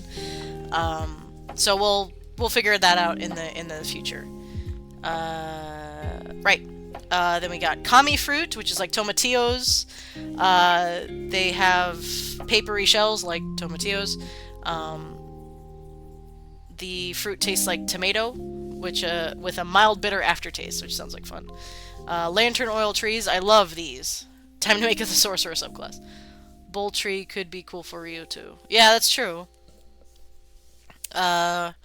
Lantern oil trees, native to Wairu and Ryoto, have a highly flammable sap, which makes a potent natural lantern fuel. The sap can easily be collected without harming the plant, but it's mild irritant and must be handled with gloves. I also hate and love the idea of a forest fire coming up out of these trees and just absolutely, yeah, exactly, arson. It's kind of scary, but also kind of awesome.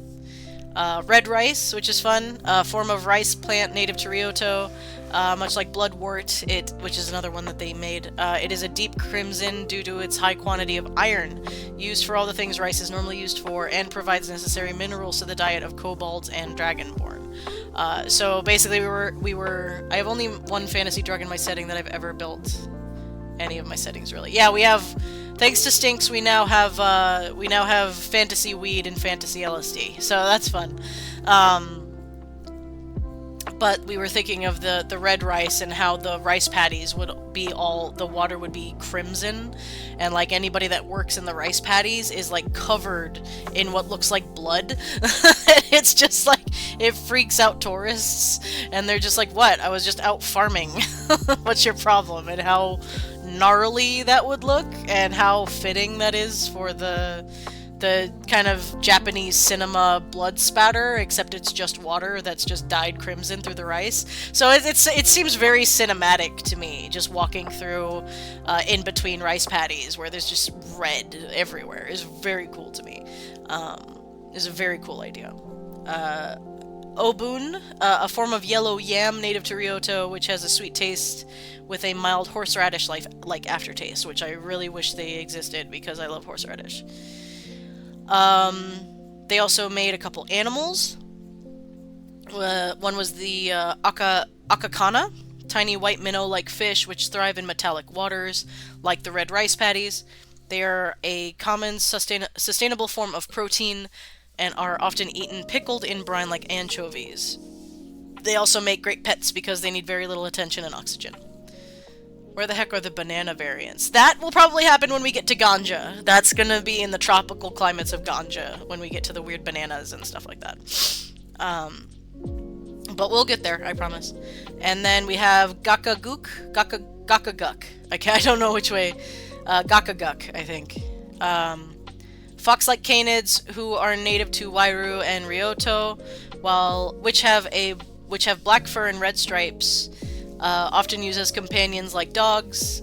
They are mischievous, but ultimately very loyal, like something in between a cat and a dog's in terms of behavior. So we have pet foxes, which I'm very excited for. And then Kaitachi. Oh, hang on.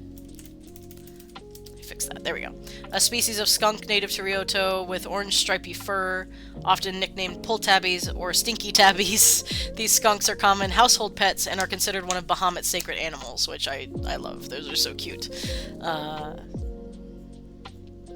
And then they also made a location, Awadatsu, a specific spring dead center in Ryoto The spring is naturally carbonated, like soda water, and it is collected and flavored into drinks called tanwan, which are functionally just natural soda. Which, I love the idea of a bubbly spring like that. It's very fun. We've got a bunch in Ta'amun as well. We've got honey hex cactus. That's like it's not necessarily a cactus, but it's succulent. And they're edible and sweet and mildly toxic when they're not cooked properly, so they are treated like fugu, which is blowfish, if you're unfamiliar. Blowfish can be deadly if you don't prepare it right, and although it's less common than, you know, the people that prepare it would have you believe, but still, it's something you don't want to take, you know, gambles on. Burn suture. Woody succulent plants grow to incredibly tall heights, towering over oases like redwoods in a forest, which is awesome. They are filled with a gel-like substance that can be used to remedy burns, like aloe vera, which I love. Knife aspen, one of the only true trees that grow in the savannas and deserts of Ta'amun. These aspen trees have massive thorns on their bark. The thorns are often harvested to use as cutting utensils. Knife tree. Citrini, or citron, a succulent plant that comes in orange and yellow hues. They taste like sweeter lemon and are used as a cure for scurvy. Moon tears, extracted fey tears. A hallucinogenic, it causes the well drinker or eater, depending on if it's liquid or put in food. It causes you to experience what the user was feeling. Sometimes fatigues are given willingly, but most of the tents, you know, it's back alley. It captured a tiny pixie, and now we're going to milk it for drugs. Its other effects are that it is... hang on. Depend on the court of the Fae in question. That's fair. Sorry, voice to text fucked that up. No, it's okay, you're close. I think I got it. I already called dibs on Bolna. Banana-shaped fruits that hang off a species of parasitic vines. They tap into the sap of the tree, and they are onto bud, a decoy fruit with a lovely smell. But the moment the fruit is picked off the vine, all the pressure built in sprays the seeds off the vine almost a mile away. They look and taste like durian. Ugh!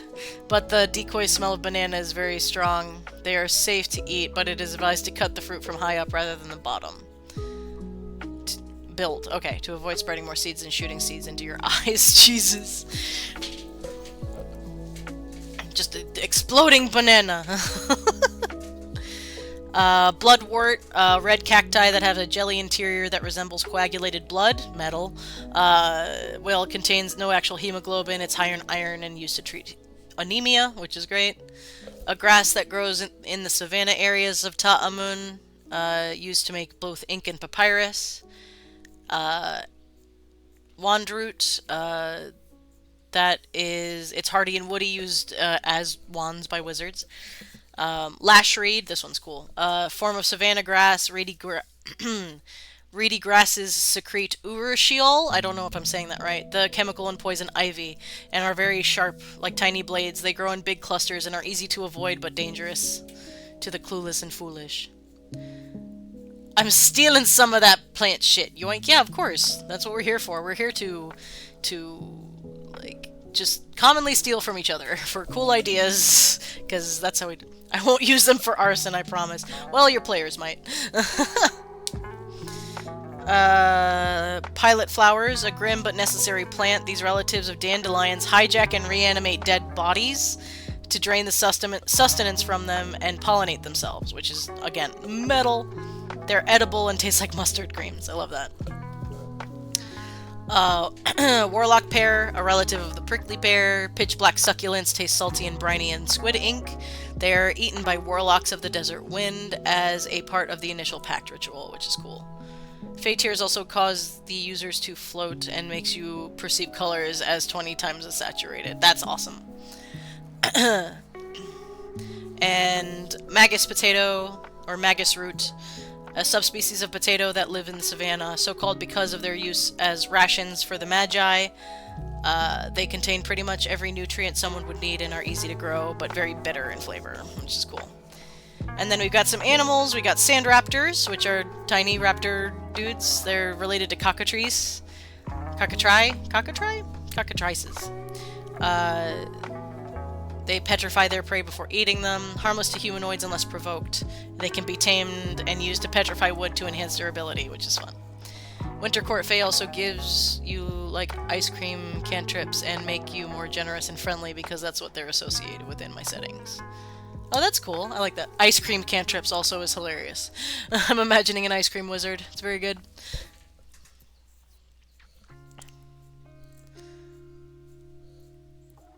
Oh, hang on. Snake buttons. Believed to be related to myconids, these long serpentine mushrooms are autonomous, although rather dumb, and slither through the desert, feeding on corpses and detritus that finds its way into the sand, which is fun.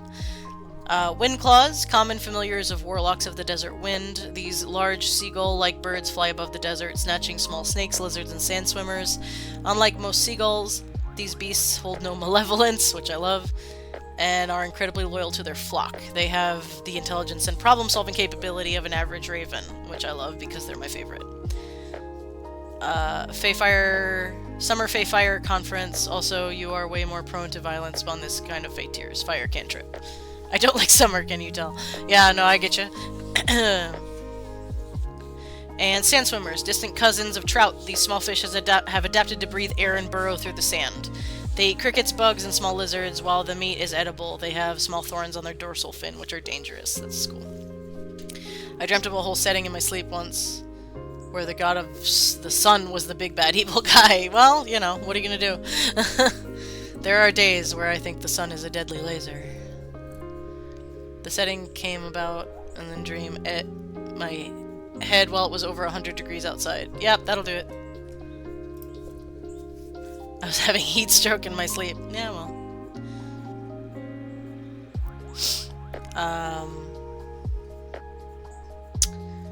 Okay, let's go back. Hang on. The whole setting and story is called Tyranny of the Sun. Good times.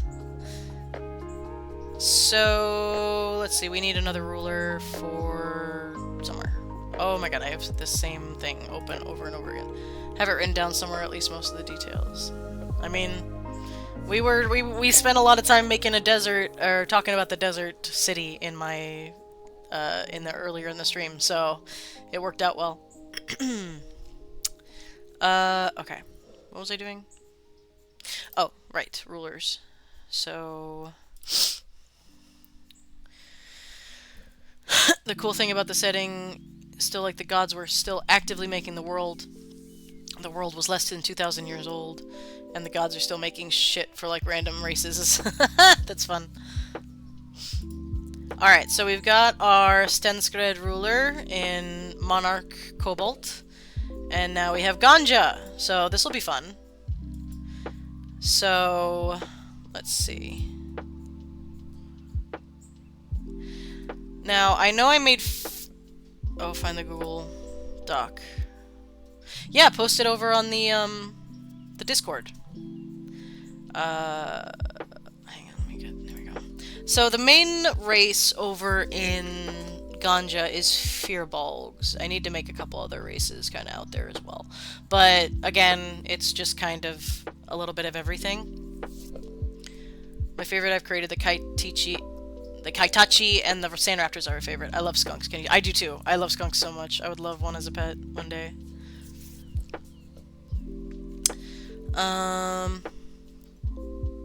So let me take a look at my Fearbolgs here and see if anything scream like ruler to me.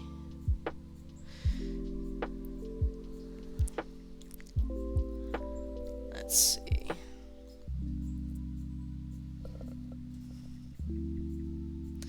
This one was always cute because he looks like a half tiefling, half Fearbolg, which is kind of adorable.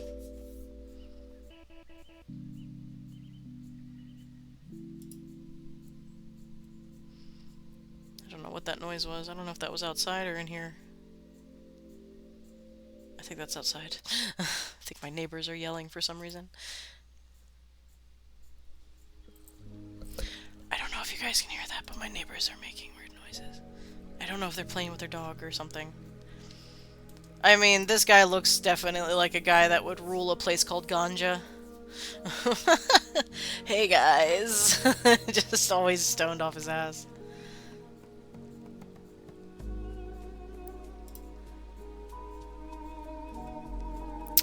Let's see.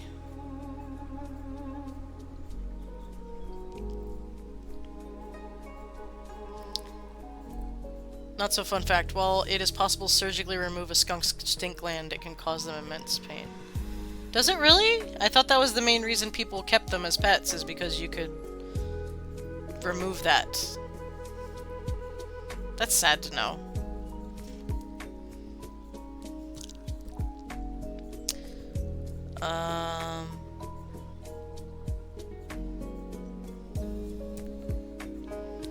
Let's see.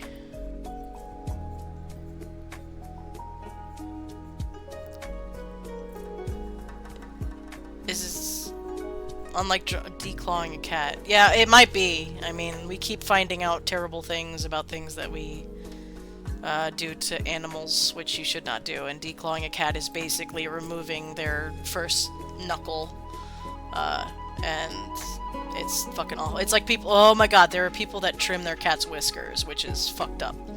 I hate that. Ooh, I hate that so much. Like, the fucking cat gives a shit if its whiskers are even, yes, psycho. I don't get it. Oops, ads. I'll be right back.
Okay.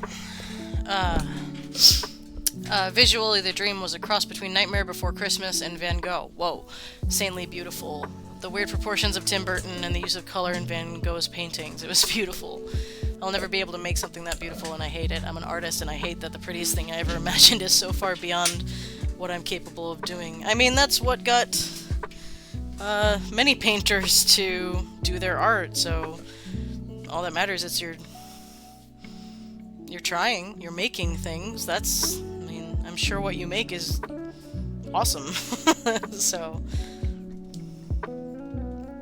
it's like chasing the dragon, man. You're gonna be chasing that picture for a while, but that doesn't mean what you create isn't beautiful.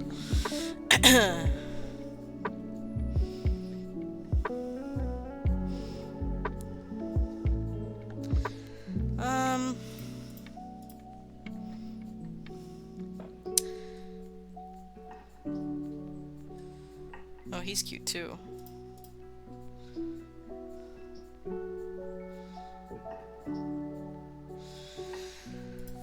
Let's see.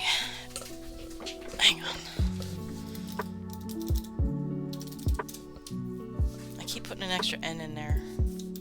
There we go. I like him, too. He has kind of a noble bearing around him, at least a noble bearing of somebody in ganja.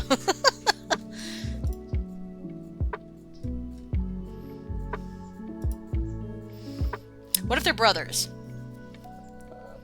They're both redheads. What if twin brothers kind of rule ganja as this kind of balance thing? That sounds fun.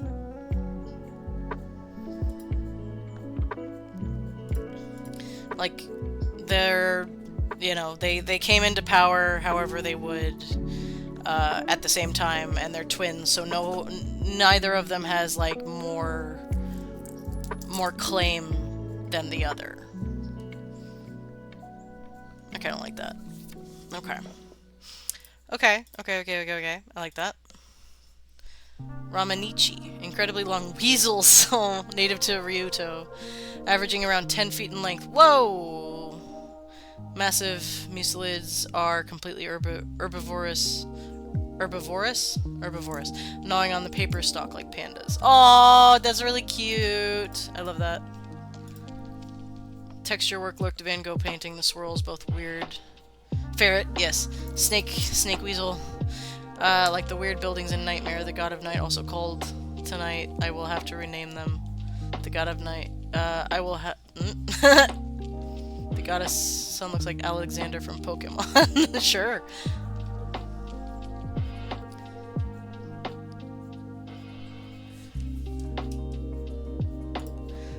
Alright. Let me put that down. I love that little guys. Ramanichi. Okay. So.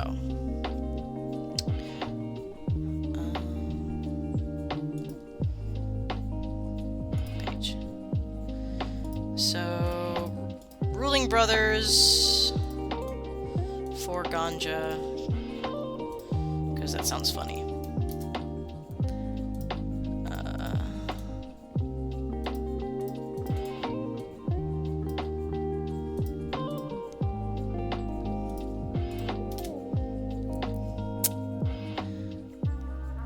Lovely plants. Hot men! Awooga! Yes. Some reason, place the hair in God. Why are you wearing a fur coat? If you're the god of summer and daytime, why are you wearing fur? Good God, that must be so hot during control of the weather. Why? Humana. Which one? The first one or the second one? I mean, they're both kind of hot in their way. Second. Yeah, fair. Alright, so twin brothers that rule over ganja. Let's see. Fearbolg name generator. Let's see here.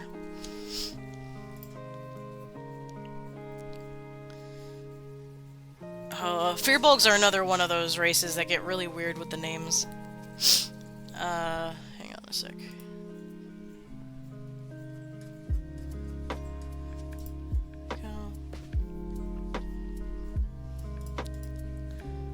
I just gotta check something real fast.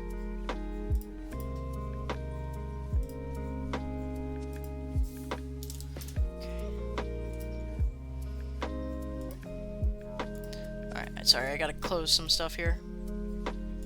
There we go. Lord, that will never come up in a setting. Is that the reason these people are gods? Is the world is so new because they were the last humans of our universe. They survived the heat death of the universe, and God, like the Abraham, God is like, I'm retiring from this whole thing. Whole we're making the world every time it dies thing. Why don't you have a go? Yeah, it could be. I need... Okay, this is gonna get really annoying because twin names can be really, like, ugh. That is the right setting reason why they're gods. Nice.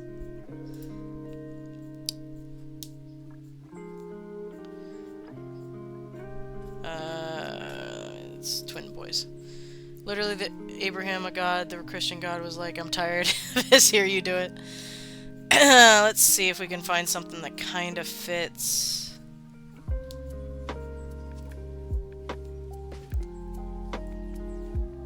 Calvin and Carl. Mind Flare. I'm plant native to ganja that is incredibly potent stimulant, high in caffeine and taurine. Give a burst of energy at the cost of a wave of lethargy afterwards. I like that. They would need that, like, getting up in the morning. There we go.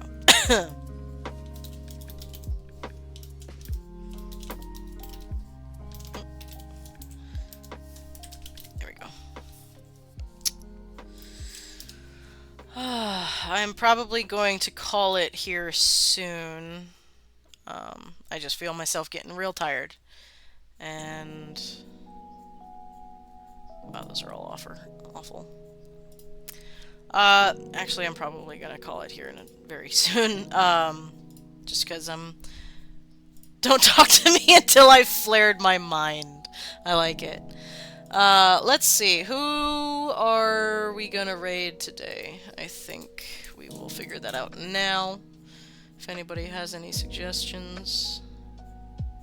Oh, my scare. Let's see. I don't have any immediate, D&Ders on my front page. Let's see. So what's ganja like? It is an island nation similar to Hawaii, Jamaica, all that kind of area in there. And it's pretty chill. We'll probably figure out more about it soon. Just because I'm tired and I need to eat something and my throat is starting to go. So, concerned whale. Oh yeah, I think I've gone to them before. Let me hang on a second. There they are. Yeah. I've done that before. Cool. Okay. Yeah. We'll do that. Okay. So let me stop my music. And they just started. Dope. Okay. All right. So thank you guys so much for hanging out today. We'll go ahead and raid Concerned Whale. And thank you guys so much. Holy crap, stinks. Thank you so much for all the cool plant ideas and animal ideas and other ideas. Thank you guys for your bike and all your hard work in the setting. It's crazy. And I'm continually blown away from you guys. So don't forget to take care of yourselves. Go play pretend.